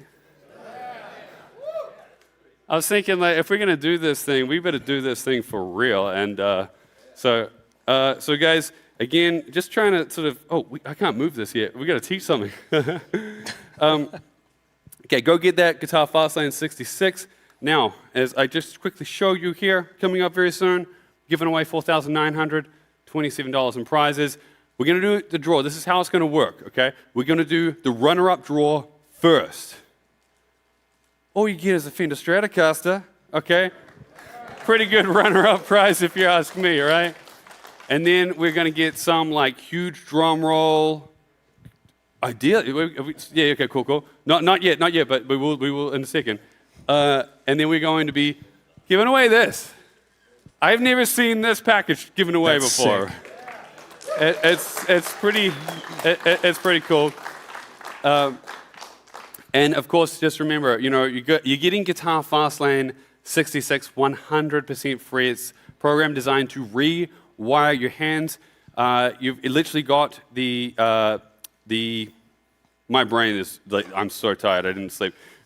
So I'm about to like, to peter out in a second here. But so the thing is with this program is everything that we covered in the beginning of like how the brain learns, how to, rewire your brain, that kind of stuff. We cover all of that in there. And so I hope that you can see that in the beginning, that whole section was completely designed to break through all of those limiting beliefs and just prove to you that this is possible for you. And what I'm really excited to see is the community of guitar players all going through this together, because it's one thing to sit there by yourself and say, okay, yes, I'm going to do this. I'm going to commit to this. But it can kind of be easy to fall off the bandwagon, right? If you're like just doing it by yourself. And how long are you doing it for? Okay? This is the perfect smart goal. Let's do it all together, okay? So put your hand up if you're going to do Guitar Fastlane 66. Now the thing is, you can always improve. I'm going to be doing it right there along with you. I normally don't practice in the morning. I'm going to make sure I practice what I preach, okay? So I'm really excited for this. I'm really excited for the journey. We're going to have such a blast. And what we have in store for you is going to change the way you play guitar forever. Again, it's a program that we're going to sell for $197 because we were doing Guitar Mastery Live, a Guinness World Record achieving live stream. Woo!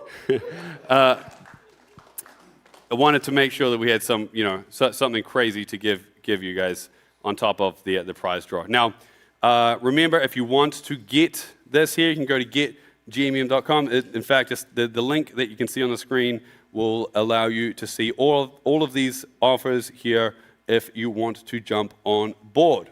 Now, you'll see it like this. Okay, so register now. Prize draw happening very soon.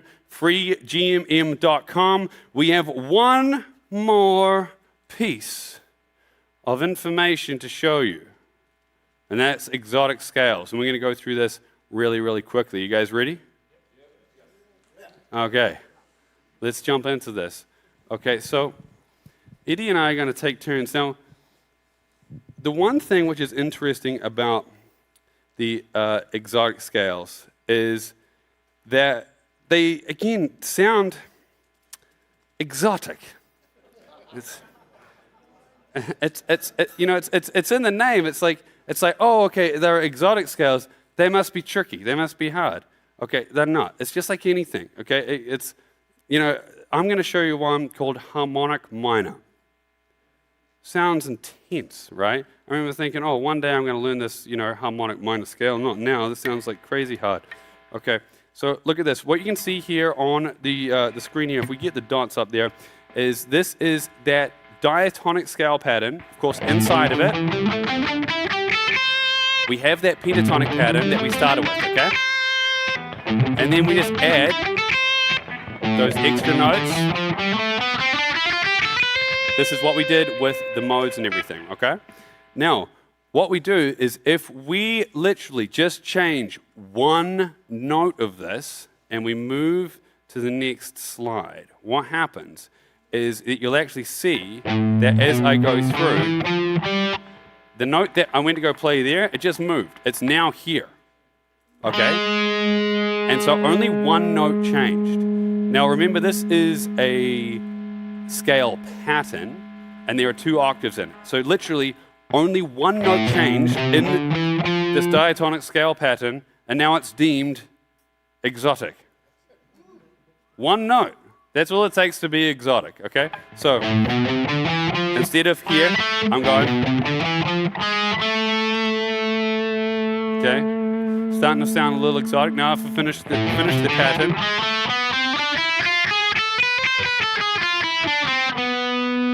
Okay?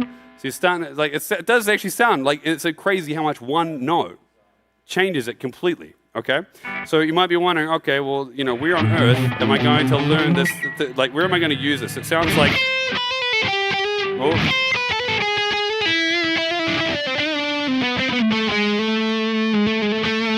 It kind of sounds like you're going to be, like, trapped in a pyramid for, like, the rest of your life or something like that, right? And so it's like, well, like, where are you gonna? Where in the real world are you gonna use this thing apart from it being like just something that's cool? Well, I'm just gonna trust that you guys have got this. Okay, if you want to take a photo of it, now's your chance. So remember, you're gonna get this in your reference material. Okay, so then now we don't need the dots anymore. And what we're gonna do is we are going to move this into the key of E minor, okay? So first finger here, and if I go through that same, okay, we have this here. Now, this is a solo. I'm gonna just walk through a little part of it. Sweet Child of Mine. The first half of the solo is using harmonic minor, okay? So, like slash, you're like, okay, that sounds just diatonic, but then that note right there, if it wasn't harmonic minor, it would have gone.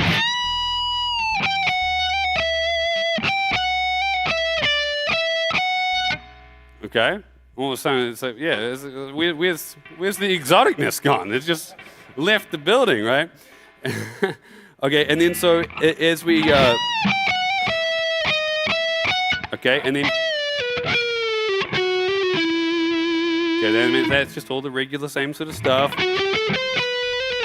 Okay, and that's just like real diatonic. Because remember, there's only one place that we can actually do this, and then go down here. And this is all still diatonic, but you notice exotic note and bending up. Okay, so we don't need the dots for this bit because we've moved this into a different key. But you see, get the idea of like,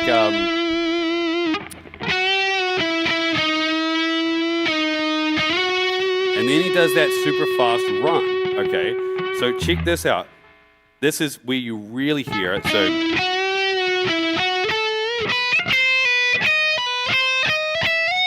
you're getting this, all this whole run up like that, right? And then so you're getting like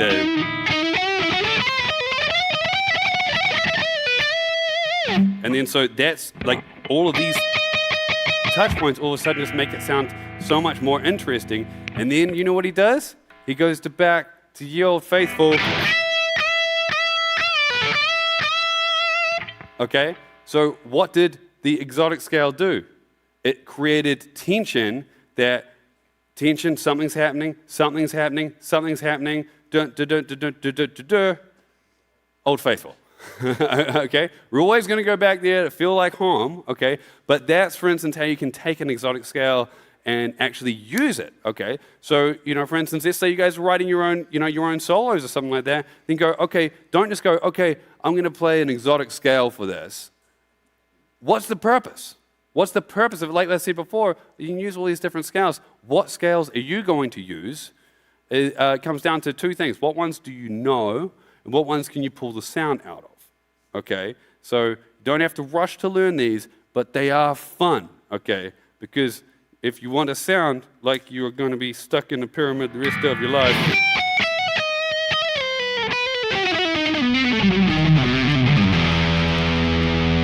can. Nice.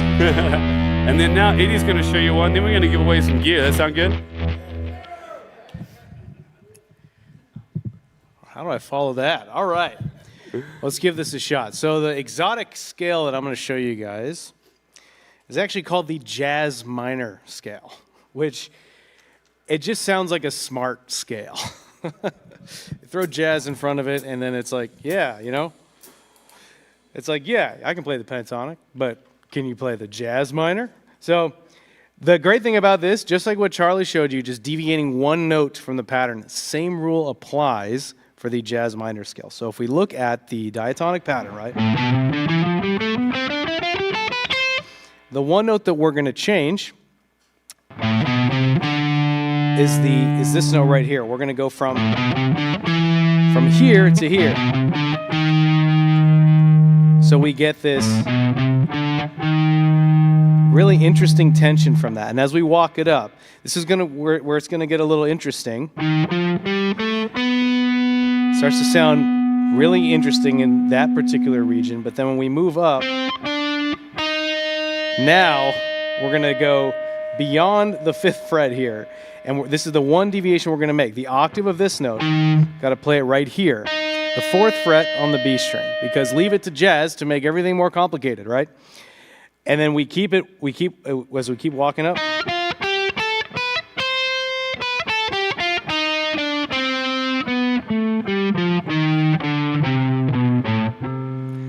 So even just walking through it, you may kind of hear it and be like, that kind of sounds like something I've heard. If you're a fan of jazz, which I love jazz records. I love Coltrane. I love Charlie Parker and all that stuff. But it's like it's so hard to relate to it because of how complex it is. But there's certain little tidbits that I like to pull from it, to just kind of apply to my own playing. And with this jazz minor scale, which check this out, what's interesting about it, if we look at the Ionian mode or the major scale in this same pattern, right, that starts here from the major root note, you can think of the jazz minor scale as the Ionian mode, but the 3rd note is flattened. 1, 2, 3. It goes from here to. So if you were to hear something crazy like, yeah, just take the Ionian mode with a flat 3, that's what that means. Literally taking that major scale and taking the 3rd note and then flattening it. That's it. That's all that, just like Charlie said, this all sounds complicated, but the definitions are simple. And when you kind of walk through it, Kevin, give me a C. It's a C drone.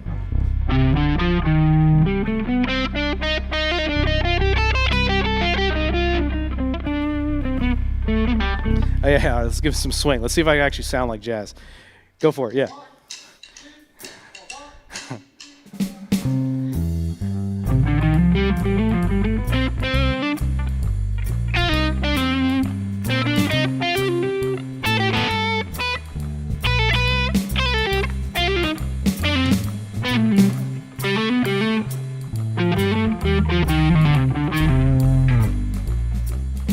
Yeah, okay, that's enough. I can't do jazz. So, but some of those notes, I will say, sounded pretty smart. And by some of those notes, I really mean, thank you. Just that one, that flat 3, right? That note just had a sound, it had a vibe. And that's definitely the type of exotic scale, if you want to call it that you can just kind of sit with, get to know its personality, same way that you would any of the modes. And then you can find out, okay, what emotion does this seem to invoke? And then how can I pull that out? You can use that jazz minor scale in place of a diatonic minor. But again, remember, we're just deviating one note from a major scale. So it wouldn't be over an A minor, because this would essentially be C major with a flat 3, turning it into the C jazz minor scale, right? That's the only thing to remember with that. But again, just taking that same pattern and that same pattern within the pattern, the Ionian mode, changing one note, and then now you got jazz. I just love that it's called I asked Dan to be sure. I'm like, is it actually called the jazz minor scale, or is that just what people like me would call it because that's what it sounds like? Well, apparently it's actually what it's called. That's the interesting thing is that, as he was just saying, like, you had to ask Dan. Dan is a bass player in my band, and he is a musical savant. And it's always funny, like, there's always someone who knows more than you. There just, there always is. Yeah. So, do not be someone that's just reaching for that knowledge without being able to use it. Dan matches his musical knowledge and theory knowledge just as much, if not more, with his physical playing skills. He can pull the sounds out of all of those things. You got to remember, head in your hands, you got to balance that. Okay, guys, so we are done with all the content, but there is one important thing that I want you to do before we wrap up here completely and before we do the giveaway. Okay, so from the very beginning of the day up until now, we have covered a huge amount of information. Way too much for you to implement when you get back to your hotel rooms or after you finish the live stream here today, okay? So what I want you to do is to take a moment and to write down the top 1, 2, or 3 things. Look at your notes. Look at every single thing you've done and just the top 1, 2, or 3 things, and that is it. You can have them after that. You can have like, oh, maybe this, maybe this, maybe this. But the thing is that if you just implement 3 things from what we've covered here today, then you're going to be improving in such a massive way. If you try to implement too many, then it's just not going to happen. And it doesn't mean that you don't implement it. It just might mean not now. The power in this is in its simplicity. Grab 3 of those right now, put them into a SMART goal, and then while that is happening, for those who have just joined us, I want to remind you that we are giving you an entire program worth $197, 100% free, called Guitar Fastlane 66. It's a 66-day guitar breakthrough challenge to transform the way that you play guitar forever. We're kicking off with the reset week that is available in the members area right now. Next Sunday, we are kicking into the first live call, where you'll be guided through a practice session with myself and the rest of the team, except for Eddie, because he's gone on tour. And then so from there, 66 days, we're going to land December 31st. That means that you are going to arrive 1st of January 2026, a brand new guitar player. Okay, so if you're just joining us, I'm going to play a video for that. Now, if you have been here the whole time, I want you guys to take this couple of minutes to really dig in and to write down the top 1, 2, or 3 things you're going to implement. When we come back, we're going to be doing the prize draw. All right. Get those pens to paper, guys. They say tone is in the fingers, but nobody ever tells you how to build the fingers that create the tone. Every guitarist knows the moment. You hear the music in your head, but your hands can't quite keep up. It's not talent that's missing, it's the mind-body connection. Your heart knows what it wants to feel, but between them are those stubborn fingers that need to be rewired. And that's what this is about. Science tells us that it takes about 66 days to build a new habit, to literally rewire your brain and body to work differently. That's exactly what this challenge is built on. Introducing Guitar Fastlane 66, the 66-day guitar breakthrough challenge. 66 days to rebuild the way you play guitar from the ground up. Not theory, not another library of licks you'll never use. This is about movement, precision, consistency, training your hands to obey your imagination. You know that moment when a guitarist hits just one note and you instantly know who it is? That's not luck, that's touch, vibrato, control. It's how their hands translate emotion into sound. And that's exactly what we're training here. Yes, you'll build massive speed, but this isn't about shredding, it's about connection. Playing what you hear in your head, pouring what you feel through your fingers into the strings. It's not glamorous, it's not easy, but it works. Because when your fingers finally sync with your mind, everything changes. Suddenly, speed feels effortless. You stop fighting the guitar and start playing it. 66 days, guided, measured, proven. A global community walking the same path, pushing through the same frustrations, celebrating the same breakthroughs. This is the difference between hoping to get better and guaranteeing it. So how does Guitar Fastlane 66 work to improve your guitar playing so much? Once you register here today, you'll get instant access to the Guitar Mastery Method members area, where inside, you first have your reset warm-up week designed to fix bad habits, get clear on your first exercises, get them into your body, and set the foundation for massive growth in your playing. Then you have your live kickoff call, where you'll be guided in real time through your first practice session. From there, you'll have a guided workout and practice session to follow each day, so you know exactly what to practice and for how long. You'll track your progress step by step so you can look back and see the real results you're getting. You'll use this simple, proven method to virtually guarantee you improve how you play guitar, and these results will stay with you forever. Skeptical? Maybe you've tried before and nothing stuck. You're right to feel that way, but this time we're doing it together. Thousands of guitarists side by side, proving it's never too late and never too early to make a huge leap in your playing, using the same drills that have built incredible players all over the world. 66 days of focused, measurable growth. You'll look back and realize the guitarist you wanted to be wasn't years away. It was 66 days away. Your tone is already in your hands. Now it's time to set it free. Not yet. No. Hello. All right. Well, here we go, guys. We're about to do the live draw, but just before we do the live draw, we have one of our beloved VIP this is my brain. I'm falling asleep here. I literally was up until 7:30 this morning. Well, and then I just came straight here, so I haven't slept. But we have our beloved Mike B here.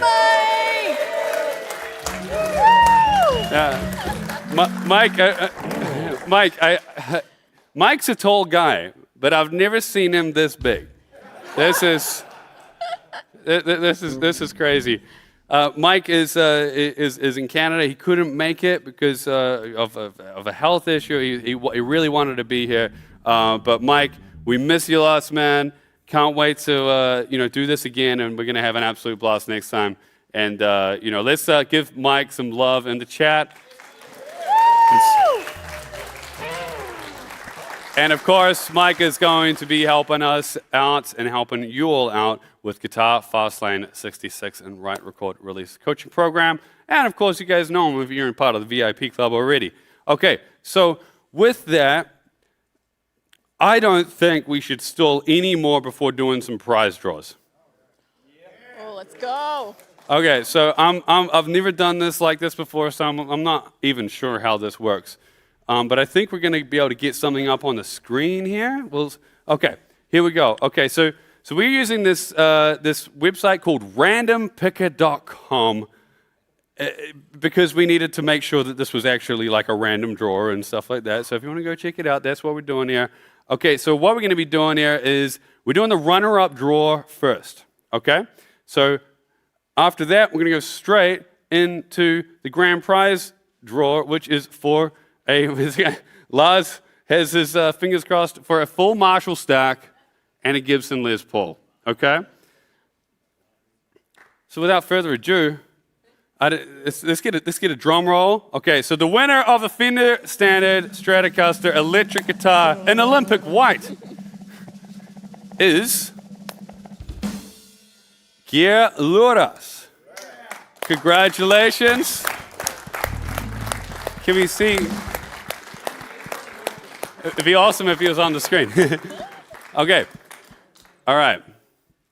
You guys hearts pounding? Awesome. Okay, so again, this is being a crazy, crazy thing, and I just thought, what is the most awesome prize that we could give away? Full Marshall stack in a Gibson Les Paul. Just to make your neighbors hate you a little bit more. All right, guys. So let's get a drum roll and let's just get a huge countdown from 5. Okay, you ready? 5, 4, 3, 2, 1, and the winner is Roy McNeely. Congratulations, Roy McNeely. You have just won a Marshall stack and a Gibson Les Paul. Awesome.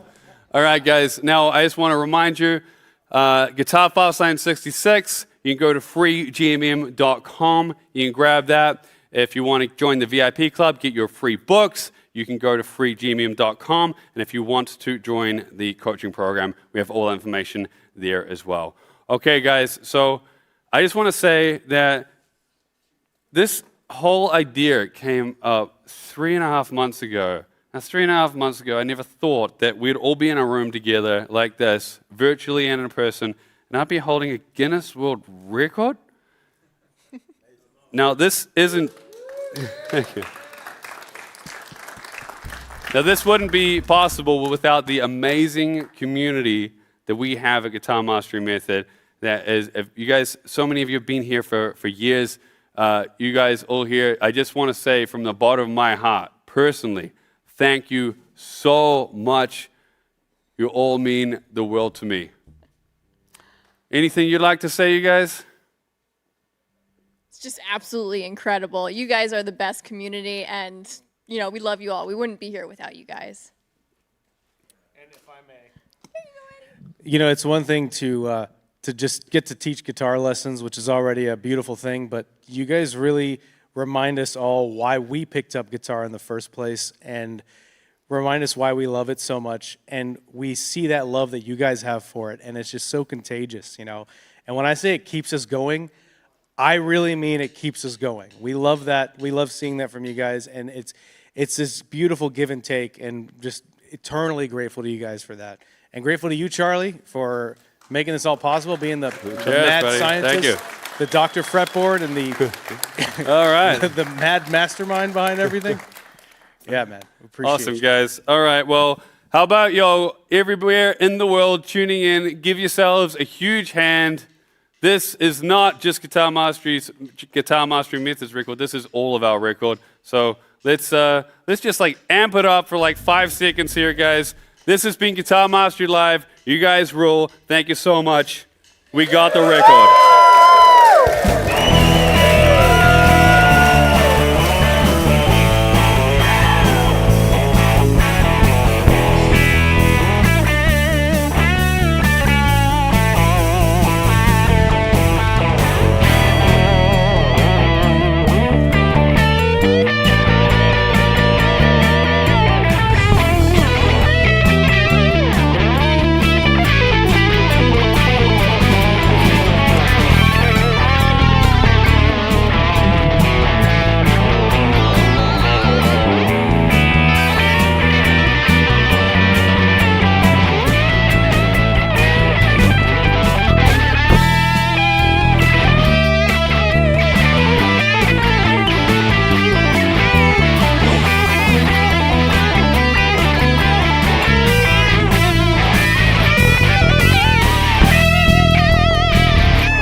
You've been amazing.